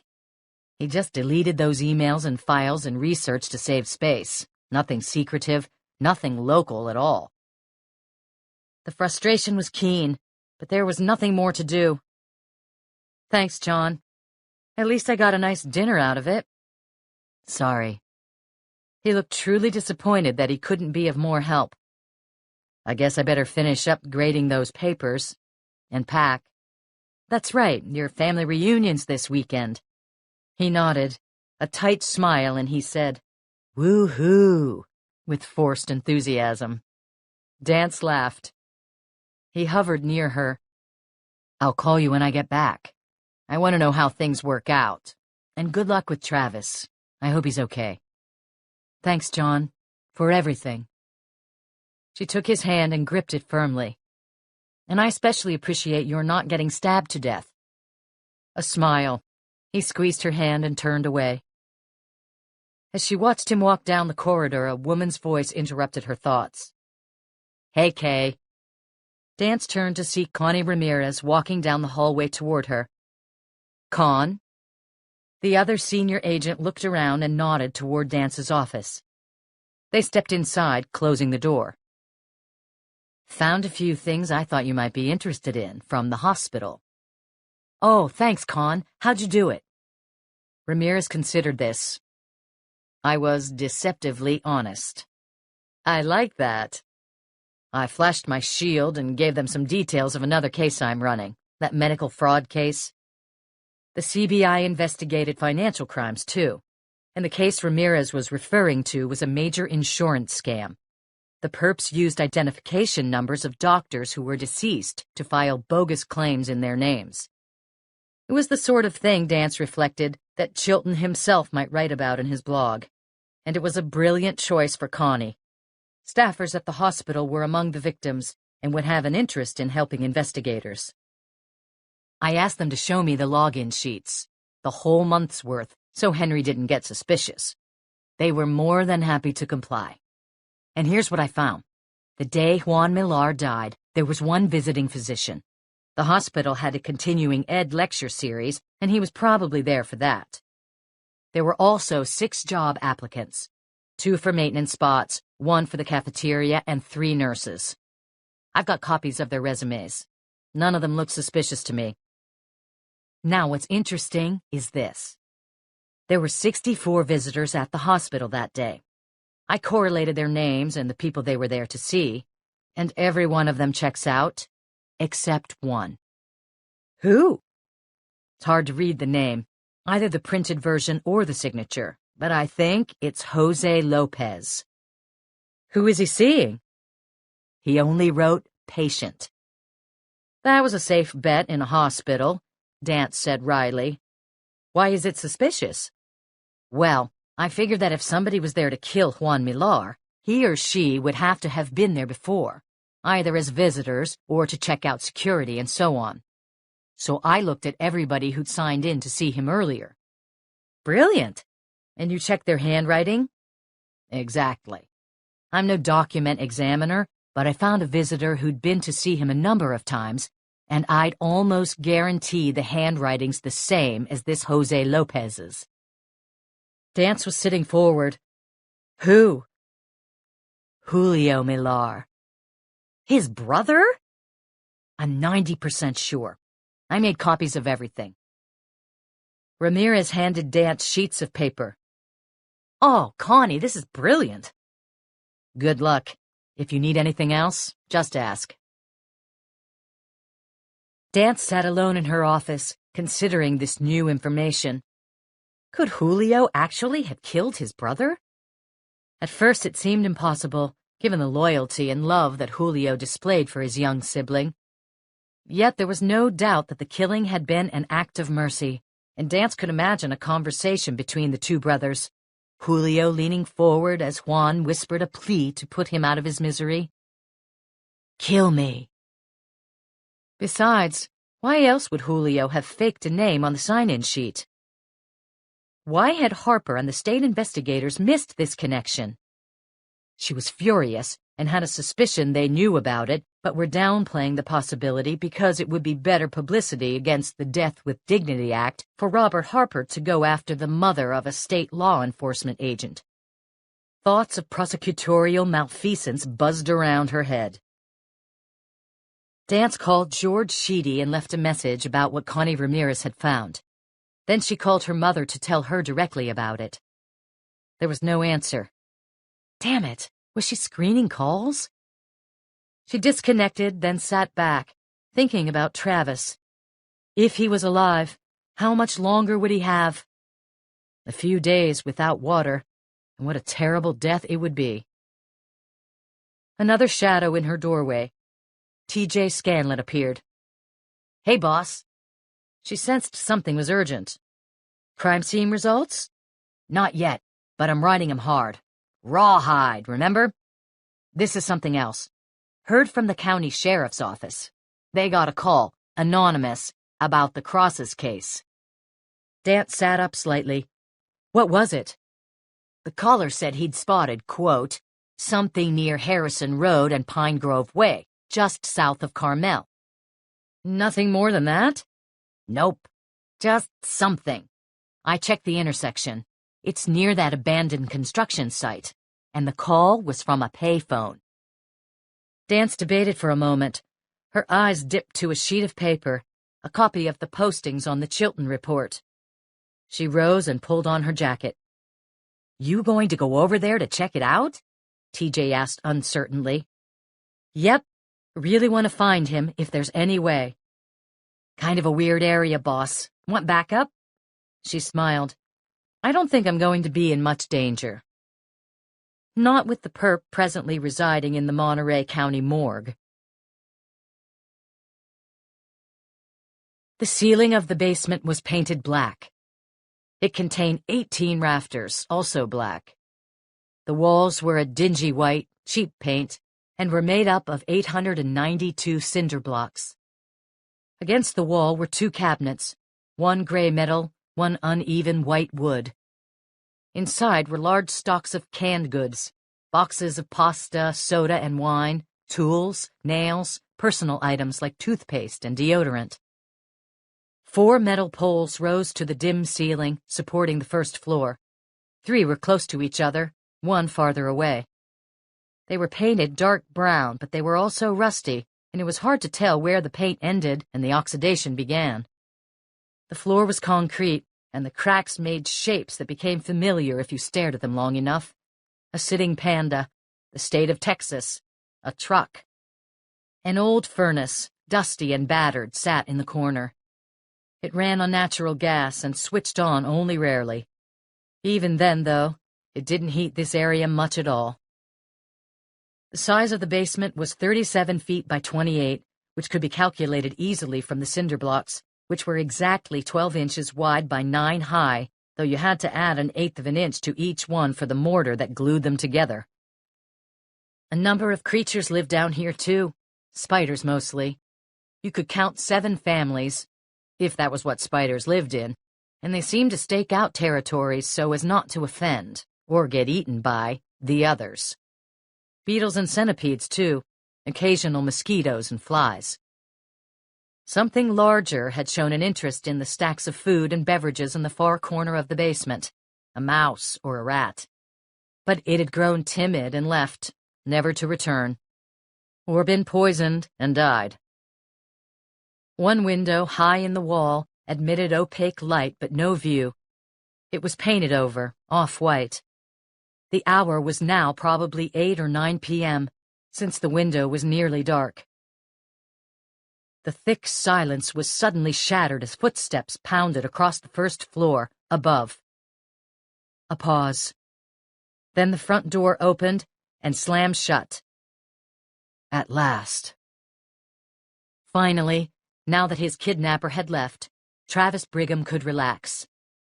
The way the schedule of the past few days had turned out, once his captor left at night, he wouldn't be back till morning. Travis now curled up in the bed, pulling the gamey blanket around him. This was the high point of his day. Sleep. At least in sleep, Travis had learned, he could find some respite from despair. The fog was thick and briskly streamed overhead as Dance turned off the highway and began to meander down winding Harrison Road. This area was south of Carmel proper, on the way to Point Lobos and Big Sur beyond, and was deserted, mostly hilly woods. A little farmland remained. Coincidentally, it was close to the ancient Indian land near where Arnold Brubaker hoped to build his desalination plant. Smelling pine and eucalyptus, Dance slowly followed her headlights, low beams because of the fog, along the road. Occasional driveways led into darkness broken by dots of light. She passed several cars, also driving slowly, coming from the opposite direction, and she wondered if it had been a driver who'd called in the anonymous report that had sent her here, or one of the residents.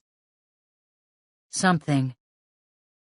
That was certainly a possibility, but Harrison Road was also a shortcut from Highway 1 to Carmel Valley Road. The call could have come from anybody.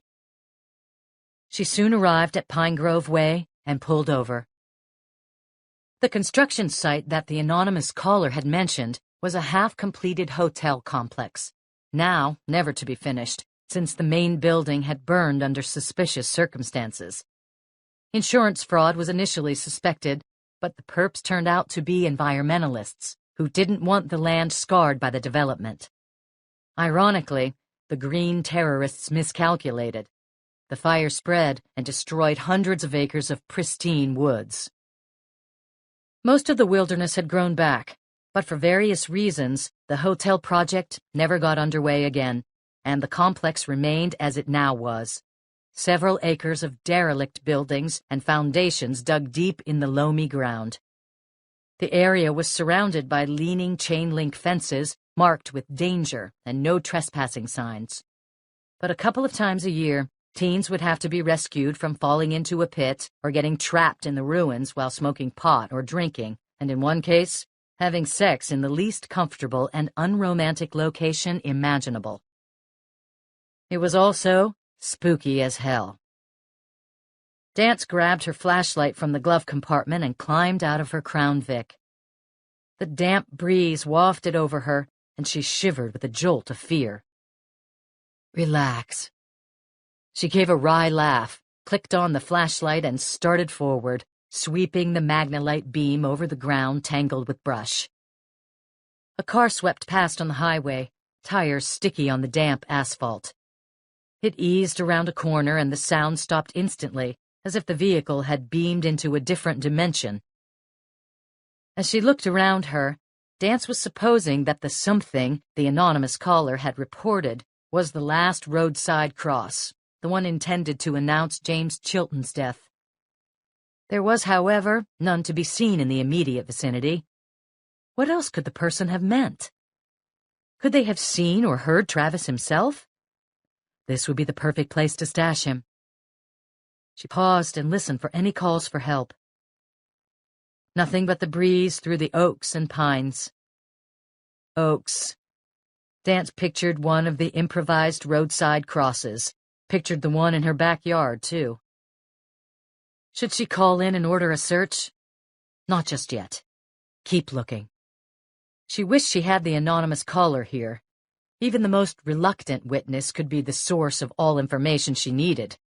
Look at Tammy Foster, whose lack of cooperation hadn't slowed down the investigation at all. Tammy's computer. It's got the answer. Well, maybe not the answer, but an answer. But she didn't have the caller. She had her flashlight and a spooky, deserted construction site.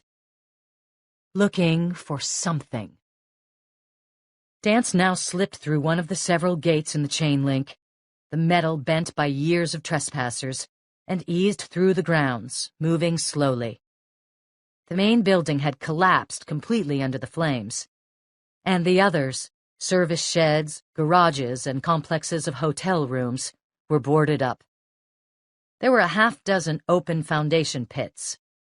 They were marked with orange warning signs, but the fog was thick and reflected back much light into Dance's eyes.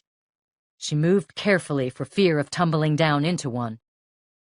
Easing through the compound, one step at a time, pausing, looking for footprints. What the hell had the caller seen? Then, Dance heard a noise in the distance. But not that distant. A loud snap. Another. She froze. Deer, she guessed. They were plentiful in the area. But other animals lived here, too. Last year, a mountain lion had killed a tourist jogging not far from here. The animal had sliced the poor woman apart, then vanished. Dance unbuttoned her jacket and tapped the butt of her Glock for reassurance. Another snap, then a creak, like a hinge of an old door opening. Dance shivered in fear, reflecting that just because the roadside cross-killer was no longer a threat, that didn't mean meth cookers or gangbangers weren't hanging around here. But heading back never entered her mind. Travis could be here. Keep going. Another 40 feet or so into the compound, Dance was looking for the structures that might house a kidnapped victim, looking for buildings with padlocks, looking for footprints. She thought she heard another sound, almost a moan. Dance came close to calling out the boy's name, but instinct told her not to. And then she stopped fast. A human figure was silhouetted in the fog not more than 10 yards away. Crouching, she thought. She gasped, clicked the light out, and drew her gun. Another look. Whoever, whatever it might have been, was gone. But the image wasn't imagination. She was certain she'd seen somebody, male she believed from the kinesics. Now footsteps were sounding clearly, branches snapping, leaves rustling. He was flanking her, to her right, moving, then pausing. Dance fondled the cell phone in her pocket. But if she made a call, her voice would give away her position. And she had to assume that whoever was here in the dark on a damp, foggy night wasn't present for innocent purposes. Retrace your steps, she told herself. Back to the car. Now. Thinking of the shotgun in her trunk, a weapon she'd fired once, in training. Dance turned around and moved, quickly, every step making a loud crinkle through the leaves. Every step shouting, "Here I am! Here I am!" She stopped. The intruder didn't. His steps telegraphed his transit over the leaves and underbrush as he continued on, somewhere in the dark fog to her right. Then they stopped. Had he stopped too? Or was he on leafless ground, moving in for an attack? Just get back to the car, get under cover, rack the 12-gauge, and call in backup. It was 50, 60 feet back to the chain-link fence. In the dim, ambient light, moon diffused by fog, she surveyed the ground. Some places seemed less leaf-strewn than others, but there was no way to proceed quietly. She told herself she couldn't wait any longer. But still the stalker was silent. Was he hiding? Had he left? Or was he coming up close under cover of the dense foliage? Near panicking, Dance whirled but saw nothing other than the ghosts of buildings, trees, some large tanks, half buried and rusting. Dance crouched, wincing from the pain in her joints, from the chase and the tumble the other day at Travis's house. Then she moved toward the fence as quickly as she could, resisting the nearly overwhelming urge to break into a run over ground strewn with construction site booby traps. 25 feet to the chain link. A snap nearby. She stopped fast, dropped to her knees and lifted her weapon, searching for a target. She was holding her flashlight in her left hand and nearly clicked it on, but instinct once again told her not to. In the fog, the beam would half blind her and give the intruder a perfect target. Not far away, a raccoon slipped from a hiding place and moved stiffly away, its kinesic message irritation at the disturbance. Dance rose, then turned back toward the fence and moved quickly over the leaves, looking behind her often. Nobody was in pursuit that she could see. Finally, she pushed through the gate and began jogging toward her car, cell phone in her left hand, open, as she scrolled through previously dialed listings. It was then that a voice from very close behind her echoed through the night. "Don't move," the man said. "I have a gun." Heart slamming, Dance froze. He'd flanked her completely, gotten through another gate, or silently scaled the fence. She debated. If he was armed and wanted to kill her, she'd be dead by now. And with the mist and dimness, maybe he hadn't seen her weapon in her hand. "I want you down on the ground, now." Dance began to turn. "No, on the ground." But she kept turning until she was facing the intruder and his outstretched arm. Shit, he was armed, the gun aimed directly at her. But then she looked at the man's face and blinked. He wore a Monterey County Sheriff's Office uniform. She recognized him. It was the young, blue-eyed deputy who'd helped her out several times earlier, David Reinhold. "Catherine? What are you doing here?" Reinhold shook his head, a faint smile on his face. He didn't answer, just looked around. He lowered his weapon, but didn't slip it back into the holster. "Was it you, in there?" he finally asked, glancing back to the construction site. She nodded. Reinhold continued to look around, tense, his kinesics giving off signals that he was still ready for combat. Then a tinny voice said from her side, "Boss, that you? You calling?" Reinhold blinked at the sound. Dance lifted her mobile and said, "TJ, you there?" When she heard the intruder come up behind her, she'd hit dial. "Yeah, boss, what's up?" "I'm at the construction site off Harrison. I'm here with Deputy Reinhold from the sheriff's office." "Did you find anything?" the young agent asked. Dance felt her legs going weak, her heart pounding, now that the initial fright was over. "Not yet. I'll call you back." "Got it, boss." They disconnected. Reinhold finally holstered his weapon. He inhaled slowly and puffed air out of his smooth cheeks. "That just about scared the you-know-what out of me." Dance asked him, "What are you doing here?" He explained that the sheriff's office had gotten a call an hour ago about something having to do with the case near the intersection of Pine Grove and Harrison, the call that had spurred Dance to come here. Since Reinhold had worked on the case, he explained, he'd volunteered to check it out. He'd been searching the construction site when he'd seen the beam of a flashlight and come closer to investigate.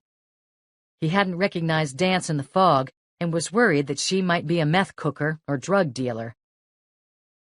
"Did you find anything that suggests Travis is here?" "Travis?" he asked slowly. "No. Why, Catherine?" "Just seems this'd be a pretty good place to hide a kidnap victim." "Well, I searched pretty carefully," the young deputy told her. "Didn't see a thing." "Still," she said, "I want to be sure." And called TJ back to arrange for a search party. In the end, they did learn what the anonymous caller had seen. The discovery was made not by Dance or Reinhold, but by Ray Caraneo, who'd come here along with a half-dozen other officers from the Highway Patrol, the Monterey County Sheriff's Office, and the California Bureau of Investigation. The something was a roadside cross. It had been planted on Pine Grove, not Harrison Road, about 100 feet from the intersection. But the memorial had nothing to do with Greg Schaefer or Travis Brigham or the blog entries. Dance sighed angrily.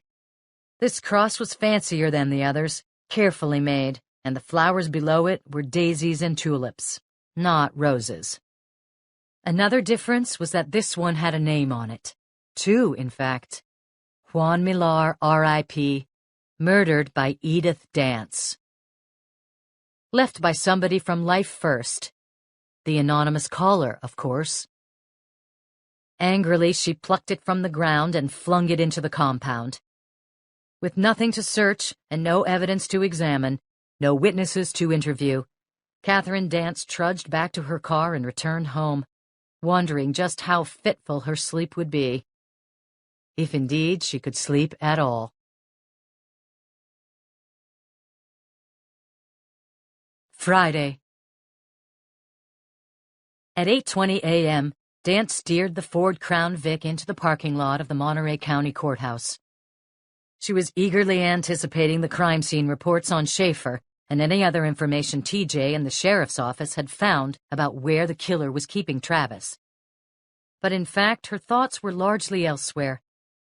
She was wondering about the curious call she'd received early that morning from Robert Harper, asking if she would stop by his office. Apparently, at his desk by 7, the special prosecutor had sounded uncharacteristically pleasant, and Dance decided it was possible that he'd heard from Sheedy about the Julio Millar situation. Her thoughts actually extended to a dismissal of her mother's case and lodging charges against Juan's brother. She had a feeling that Harper wanted to discuss some type of face-saving arrangement. Maybe he'd drop the charges against Edie completely, and immediately if Dance agreed not to go public with any criticism of his prosecution of the case. She parked in the back of the courthouse, looking over the construction work around the parking lot. It had been here that the woman partner of the cult leader Daniel Pell had engineered the man's escape by starting the fire that had caused Juan Millar's terrible burns. She nodded hello to several people she knew from the court and the sheriff's office. Speaking to a guard, she learned where Robert Harper's office was, the second floor, near the law library. A few minutes later she arrived and was surprised to find the quarters quite austere. There was no secretary's anteroom.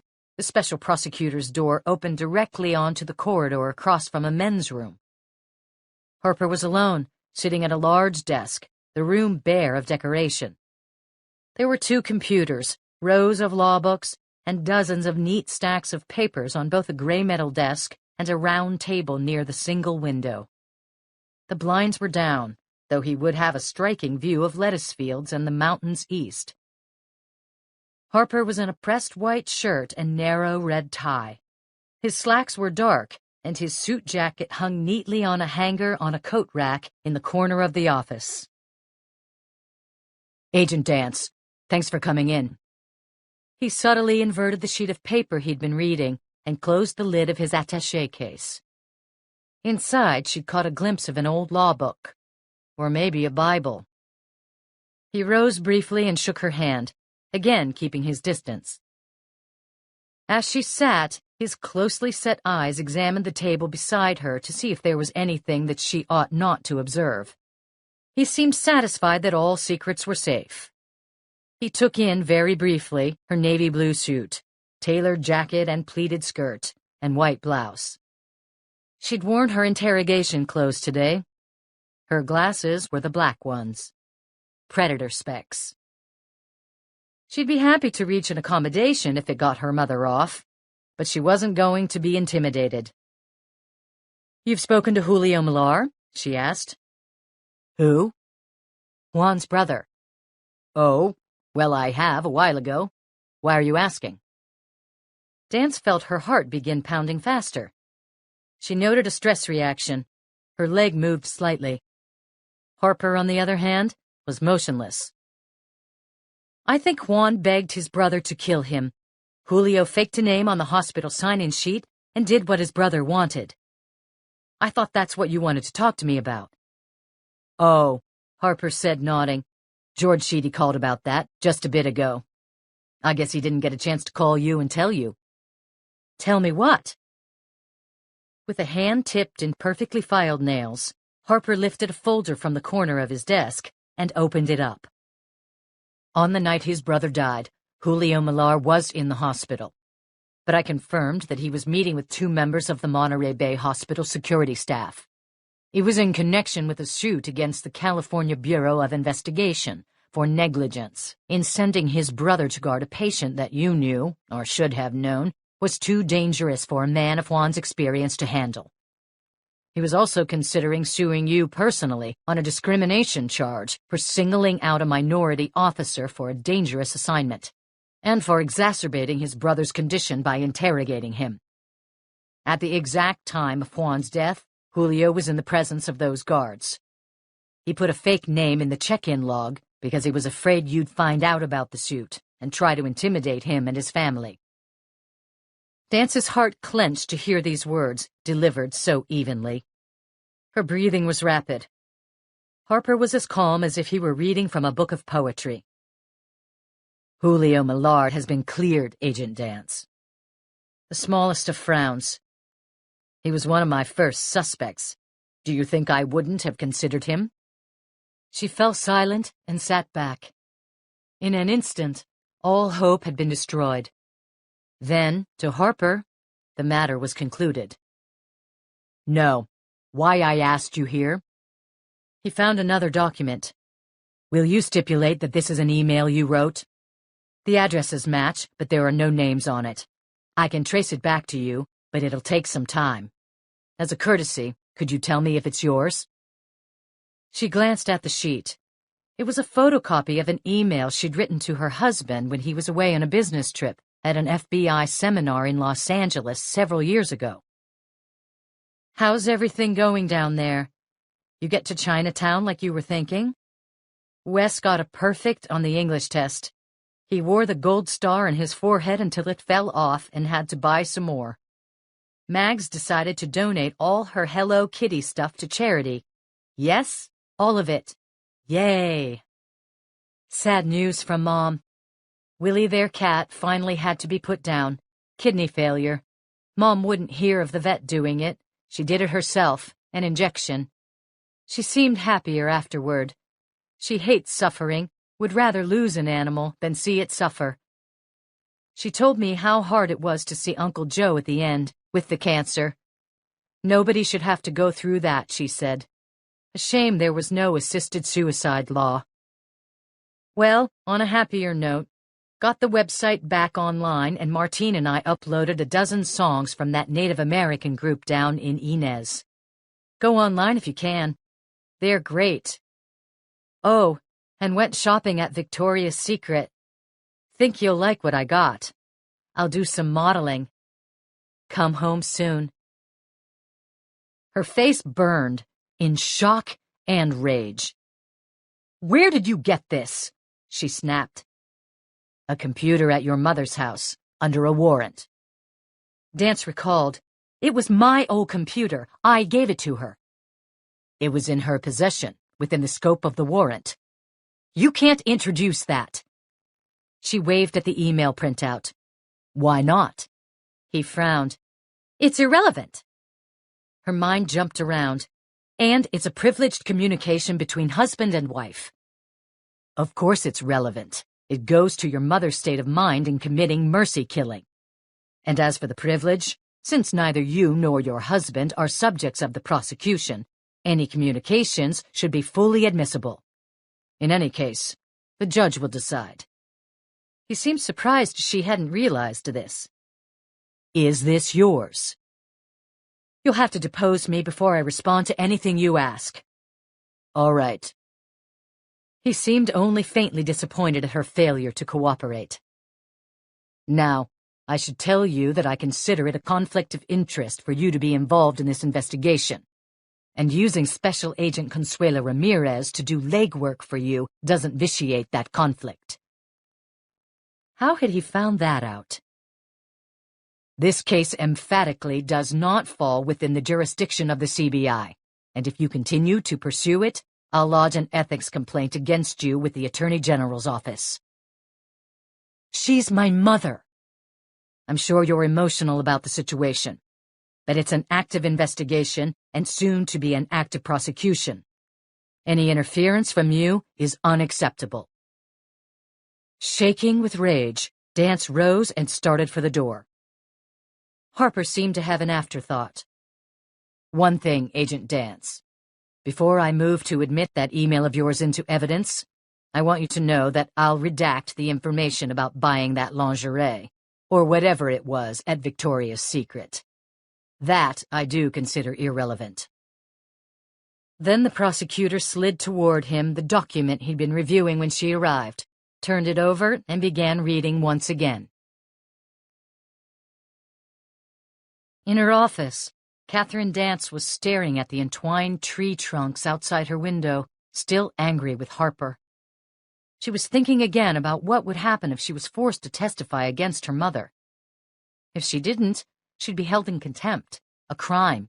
It could mean jail and the end of her career as a law enforcer. She was drawn from this thought by TJ's appearance. He looked exhausted. He explained he'd spent much of the night working with crime scene to examine Greg Schaefer's room at the Cypress Grove Inn, his car, and Chilton's house. He had the sheriff's office report. Excellent, TJ. She regarded his bleary red eyes. You get any sleep? What's that again, boss? Sleep? Ha! He handed her the crime scene report. And I finally got a 411 on our friend. Which one? Hamilton Royce. Didn't matter now, she supposed, with the case closed and apologies, such as they were, delivered. But she was curious. Go on. His latest assignment was for the Nuclear Facilities Planning Committee. Until he got here, he'd been billing the nukers 60 hours a week. And by the way, he's expensive. I think I need a raise, boss. Am I a six-figure kind of agent? Dance smiled. She was glad that his humor seemed to be returning. You're worth 7 figures in my book, TJ. I love you too, boss. The implication of the information then struck her. She rifled through copies of the Chilton report. That son of a bitch. What's that? Royce was trying to get the blog shut down for his client's sake. Look!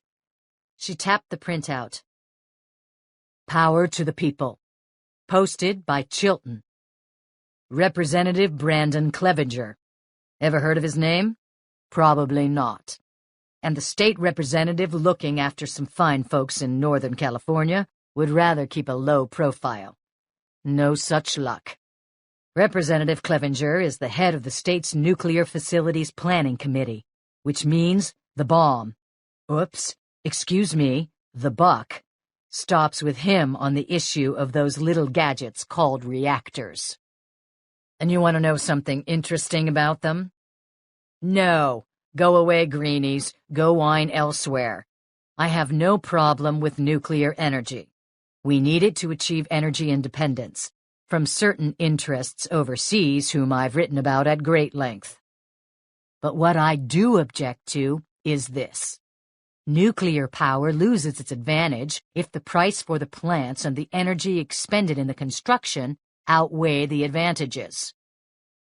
I've learned that Representative Clevenger just happens to have been on a couple of posh golfing trips in Hawaii and Mexico with his newfound friend, Stephen Ralston. Well, guess what, boys and girls? Ralston happens to have put in bids for a proposed nuclear facility north of Mendocino. Mendocino, lovely place, and very pricey to build in. Not to mention that it seems the cost of delivering the power to where it's needed will be huge. Another developer has proposed a far cheaper and more efficient location about 50 miles south of Sacramento. But a source has snuck me the Nuclear Committee's preliminary report, and it reveals that Ralston's probably going to get the go-ahead to build in Mendocino. Has Clevenger done anything illegal or wrong? I'm not saying yes or no. I just asked the question. He was lying all along, TJ said. Sure was. Still, she couldn't concentrate on Royce's duplicity just now. There was, after all, no need to blackmail him at this point, considering he was headed home in a day or two. Good work. Just dotting my J's. As he left, she hunched over the report. She was a little surprised that David Reinhold, the eager kid, the one she'd played cat and mouse with last night, hadn't brought it in person. From Deputy Peter Bennington, Monterey County Sheriff's Office, Crime Scene Unit. To Catherine Dance, Special Agent, California Bureau of Investigation, Western Division. Regarding June 28th homicide at House of James Chilton, 2939 Pacific Heights Court, Carmel, California. Catherine, here's the inventory. Greg Schaefer's body. 1 cross-brand wallet containing California driver's license, credit cards, AAA membership card, all in name of Gregory Samuel Schaefer. $329.52 cash. 2 keys to Ford Taurus, California registration ZHG128. 1 motel key to room 146, Cypress Grove Inn. 1 key to BMW 530. California registration DHY783. Registered to Gregory S. Schaefer, 20943 Hopkins Drive, Glendale, California. 1 claim ticket to car at LAX long-term parking, dated June 10th. Miscellaneous restaurant and store receipts. 1 cell phone, only calls to local phone numbers. James Chilton, restaurants. Trace on shoes, consistent with sandy dirt found at prior scenes of roadside crosses. Fingernail trace inconclusive. Room 146, Cypress Grove Inn, registered in name of Greg Schaefer. Miscellaneous clothing and toiletries.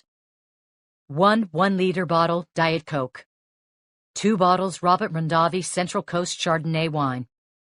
Leftover Chinese food, 3 orders. Miscellaneous groceries. 1 Toshiba laptop computer and power pack, transferred to California Bureau of Investigation, see chain of custody record. 1 Hewlett-Packard DeskJet printer. 1 box of 25-count Winchester .38 special ammunition containing 13 rounds. Miscellaneous office supplies. Printouts of the Chilton report from March of this year to present. Approximately 500 pages of documents relating to the Internet, blogs, RSS feeds. Items in Gregory Schaefer's possession found at James Chilton's house. 1 Sony digital camcorder. 1 steady-shot camera tripod. 3 USB cables. 1 roll Home Depot brand duct tape. 1 Smith & Wesson revolver, loaded with 6 rounds of .38 special ammunition. 1 baggie containing 6 extra rounds of ammunition. Hertz Ford Taurus, California registration ZHG128, parked half-block away from James Chilton's house. 1 bottle orange-flavored vitamin water, half full. 1 rental agreement, Hertz, naming Gregory Schaefer as leasee. 1 McDonald's Big Mac wrapper. 1 map of Monterey County, provided by Hertz. No marked locations. Infrared analysis negative. 5 empty coffee cups, 7-Eleven. Only Schaefer's fingerprints. Dance read the list twice. She couldn't be upset at the job crime scene had done. It was perfectly acceptable. Yet it offered no clues whatsoever as to where Travis Brigham was being held, or where his body was buried. Her eyes slipped out the window and settled on the thick, barky knot, the point where 2 independent trees became one, then continued their separate journey toward the sky. Oh, Travis, Catherine Dance thought, unable to resist the thought that she'd let him down. unable, finally, to resist the tears. Travis Brigham woke up, peed in the bucket beside the bed, and washed his hands with bottled water. He adjusted the chain connecting the shackle around his ankle to a heavy bolt in the wall. Thought once again about that stupid movie, Saw, where two men had been chained to a wall, just like this, and could escape only by sawing their legs off. He drank some vitamin water, ate some granola bars, and returned to his mental investigation, trying to piece together what had happened to him, why he'd ended up here, and who was the man who'd done this terrible thing. He recalled the other day those police or agents at the house, his father being a dick, his mother being all weepy-eyed and weak. Travis had grabbed his uniform and his bike and headed for his sucky job. He'd wheeled the bike a short way into the woods behind the house and then just lost it. He dropped his bike and sat down beside the huge oak tree and started crying his head off. Hopeless. Everybody hated him. Then, wiping his nose as he sat beneath the oak, a favorite spot, it reminded him of a place in Aetheria. He'd heard footsteps behind him, moving fast. Before he could turn toward the sound, his vision went all yellow and every muscle in his body contracted at once, from neck to toe. His breath went away, and he passed out. And then he woke up here in the basement, with a headache that wouldn't stop. Somebody'd hit him with a taser, he knew. He'd seen how they work on YouTube. The big fear turned out to be a false alarm. Feeling carefully, down his pants, behind, he realized nobody'd done anything to him. Not that way. Though it made him all the more uneasy. Rape would have made some sense, but this, just being kidnapped, held here like in some kind of Stephen King story? What the hell was going on? Travis now sat up on the cheap folding bed that shook every time he moved. He looked around his prison once more, the filthy basement. The place stank of mold and oil. He surveyed the food and drink left for him, mostly chips and packaged crackers and Oscar Mayer snack boxes, ham or turkey, Red Bull and vitamin water and Coke to drink. A nightmare. Everything about his life this month was an unbearable nightmare. Starting with the graduation party at that house in the hills off Highway 1. He'd only gone because some of the girls said Caitlin was hoping he'd be there. No, she really, really is. So he'd hitched all the way down the highway, past Garapata State Park. Then he walked inside, and to his horror he'd seen only the cool people, none of the slackers or gamers, the Miley Cyrus crowd. And worse, Caitlin looked at him like she didn't even recognize him. The girls who told him to come were giggling, along with their jock boyfriends. And everybody else was staring at him, wondering what the hell a geek like Travis Brigham was doing there. It was all a setup, just to make fun of him. Pure fucking hell. But he wouldn't turn around and run. No way. He'd hung around, looked over the million CDs the family had, flipped through some channels, ate kick-ass food. Finally, sad and embarrassed, he decided it was time to head back, wondering if he'd get a ride that time of night, near midnight. He'd seen Caitlin, wasted on tequila, pissed about Mike D'Angelo and Bree leaving together. She was fumbling for her keys and muttering about following the two of them and, well, she didn't know what. Travis had thought, be a hero. Take the keys. Get her home safe. She won't care you're not a jock. She won't care if your face is all red and bumpy. She'll know who you are on the inside. She'll love you. But Caitlin had jumped into the driver's seat, her friends in the back, being all, girlfriend, girlfriend. Travis hadn't let it go. He'd climbed right into the car beside her and tried to talk her out of driving. Hero. But Caitlin had sped off, plummeting down the driveway and onto Highway 1, ignoring his pleas to let him drive. Like, please, Caitlin, pull over. But she hadn't even heard him. Caitlin, come on, please. And then, the car flying off the road, the sound of metal on stone, the screams. Sounds louder than anything Travis had ever heard. And still I had to be the goddamn hero. Caitlin, listen to me. Can you hear me? Tell them I was driving the car. I haven't had anything to drink. I'll tell them I lost control. It won't be a big deal. If they think you were driving, you'll go to jail. Trish? Van? Why aren't they saying anything? Do you hear me, Kate? Get into the passenger seat, now. The cops will be here any minute. I was driving. You hear me? Oh, shit. Caitlin! Yes, you were driving. Oh, Travis, thank you. As she threw her arms around him, he felt a sensation like none other he'd ever experienced. She loves me. We'll be together. But it didn't last. Afterward, they'd talked some. They'd gone for coffee at Starbucks, lunch at Subway. But soon the times together grew awkward. Caitlin would fall silent and start looking away from him. Eventually, she stopped returning his calls. Caitlin became even more distant than she'd been before his good deed. And then look what happened.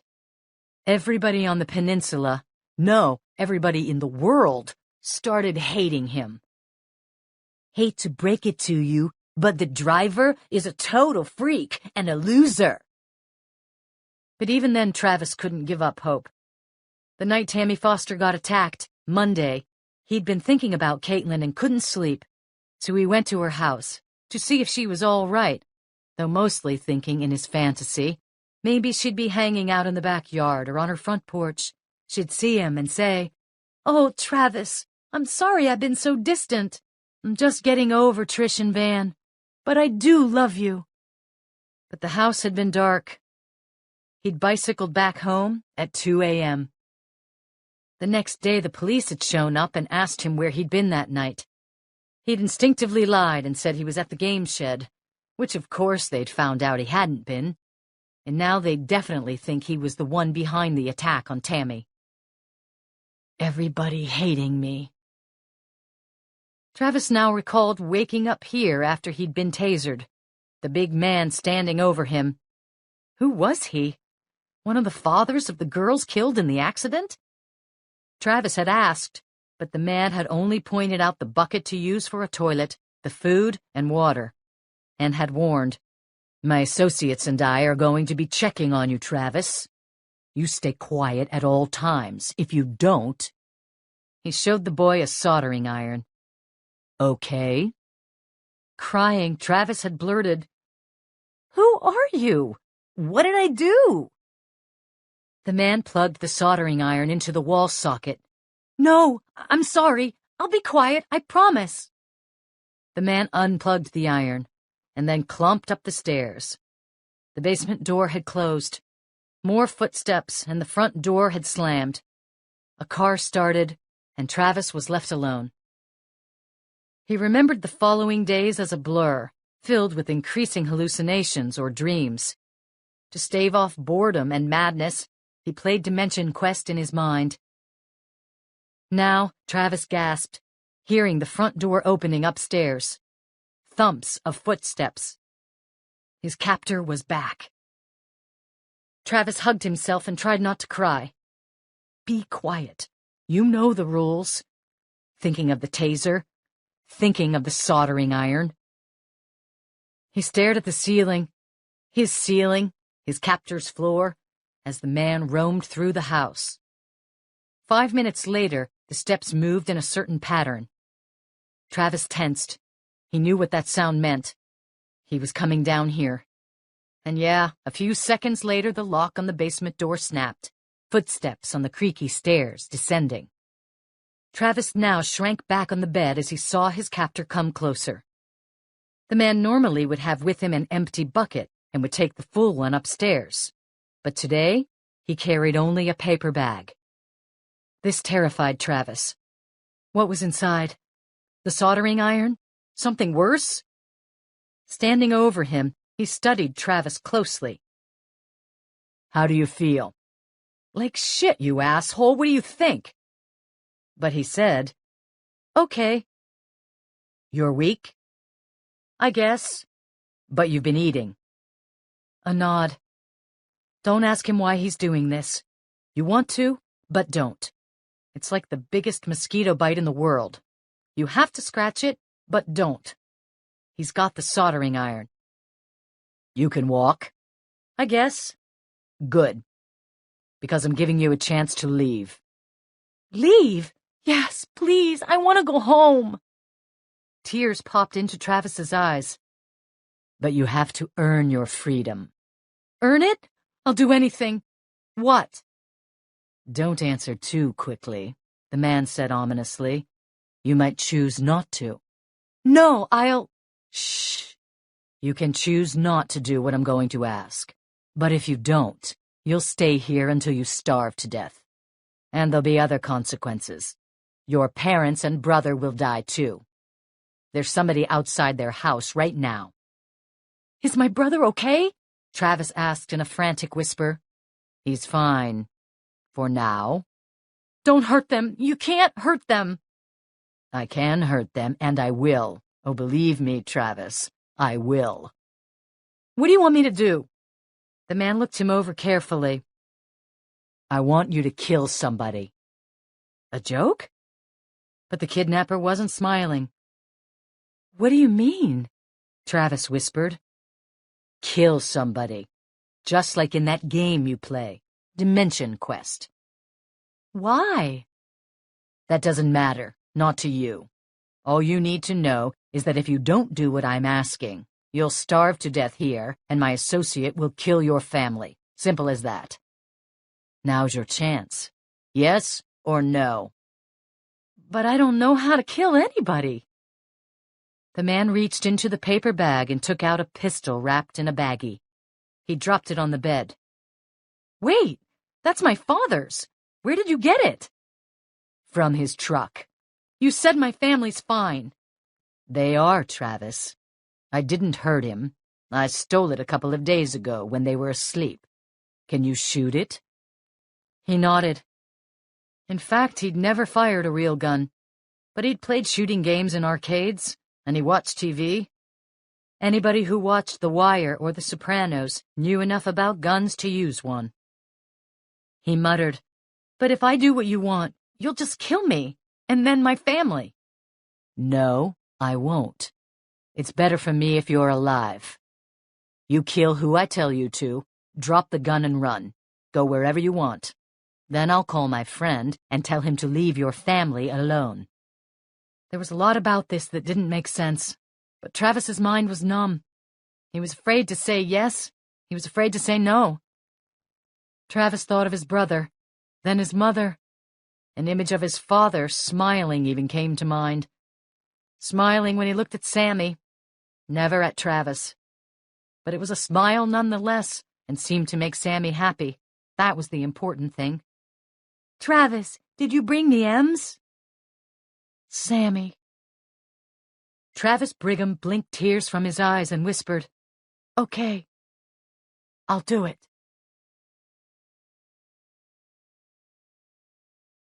Even without the benefit of excessive lunchtime Chardonnay, Donald Hawken was feeling maudlin. But he didn't care. He rose from the couch where he'd been sitting with Lily and embraced James Chilton, who was entering the living room of his vacation house in Hollister, carrying several more bottles of white wine. Chilton gripped him back, only mildly embarrassed. Lily chided her husband. "Donald." Sorry. Hawken laughed. "But I can't help it. The nightmare's over. God, what you've been through." "What we've all been through," Chilton said. The story of the psycho was all over the news. How the mask killer wasn't the boy, but was really some crazy man who'd been trying to avenge a posting that Chilton had put on his report several years ago. "And he was actually going to shoot you on camera?" Chilton lifted an eyebrow. "Jesus our Lord," said Lily, looking pale and surprising Hawken, since she was a professed agnostic. But Lily, like her husband, was a bit tipsy too. "I'm sorry about that boy," Hawkins said. "He was an innocent victim, maybe the saddest victim of all." "Do you think he's still alive?" Lily wondered. "I doubt it," Chilton said grimly. "Schaefer would have to kill him, leave no traces. I'm heartsick about it." Hawkins was pleased he'd rejected the request. Well, from that agent dance, it had almost been an order to go back to San Diego. No way. He thought back to those dismal days when Sarah had died and James Chilton had sped to his side. This is what friends did. Breaking the pall that had descended, Lily said, "I've got an idea. Let's plan a picnic for tomorrow. Pat and I can cook." "Love it," Chilton said. "We know this beautiful park nearby." But Hawkins wasn't through being maudlin. He lifted his glass of wine. "Here's to friends. To friends." They sipped. Lily, her pretty face crowned with curly golden hair, asked, "When are they coming up, Pat and the kids?" Chilton glanced at his watch. "She left about 15 minutes ago. She'll pick the boys up from camp, then head up here. Shouldn't be too long." Hawkins was amused. The Chiltons lived close to one of the most beautiful waterfronts in the world, and yet for their vacation house, they'd chosen a rustic old place in the hills 45 minutes inland, hills that were decidedly dusty and brown. Yet the place was quiet and peaceful. And no tourists. A relief after summertime Carmel, filled to the gills with out-of-towners. "Okay," Hawkins announced. "I can't wait any longer." "Can't wait?" Chilton asked, a perplexed smile on his face. "What I told you I was bringing." "Oh, the painting. Really, Dawn, you don't need to do that." "It's not need. It's something I want to do." Hawkins went into the guest bedroom where he and Lily were staying and returned with a small canvas, an impressionistic painting of a blue swan on a darker blue background. His late wife, Sarah, had bought it in San Diego or La Jolla. One day, while Jim Chilton was in Southern California to help after her death, Hawkins had found the man staring at the painting admiringly. Hawkins had decided at that moment that someday he'd give the artwork to his friend in gratitude for all he'd done during those terrible times. Now the three of them gazed at the bird taking off from the water. "It's beautiful," Chilton said. He propped the painting up on the mantel. "Thank you." Hawkins, now a half-glass of wine more maudlin yet, was lifting his glass to make a toast when a door squeaked in the kitchen. "Oh," he said, smiling. "Is that Pat?" But Chilton was frowning. "She couldn't be here that fast." "But I heard something, didn't you?" The blogger nodded. "I did, yes." Then, looking toward the doorway, Lily said, "There's somebody there, I'm sure." She was frowning. "I hear footsteps." "Maybe," Chilton began, but his words were cut off as Lily screamed. Hawkins spun around, dropping his wine glass, which shattered loudly. A boy in his late teens, hair askew, face dotted with acne, stood in the doorway. He seemed stoned. He was blinking and looking around, disoriented. In his hand was a pistol. Shit, Hawkins thought. They hadn't locked the back door when they'd arrived. This kid had wandered inside to rob them. Gangs. Had to be gangs. "What do you want?" Hawkins whispered. "Money? We'll give you money." The boy continued to squint. His eyes settled on Jim Chilton and narrowed. Then Donald Hawkins gasped. "It's the boy from the blog, Travis Brigham." Skinnier and paler than in the pictures on TV, but there was no doubt. He wasn't dead. What was this all about? But one thing he understood. The boy was here to shoot his friend, Jim Chilton. Lily grabbed her husband's arm. "No, don't hurt him, Travis," Hawkins cried, and felt an urge to step in front of Chilton, to protect him. Only his wife's grip kept him from doing so. The boy took a step closer to Chilton. He blinked, then looked away, toward Hawken and Lily. He asked in a weak voice, "They're the ones you want me to kill?" What did he mean? And James Chilton whispered, "That's right, Travis. Go ahead and do what you agreed. Shoot."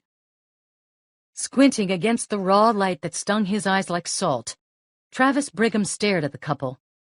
The people his captor had told him in the basement a half-hour ago he had to kill, Donald and Lily. His kidnapper had explained that they'd be arriving soon and would be upstairs, in this house, the very one whose basement he'd spent the last 3 or 4 days in. Travis couldn't understand why his kidnapper wanted them dead, but it didn't matter. All that mattered was keeping his family alive. "Travis, did you bring me M's?" He lifted the gun, aimed at them.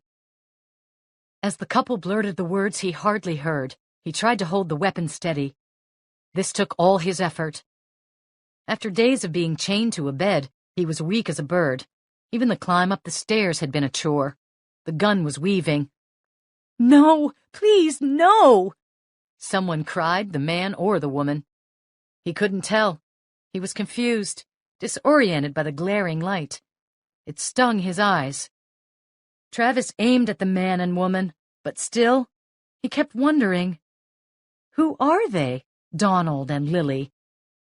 In the basement, the man had said, "Look at them like characters in that game you play, Dimension Quest. Donald and Lily are only avatars, nothing more than that." But these people sobbing in front of him weren't avatars. They were real. And they seemed to be his captor's friends, at least in their minds. "What's going on? Please don't hurt us," from Lily. "James, please." But the man, James it seemed, just kept his eyes, cool eyes, on Travis. "Go ahead, shoot." "James, no! What are you saying?" Travis steadied the gun, pointing it at Donald. He pulled back the hammer. Lily screamed. And then something in Travis's mind clicked. James? The boy from the blog. Roadside crosses. Travis blinked. James Chilton? Was this the blogger? "Travis," the captor said firmly, stepping behind him, pulling another gun from his back pocket. He touched it to Travis's head. "Go ahead and do it. I told you not to say anything. Don't ask questions. Just shoot." Travis asked Donald, "He's James Chilton?" "Yes," the man whispered. What, Travis wondered, was going on here? Chilton shoved the gun harder into Travis's skull. It hurt. "Do it. Do it, or you'll die. And your family will die." The boy lowered the gun. He shook his head. "You don't have any friends at my house. You were lying to me. You're doing this alone." "If you don't do it, I'll kill you and then go to their house and kill them. I swear I will." Hawken cried, "Jim, is this... For God's sake, what is this?" Lily cried uncontrollably. Travis Brigham understood now.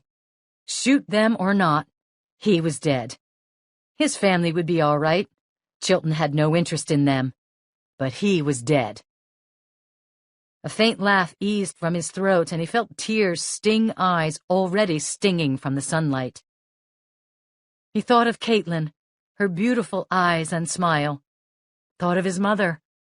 Thought of Sammy. And of all the terrible things that people had said about him in the blog. Yet he'd done nothing wrong. His life was about nothing more than trying to get through high school as best he could, to play a game that made him happy, to spend some time with his brother and look after the boy, to meet a girl who wouldn't mind that he was a geek with troubled skin. Travis had never in his life hurt anybody intentionally, never dissed anyone, never posted a bad word about them. And the whole world had attacked him. Who'd care if he killed himself? Nobody. So Travis did the only thing he could. He lifted the gun to his own chin. Look at the loser. His life is epic fail. Travis's finger slipped around the trigger of the gun. He began to squeeze. The explosion was fiercely loud. Windows shook, acrid smoke filled the room, and a delicate porcelain cat tumbled from the mantelpiece and shattered on the hearth into dozens of pieces. Catherine Dance's car turned onto the long dirt driveway that led to James Chilton's vacation house in Hollister. She was reflecting on how wrong she'd been. Greg Schaefer wasn't the roadside cross killer. Everyone else had been misled too, but Dance took no solace in that. She'd been content to assume that Schaefer was the guilty party and that he'd killed Travis Brigham. With the man dead, there'd be no more attacks. Wrong. Her phone rang. She wondered who was calling, but decided it was best not to look at caller ID as she wove up the Serpentine Drive, with drop-offs on either side. Another 50 yards. She saw the home ahead of her, a rambling old farmhouse that would have looked in place in Kansas, if not for the substantial hills surrounding it. The yard was scruffy, filled with untended patches of grass, gray broken branches, overgrown gardens. She would have thought that James Chilton would have a nicer vacation home, considering the inheritance from his father-in-law and his beautiful house in Carmel. Even in the sun, the place exuded a sense of eeriness. But that was, of course, because Dance knew what had happened inside. How could I have read everything so wrong? The road straightened and she continued on. She fished the phone off the seat and looked at the screen. Jonathan Bowling had called, but the message flag wasn't up. She debated hitting last received call, but instead picked Michael O'Neill's speed dial button. After 4 rings, it went to voicemail. Maybe he was on the other case, or maybe he was talking to his wife, Anne. Dance tossed the phone onto the passenger seat. As she pulled close to the house, Dance counted a half-dozen police cars, 2 ambulances as well.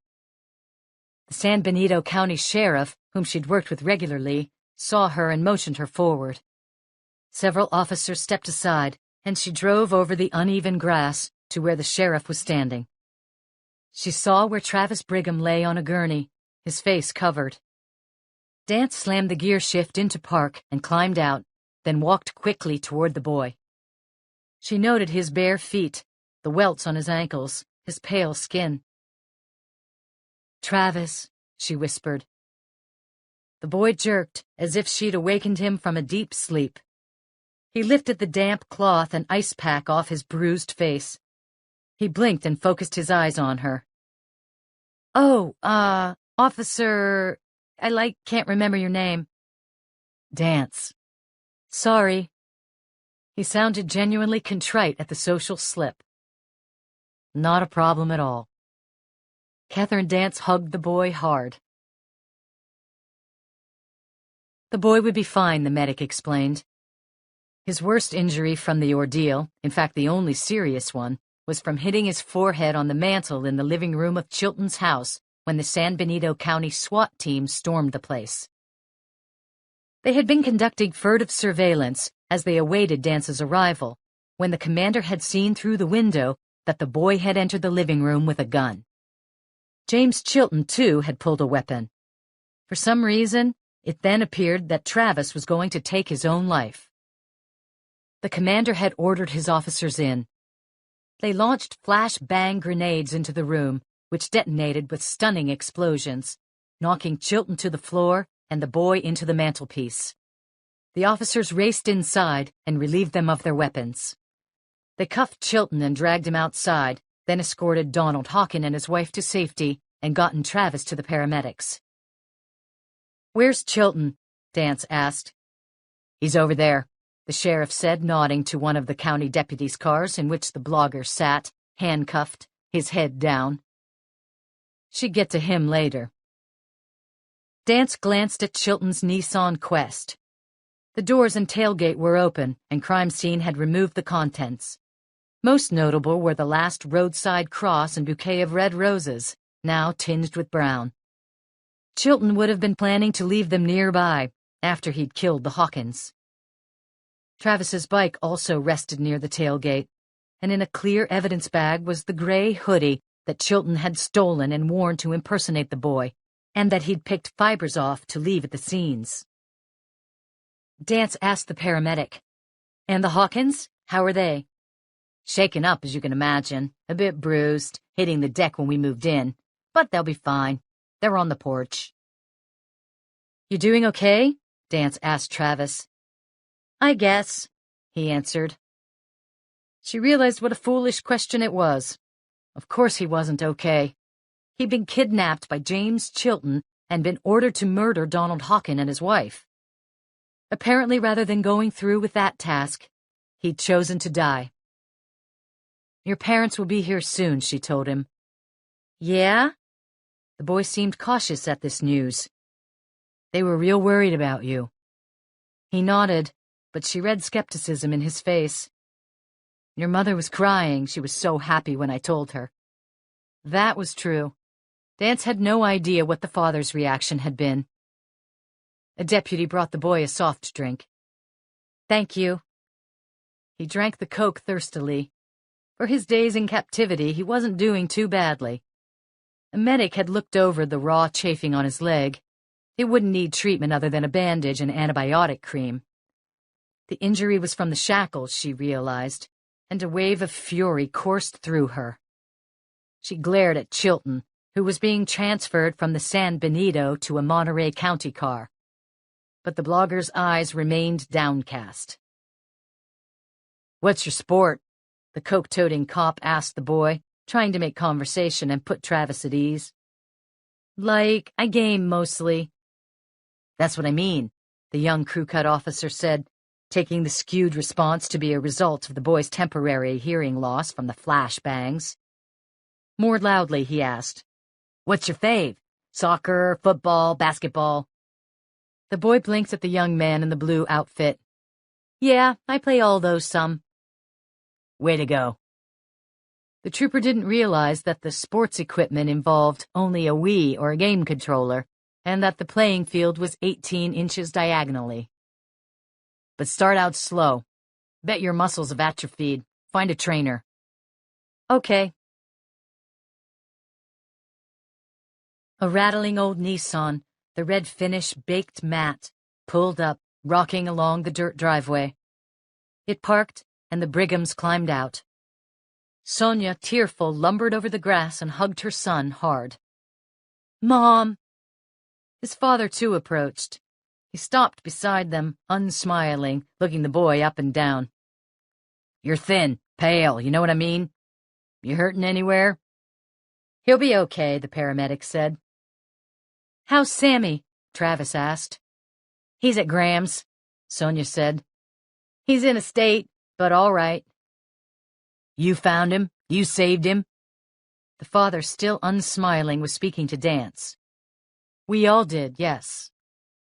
"He kept you down there, in that basement?" he said to his son. The boy nodded, not looking at either of them. "Wasn't so bad. Got cold a lot." His mother said, "Caitlin told everybody what happened." "She did?" As if he were unable to control himself, the father muttered, "You shouldn't have took the blame for—" "Shh," the mother hissed sharply. His brow furrowed, but the man fell silent. "What's going to happen to her?" Travis asked. "Caitlin." His mother said, "That's not our concern. We don't need to worry about that now." She looked at Dance. "Can we go home? Is it all right if we just go home?" "We'll get a statement later. No need right now." "Thank you," Travis said to Dance. His father said the same and shook her hand. "Oh, Travis. Here." Dance handed him a piece of paper. "What's that?" "It's somebody who wants you to call him." "Who?" "Jason Kepler." "Who's that?" "Oh, Stryker?" Travis blinked. "You know him?" "He went looking for you when you were missing. He helped us find you." "He did?" "He sure did. He said you never met him." "Like, not in person, no." "You only live 5 miles from each other." "Yeah?" He gave a surprised smile. He wants to get together with you sometime. He nodded with a curious expression on his face, as if the idea of meeting a synth-world friend in the real was very strange indeed. "Come on home, baby," his mother said. "I'll make you special dinner. Your brother can't wait to see you." Sonia and Bob Brigham and their son walked back to the car. The father's arm rose and slipped around the son's shoulders, briefly. Then it fell away. Catherine Dance noted the tentative contact.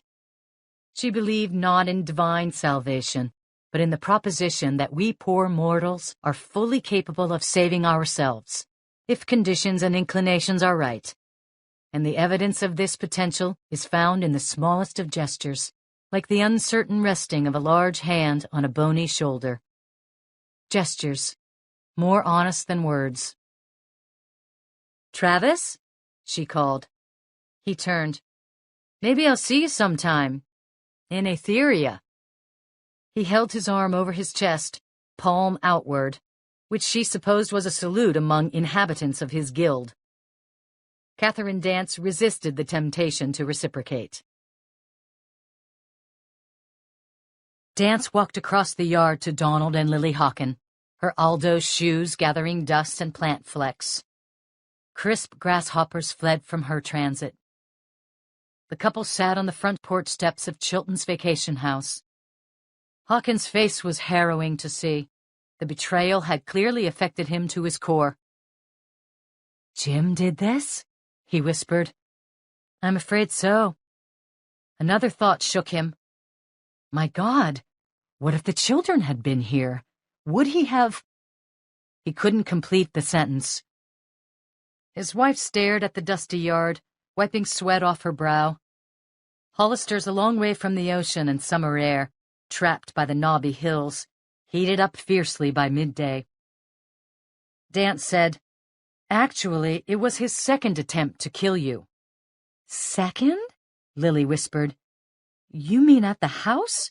When we were unpacking the other day?" "That's right. That was Chilton, too, wearing one of Travis's hoodies." "But is he insane?" Hawken asked, mystified. "Why would he want to kill us?" Dance had learned that in her line of work, nothing is gained by soft pedaling. "I can't say for absolute certain, but I think James Chilton murdered your first wife." A heartbreaking gasp, eyes wide with disbelief. "What?" Lily now lifted her head and turned to Dance. "But she died in an accident, swimming near La Jolla. I'm getting some details from San Diego and the Coast Guard to be sure, but it's pretty likely that I'm right. He couldn't have. Sarah and Jim were very..." Hawkins' words dissolved. "Close?" Dance asked. He was shaking his head. "No, it's not possible." But then he blurted angrily, "Are you saying they were having an affair?" A pause, then she said, "I think so, yes. I'll be getting some evidence in the next few days, travel records, phone calls." Lily put her arm around her husband's shoulders. "Honey," she whispered. Hawkins said, "I remember that they'd always enjoy each other's company when we go out. And with me, Sarah was a challenge. I was always traveling, maybe 2-3 days a week. Not a lot, but she sometimes said I was neglecting her. Kind of joking. I didn't take it all that seriously. But maybe she meant it, and Jim stepped in to fill the gap. Sarah was always pretty demanding." The tone of delivery suggested to Dance that the sentence could have ended with, "in bed." She added, "I'm guessing that Sarah wanted Chilton to leave Patrizia and marry her." A bitter laugh. "And he said no?" Dance shrugged. "That's what occurred to me." Hawken considered this. He added in hollow tones, "It wasn't a good thing to say no to Sarah." "I thought about the timing. You moved to San Diego about 3 years ago. It was around then that Patrizia's father died and she inherited a lot of money, which meant that Chilton could keep writing his blog. He started working on it full-time then. I think he was beginning to get a sense he was on a mission to save the world, and Patrizia's money could help him do that. So he broke it off with your wife?" Hawken asked. "And Sarah threatened to expose him if he didn't leave Pat?" I think she was going to broadcast that James Chilton, the moral voice of the country, had been having an affair with his best friend's wife. Dance believed that Chilton lied to Sarah, agreeing to get the divorce, and met her in San Diego. She could imagine his suggestion of a romantic picnic at a deserted cove near La Jolla, a swim at the beautiful seashore preserve there. Then an accident, a blow to the head, or maybe he just held her underwater. "But why was he going to kill us?" Lily asked with a troubled look back at the house. Dance said to Donald Hawken, "You've been out of touch for a while?" "After Sarah died, I was so depressed I gave up on everything, stopped seeing all my old friends. Most of my time went to the children. I was a recluse. Until I met Lily. Then I started to resurface. And you decided to move back." "Right. Sell the company and come back." Hawken was understanding. Sure. Lily and I would get together with Jim and Patrizia, some of our old friends around here. At some point, we'd have to reminisce. Jim used to come to Southern California a bit before Sarah died. He would have lied to Pat about it. It'd only be a matter of time before he'd get caught. Hawken's head swiveled to the house, his eyes wide. "The Blue Swan. Sure." Dance lifted an eyebrow. "I told Jim I wanted to give him one of my late wife's favorite paintings. I remembered him staring at it when he stayed with me after Sarah died."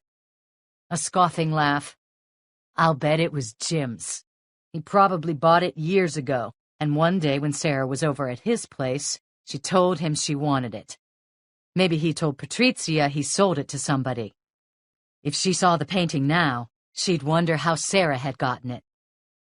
This would explain Chilton's desperation, why he'd taken the risk of murdering. The righteous blogger lecturing the world on morality, about to be exposed for having an affair with a woman who died. Questions would be raised, and investigations started. And the most important thing in his life, his blog, would have been destroyed. He had to eliminate that threat. The report is too important to jeopardize.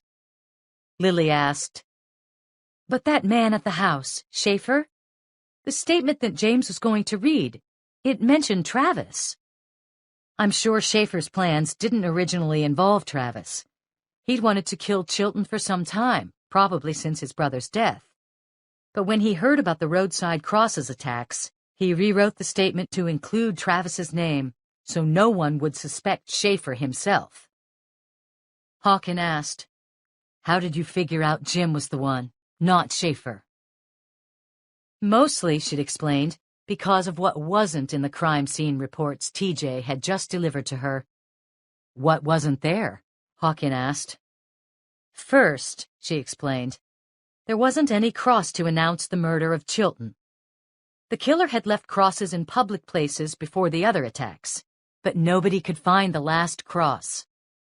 Second, the perp had used Travis's bicycle or his own to leave tread marks to implicate the boy. But Schaefer didn't have a bike anywhere. And then the gun he threatened Chilton with? It wasn't the Colt stolen from Travis's father. It was a Smith & Wesson. Finally, there were no flowers or florist's wire in his car or hotel room. So I considered the possibility that Greg Schaefer wasn't the roadside cross killer. He just lucked into the case and decided to use it. But if he wasn't leaving the crosses, who could it be?" Dance had gone through the list of suspects. She'd thought of the minister, Reverend Fisk, and his bodyguard, possibly Crimson in Christ. They were certainly fanatics and had threatened Chilton directly in their postings on the blog. But TJ had gone to see Fisk, the Minder, and several other key members of the group. They all had alibis for the times of the attacks. She'd also considered Hamilton Royce, the troubleshooter from Sacramento, being paid to shut down the blog because of what Chilton was posting about the Nuclear Facilities Planning Committee. It was a good theory, But the more she'd thought about it, the less likely it seemed. Royce was too obvious a suspect, since he'd already tried to get the blog closed down, and very publicly, by using the state police. Clint Avery, the construction boss, was a possibility too.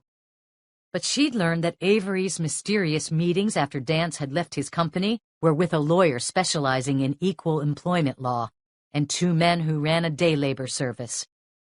In an area where most employers worried about hiring too many undocumented aliens, Avery was worried about getting sued for hiring too few minorities.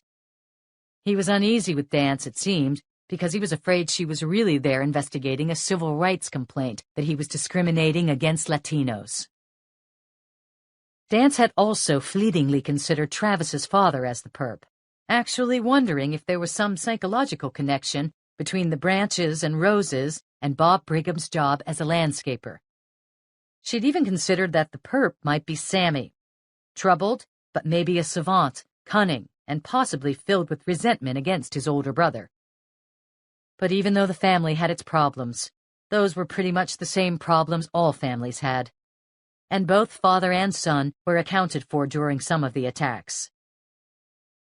With a shrug, Dance said to the Hawkins, "Finally, I ran out of suspects, and came to James Chilton himself." "Why?" Hawkin asked. "A to B to X." I was thinking about something a consultant of ours told me about blogs, about how dangerous they were, and I asked myself, what if Chilton wanted to kill someone? What a great weapon the report was. Start a rumor, then let the cyber mob take over. Nobody would be surprised when the bullied victim snapped. There's your perpetrator. Hawkin pointed out, but Jim didn't say anything about Travis in the blog. And that's what was so brilliant. It made Chilton seem completely innocent. But he didn't need to mention Travis. He knew how the internet works. The merest hint he'd done something wrong, and the vengeful angels would take over. If Chilton was the perp, I wondered then who was the intended victim. There was nothing about the two girls, Tammy or Kelly, to suggest he wanted to kill them, or Lyndon Strickland or Mark Watson. You were the other potential victims, of course. I thought back to everything I'd learned about the case. I remembered something odd. You told me that Chilton had hurried to your house in San Diego to be with you and the children the day your wife died. He was there within the hour. Right. He'd been in L.A. in a meeting. He got the next commuter flight down. Dance said, but he told his wife he was in Seattle when he heard that Sarah had died. Seattle? Hawkin appeared confused. In a meeting at Microsoft headquarters. But no, he was actually in San Diego. He'd been there all along. He never left town after drowning Sarah. He was waiting to hear from you and to get to your house. He needed to. Needed to? Why? You said he stayed with you, even helped you with the cleaning? That's right. I think he wanted to go through the house and destroy anything among Sarah's possessions that suggested they were having an affair. Jesus, Hawkin muttered. She explained a few of the other connections between Chilton and the crimes. He was a triathlon competitor, which meant he biked. Dance recalled seeing all the sports equipment in Chilton's garage, among them several bicycles. Then, the soil. She explained about finding the mismatched dirt near one of the roadside crosses. Crime scene found identical trace on Greg Schaefer's shoes. But the ultimate source was the gardens in Chilton's front yard. That's where Schaefer picked it up. Dance reflected that she'd actually gazed right at the source of the dirt when she'd first been to the blogger's house as she examined the landscaping. And then there was his van, the Nissan Quest. She told them about the witness Ken Pfister seeing the state vehicle near one of the crosses. Then she gave a wry smile. But it was actually Chilton himself who was driving, after planting the second cross. She pointed to the blogger's van parked nearby. It bore the bumper sticker she remembered from the first day she'd been to his house. If you desalinate, You devastate. It was the last syllable on that sticker that Ken Pfister had seen as the van drove past. State. I went to the magistrate with what I'd found and got a warrant. I sent officers to search Chilton's house in Carmel. He discarded most of the evidence, but they found a few red rose petals and a bit of cardboard similar to what was used on the crosses. I remember that he said he was coming here with you, so I called San Benito County and told them to send a tactical team here. The only thing I didn't guess was that Chilton was going to force Travis himself to shoot you. She interrupted the man's effusive thanks. He seemed about to cry, with a glance at her watch. I have to leave now. You go home, get some rest. Lily hugged Dance. Hawkins shook her hand in both of his. I don't know what to say. Disengaging, she walked to the squad car where James Chilton sat. His thinning hair was plastered to the side of his head. He watched her approach with a hurt gaze on his face, almost a pout. She opened the back door, leaned in. He hissed, I don't need shackles on my feet. Look at this. It's degrading. Dance noted the chains, noted them with satisfaction. He continued, They put them on, some deputies did, and they were smiling, because they claimed I kept the boy shackled. This is all bullshit. This is all a mistake. I've been framed. Dance nearly laughed. Apart from all the other evidence, there were 3 eyewitnesses, Hawkins, his wife, and Travis, to his crimes. She recited his Miranda rights. Somebody did that already. Just making sure you really understand them. Do you? My rights? Yes. Listen, back there, yes, I had a gun. But people had been out to kill me. Of course I'm going to protect myself. Somebody's setting me up. Like you said, somebody I'd posted about in my blog. I saw Travis come into the living room and I pulled my gun. I started carrying one when you said I was in danger. Ignoring the rambling, she said, We're going to take you to Monterey County and book you, James. You can call your wife or your attorney then. Do you hear what I've been saying? I've been framed. Whatever that boy's claiming, he's unstable. I was playing along with him, with his delusions. I was going to shoot him if he tried to hurt Dawn and Lily. Of course I was. She leaned forward, controlling her emotions as best she could, which wasn't easy. Why'd you target Tammy and Kelly, James? 2 teenage girls who never did anything to you. I'm innocent, he muttered. She continued as if he hadn't spoken. Why them? Because you didn't like adolescent attitude? You didn't like them tainting your precious blog with their obscenities? You didn't like bad grammar? He said nothing, but Dance believed there was a flicker of acknowledgement in his eyes. She pushed ahead. And why Lyndon Strickland and Mark Watson? You killed them just because they posted under their real names and they were easy to find, right? Chilton was looking away now, as if he knew he was telegraphing the truth with his eyes. James, those pictures you uploaded to the blog, pretending to be Travis, you drew them yourself, didn't you?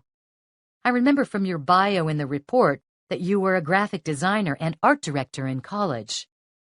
He said nothing. The anger flared hotter. Did you enjoy drawing the one of me getting stabbed? Again, silence. She stood. I'll be by at some point to interview you. You can have your attorney present if you like. Then he turned to her, his face imploring. One thing, Agent Dance. Please. She lifted an eyebrow. There's something I need. It's important. What's that, James? A computer. What? I need access to a computer. Soon. Today. You get phone calls from the lockup. No computer. But the report. I've got to upload my stories. Now she couldn't contain the laugh. He was not at all concerned about his wife or children, only about the precious blog. No, James, that's not going to happen. But I have to. Hearing those words and seeing his frantic gaze, Catherine Dance finally understood James Chilton.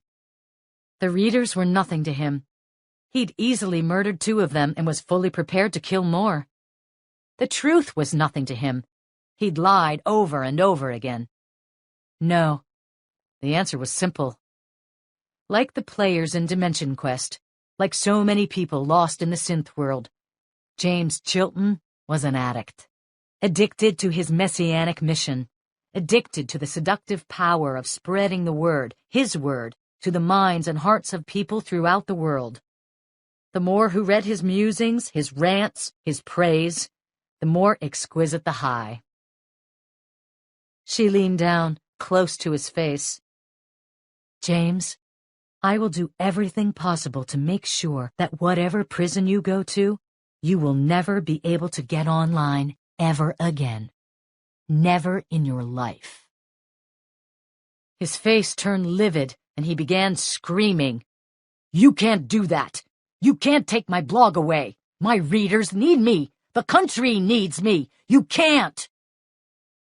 Dance closed the door and nodded to the deputy behind the wheel.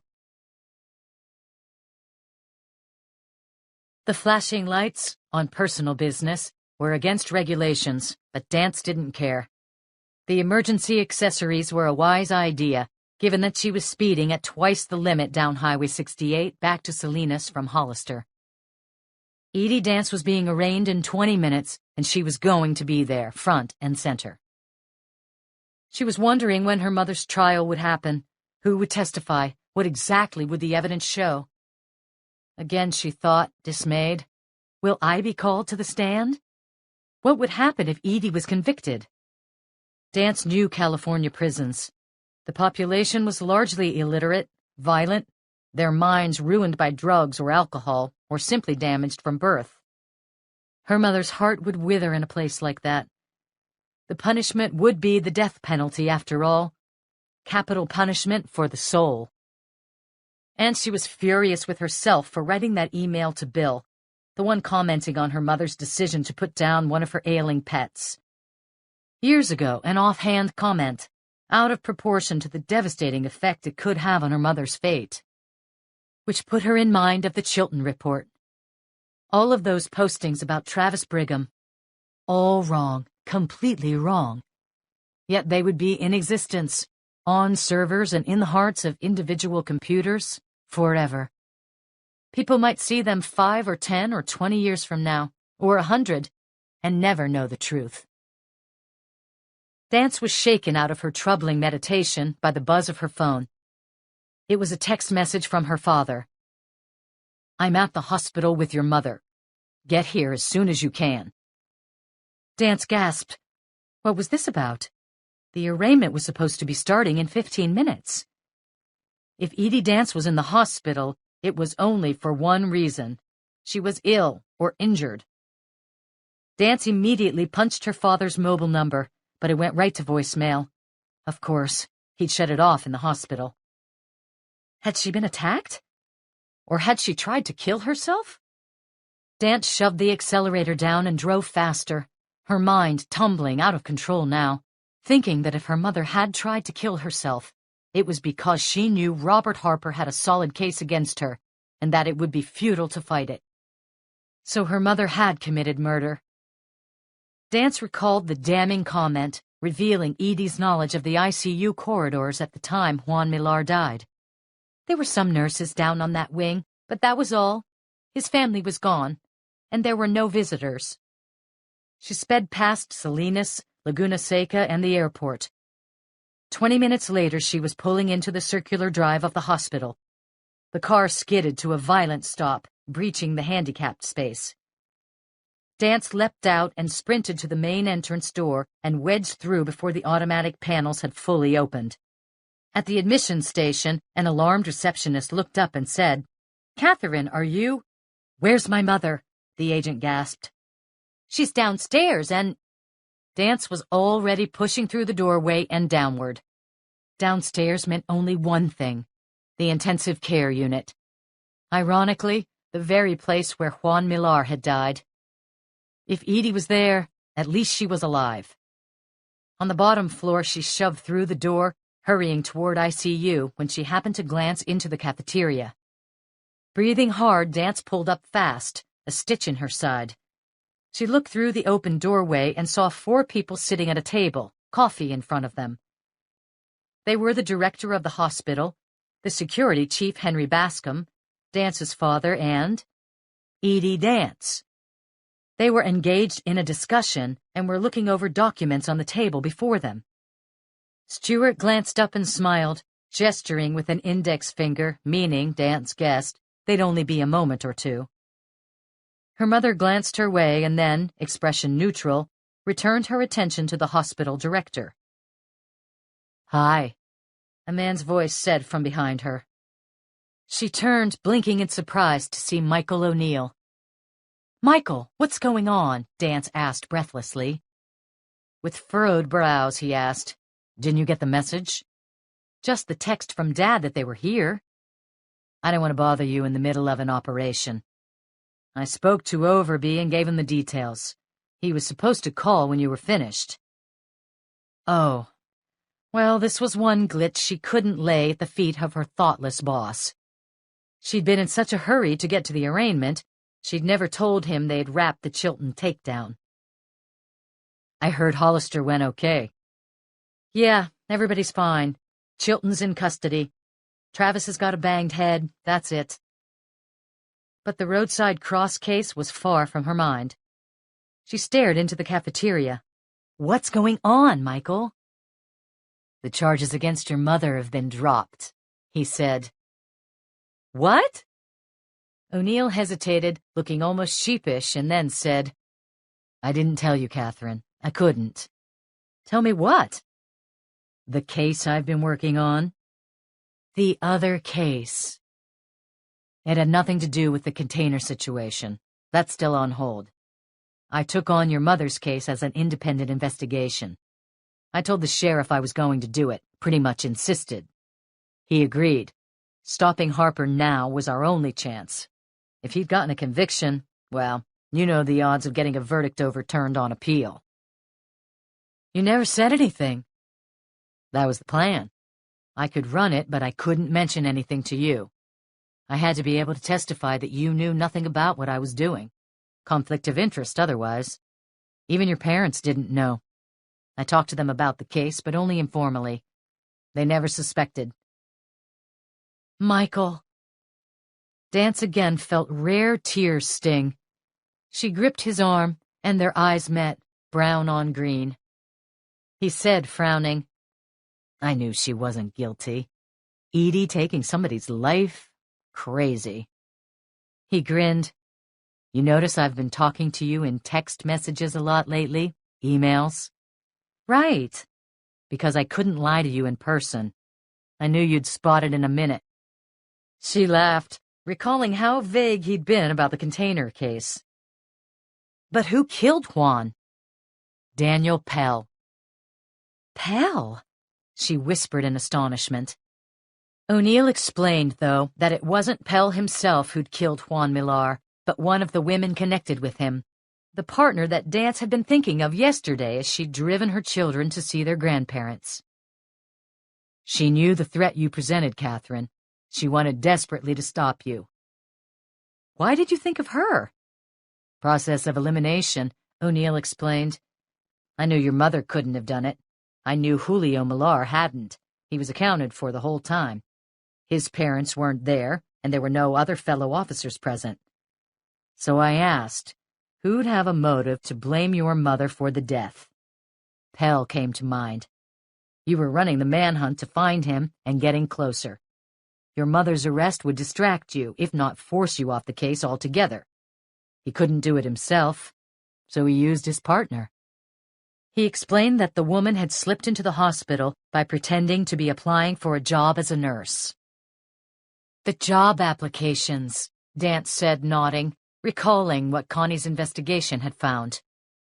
"There wasn't any connection between them and Millar, though, so we didn't pay any attention. Witnesses said she was wearing a nurse's uniform, as if she'd just gotten off a shift at another hospital and had come over to MBH to apply for a job." The deputy continued, I had her computer examined and found that she'd searched for drug interactions on Google. The evidence in the garage? She planted it. I had Pete Bennington take the garage apart. A crime scene team found some hairs that Harper's people had missed, by the way. They were hers. DNA match. I'm sure she'll take a plea. I feel so bad, Michael. I almost believed she'd... Dance couldn't even bring herself to say the words. I mean, Mom looked so upset when she told me that Juan asked her to kill him. And then she claimed she wasn't on the ICU floor when Juan was killed, but she let slip that she knew the place was deserted except for some nurses. Oh, she talked to one of the ICU doctors, and he commented to your mother that all the visitors had left. Edie was never on the wing at all. A miscommunication and an assumption. Not much excuse for that in her line of work, she thought wryly. And Harper? He's going forward with the case?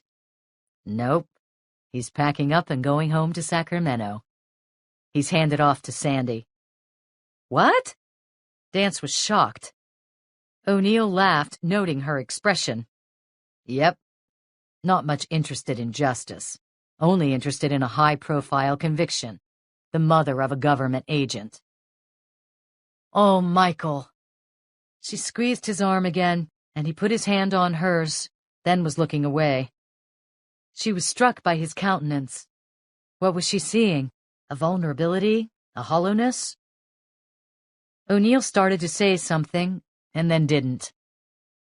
Maybe to apologize for lying to her and withholding the truth about his investigation. He looked at his watch. Got a few things to take care of. Hey, you okay? Just tired. Alarm bells sounded within Dance. Men are never just tired. What they mean is, no, they're not okay at all, but they don't want to talk. He said, oh, almost forgot. I heard from Ernie, the LA case. The judge refused to push off the immunity hearing. It's starting in about a half hour. Dance displayed crossed fingers. Let's hope. She then hugged him, hard. O'Neill fished his car keys out of his pocket and headed up the steps, apparently in too much of a hurry to wait for the elevator. Dance glanced into the cafeteria. She noted that her mother was no longer at the table. Her shoulders slumped. Damn it, she was gone. But then she heard a woman's voice behind her. Katie? Edie Dance had come out the side door and presumably waited to join her daughter until O'Neill left. Michael told me, Mom. After the charges were dismissed, I came by here to see the people who'd supported me, to thank them. The people who'd supported me. There was silence for a moment. The PA system gave an incomprehensible announcement. Somewhere a baby cried. The sounds faded. And from Edie's expression and words, Catherine Dance knew the complete weave of what had happened between mother and daughter in the past few days. The difficulty had nothing to do with her leaving the courthouse early the other day. The issue was more fundamental. She blurted, I didn't think you'd done it, Mom. Really. Edie Dance smiled. Ah, and coming from you, from a kinesics expert, Katie. Tell me what to look for to see if you're telling a fib. Mom. Katie, you thought it was possible I'd killed that young man. Dance sighed, wondered how big the vacuum in her soul was at the moment. The denial died in her mouth, and she said in a shaky voice, Maybe, Mom. Okay, maybe. I didn't think less of you. I still loved you. But okay. I thought you might have. Your face in the courtroom at the bail hearing. Just looking at your face. I knew you were considering it. I knew you were.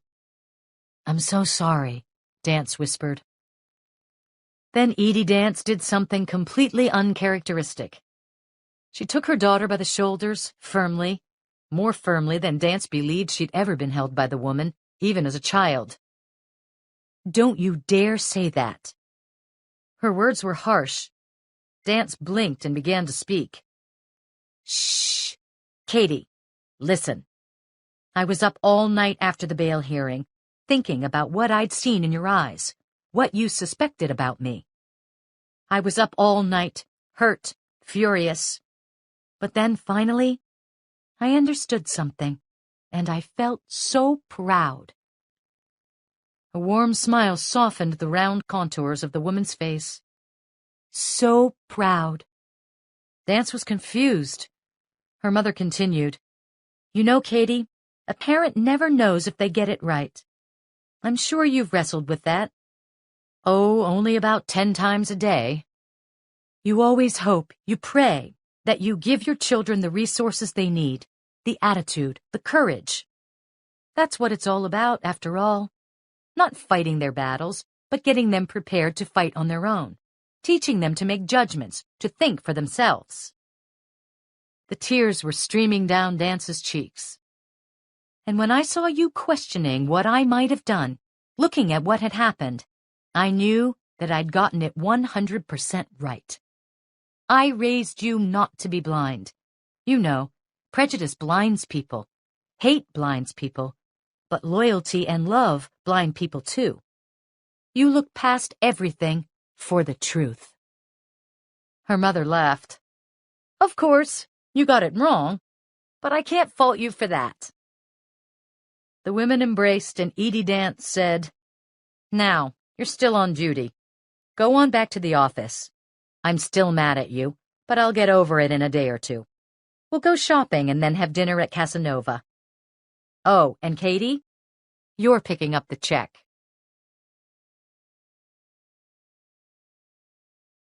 Catherine Dance returned to her office at the CBI and wrote up the final disposition on the case. She sipped the coffee that Mary Ellen Cressbach had brought her and looked over the pink phone message slips that the assistant had stacked beside a plate containing a very thick cookie. She considered the messages at length and returned none of the calls, but ate 100% of the cookie. Her phone beeped. A text from Michael O'Neill. Kay, judge has ruled in L.A. Will release decision in next few hours.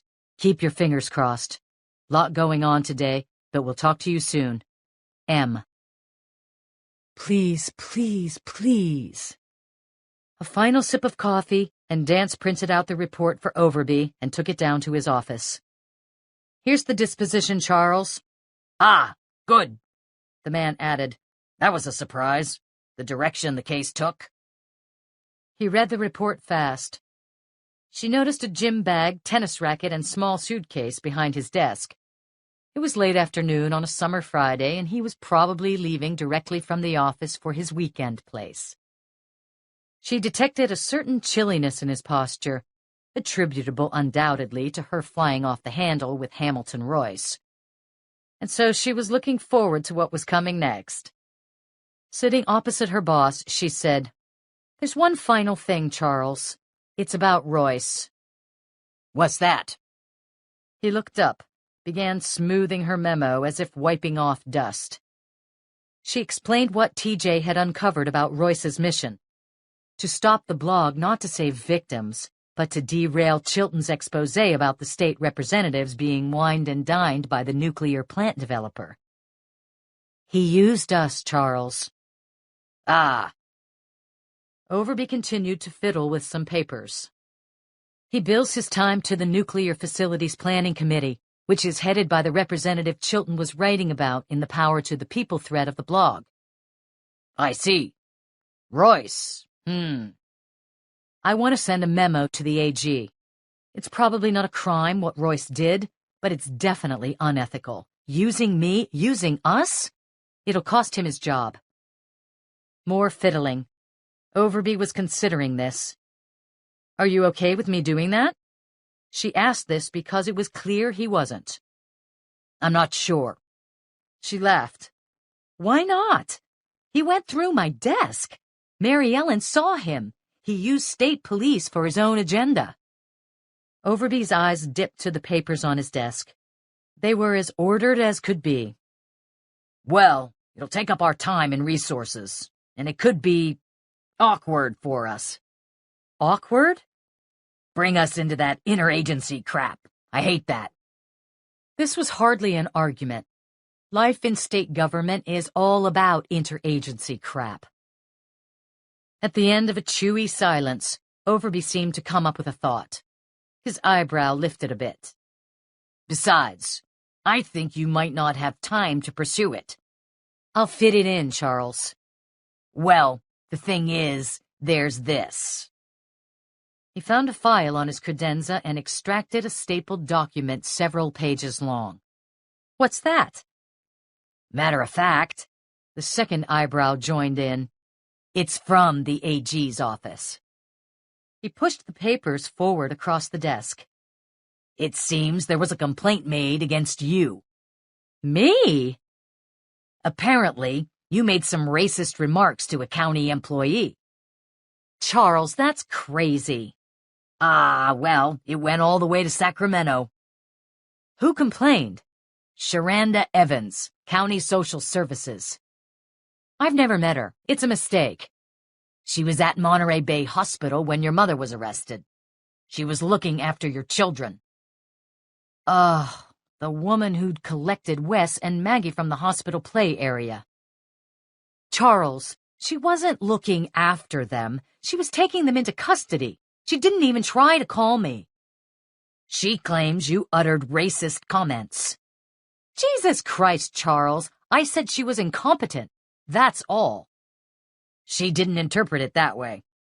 Now, since you generally have a good reputation and no history of problems in the past, the AG's not inclined to open a formal complaint. Still, it's got to be looked into. He seemed torn about this dilemma, but not that torn. He wanted some input from people on the ground about how to proceed. From Overby himself, he meant. And she understood too exactly what was going on here. Dance had embarrassed Overby in front of Royce. Maybe the ombudsman had gotten the impression that the man couldn't control his employees. A CBI-instigated complaint against Royce would call Overby's leadership into question. Of course you're not a racist, but the woman's pretty hot under the collar about it, this Ms. Evans. He stared at the inverted letter in front of Dance the way one would gaze at autopsy photos. How long have you had this job? Either not long enough or way too long. Catherine Dance realized that her boss was negotiating. If she didn't go any further with the complaints about Royce's impropriety, Overby would tell the AG that the social worker's claim had been fully investigated and that there was no merit to it. If Dance did pursue the Royce matter, she might lose her job. This sat between them for a moment. Dance was surprised that Overby was showing no kinesic evidence that he was feeling stress. She, on the other hand, observed her foot bobbing like a piston. I think I have the big picture, Dance thought cynically. She came close to saying it, but didn't. Well, she had a decision to make. Debating. He tapped the complaint report with his fingers. A shame when things like this happen. We have our core work, then other stuff intrudes. After the roadside crosses case, after the roller coaster with the J. Doe case in Los Angeles, after the harrowing days worrying about her mother, Dance decided she didn't have the heart for a fight. Not over this.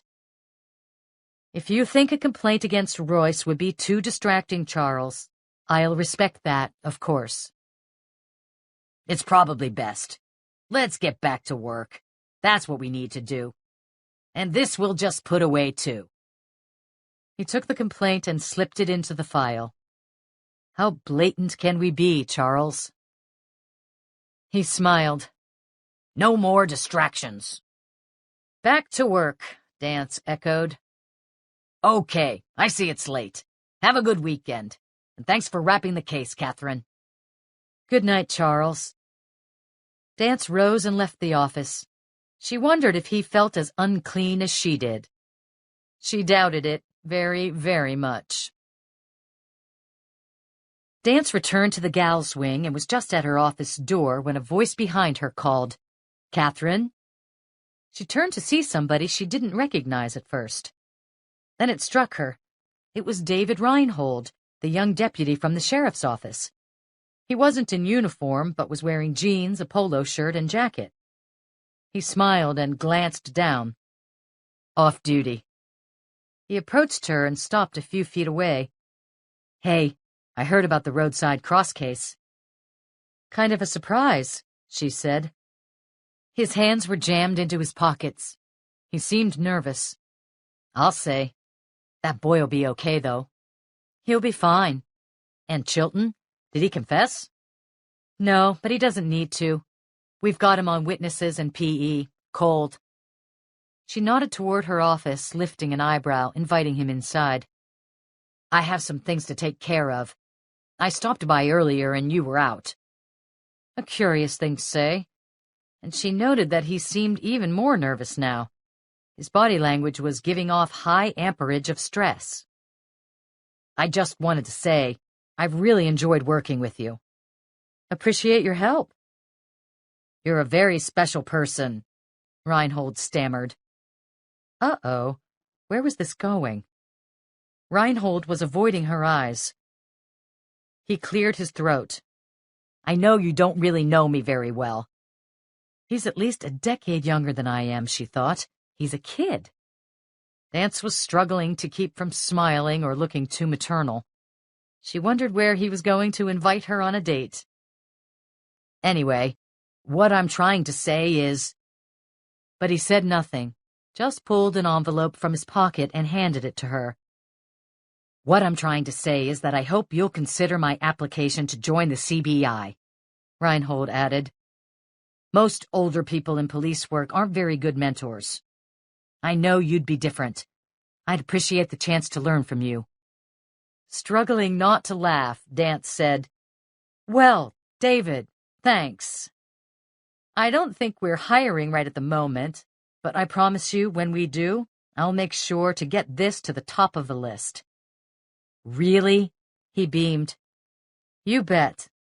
You have a good night now, David, and thanks again for your help. Thanks, Catherine. You're the best. For an older person. Smiling, she walked into her office and dropped heavily into her chair. She sat staring at the entwined tree trunks outside her window. Her cell phone chimed. Not much in the mood to talk to anybody, she looked down at the caller ID window. After 3 rings of debate, she hit answer. A butterfly eased along the fence and vanished into the neighbor's yard. It wasn't the time of year for monarchs, the migratory Lepidoptera that gave Pacific Grove its subtitle of Butterfly Town, USA, and Catherine Dance wondered what kind it was. She was sitting on the deck, which was slick from the late afternoon fog. It was quiet now. She was alone. The children and dogs were at her parents'. She wore faded jeans, a green sweatshirt, stylish Wish shoes from the Brown Company's Fergie line, a treat she'd allowed herself after the conclusion of the case. She sipped white wine. Her laptop was open in front of her. Dance had logged on as a temporary administrator to the Chilton report after she'd found the access passcodes in one of James Chilton's files.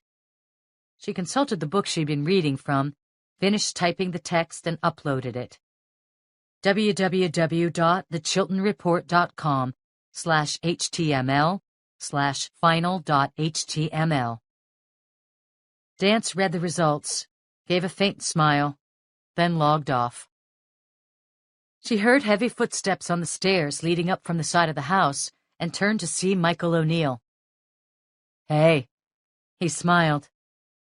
She had been expecting a phone call about the magistrate's ruling in Los Angeles as to whether the J. Doe case would proceed.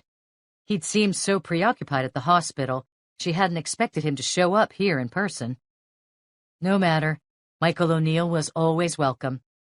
She tried to read his expression. She was usually good at this, she knew him so well, but he still had on a poker face. Wine? Sure. She retrieved a second glass from the kitchen and poured him his favorite red. I can't stay long. Okay. Dance could barely control herself. Well? The smile escaped. We won. Got the word 20 minutes ago. The judge blew the defense out of the water. For real? Dance asked, slipping into adolescent speak. Yep. She rose and hugged him hard.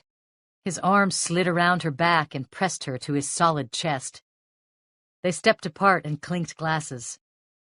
Ernie presents to the grand jury in 2 weeks. There's no doubt they'll return a bill. They want us down there on Tuesday, 9 a.m. to plan out the testimony. You up for a trip? Oh, you bet I am. O'Neill moved to the railing. He was gazing out into the backyard, staring at a wind chime that Dance had been meaning to pick up from the spot where she dumped it on a windy and sleepless night some time ago. He fell silent. Something was coming, Dance could tell. She grew alarmed. What was the story? Illness? Was he moving? He continued, I was wondering. She waited. Her breath was fast. The wine in her glass rocked like the turbulent Pacific. The meeting's on Tuesday, and I was wondering if you wanted to stay down in L.A. for a few extra days. We could see the sights, get those eggs Benedict we were hoping for. Or maybe we could go out for sushi in West Hollywood and watch people trying to be cool. I could even buy a black shirt. He was rambling, which Michael O'Neill never did. Ever. Dance blinked. Her heart thudded as fast as the wings of the hummingbird hovering over the crimson feeder nearby. He laughed and his shoulders slumped. She couldn't imagine what her expression looked like. Okay, there's something else I guess I ought to say. Sure. Anne's leaving. What? She gasped. Michael O'Neill's face was an amalgam of emotion. Hope, uncertainty, pain. Perhaps the most obvious was bewilderment. She's moving to San Francisco. 100 questions filled her mind. She asked the first. The children? They'll be with me. This news wasn't surprising. There was no better father than Michael O'Neill. And Dance had always had her doubts about Anne's skills at mothering and about her desire to handle the job. Of course, she realized, the split was the source of O'Neill's troubled look at the hospital. She remembered his eyes, how hollow they seemed. He continued, speaking with the clipped tone of somebody who'd been doing a lot of rapid-fire and not wholly realistic planning. Men were guilty of this more often than women. He was telling her about the children's visiting their mother, about the reactions of his family and Anne's, about lawyers, about what Anne would be doing in San Francisco. Dance nodded, concentrating on his words, encouraging, mostly just letting him talk. She picked up immediately on the references to this gallery owner, and a friend of Anne's in San Francisco, and he. The deduction she made didn't truly surprise her, though she was furious with the woman for hurting O'Neill. And hurt he was, devastated, though he didn't know it yet. And me, Dance thought, how do I feel about this? Then she promptly tucked that consideration away, refusing to examine it right now. O'Neill stood like a schoolboy who'd asked a girl to the 8th grade dance. She wouldn't have been surprised if he jammed his hands into his pockets and stared down at his shoe tips. So I was just wondering about next week. A few extra days? Where do we go from here, Dance thought. If she could hover over herself, looking down as a kinesic analyst, what was her body language saying? She was, on the one hand, deeply moved by the news. On the other, she was as cautious as a war zone soldier approaching a roadside package. The appeal of a trip with Michael O'Neill was almost overwhelming. Yet the answer, of course, could not be yes. For one thing, O'Neill needed to be there for his children, completely there, 100% there. They might not, should not, have been told about their parents' problems at this point. Yet they would know something.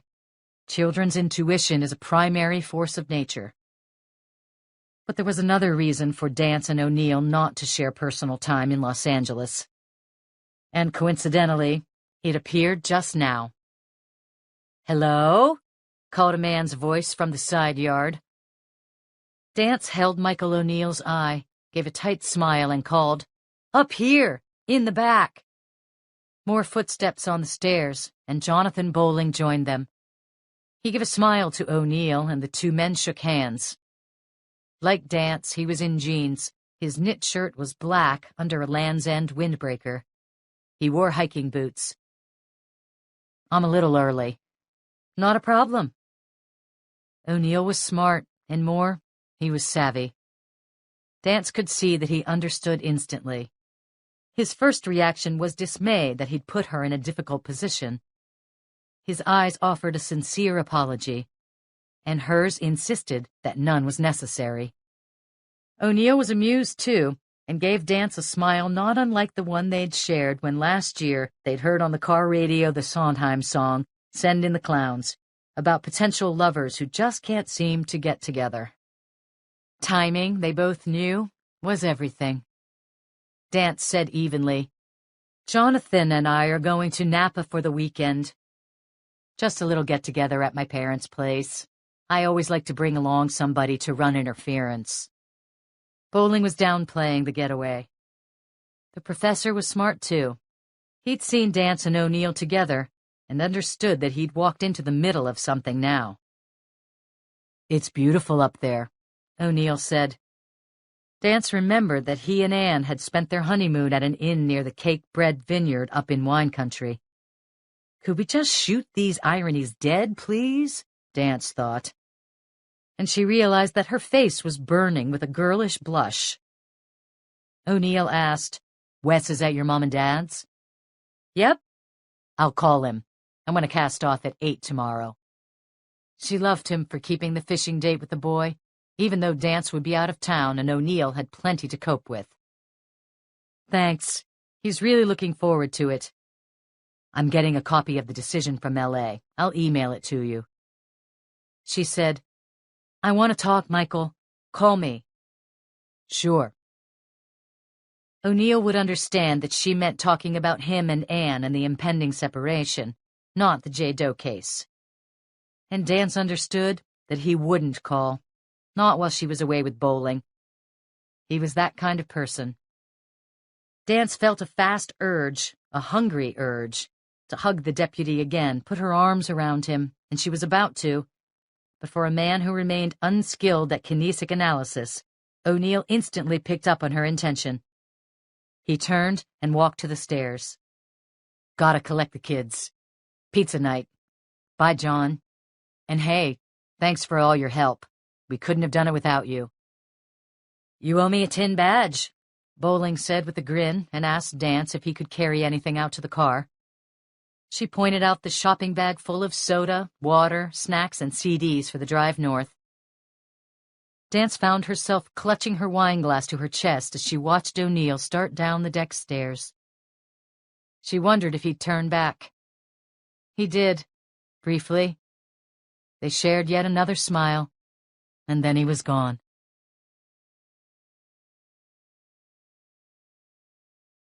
The end. You've been listening to Roadside Crosses, a Catherine Dance novel by Jeffery Deaver, narrated by Michelle Pock.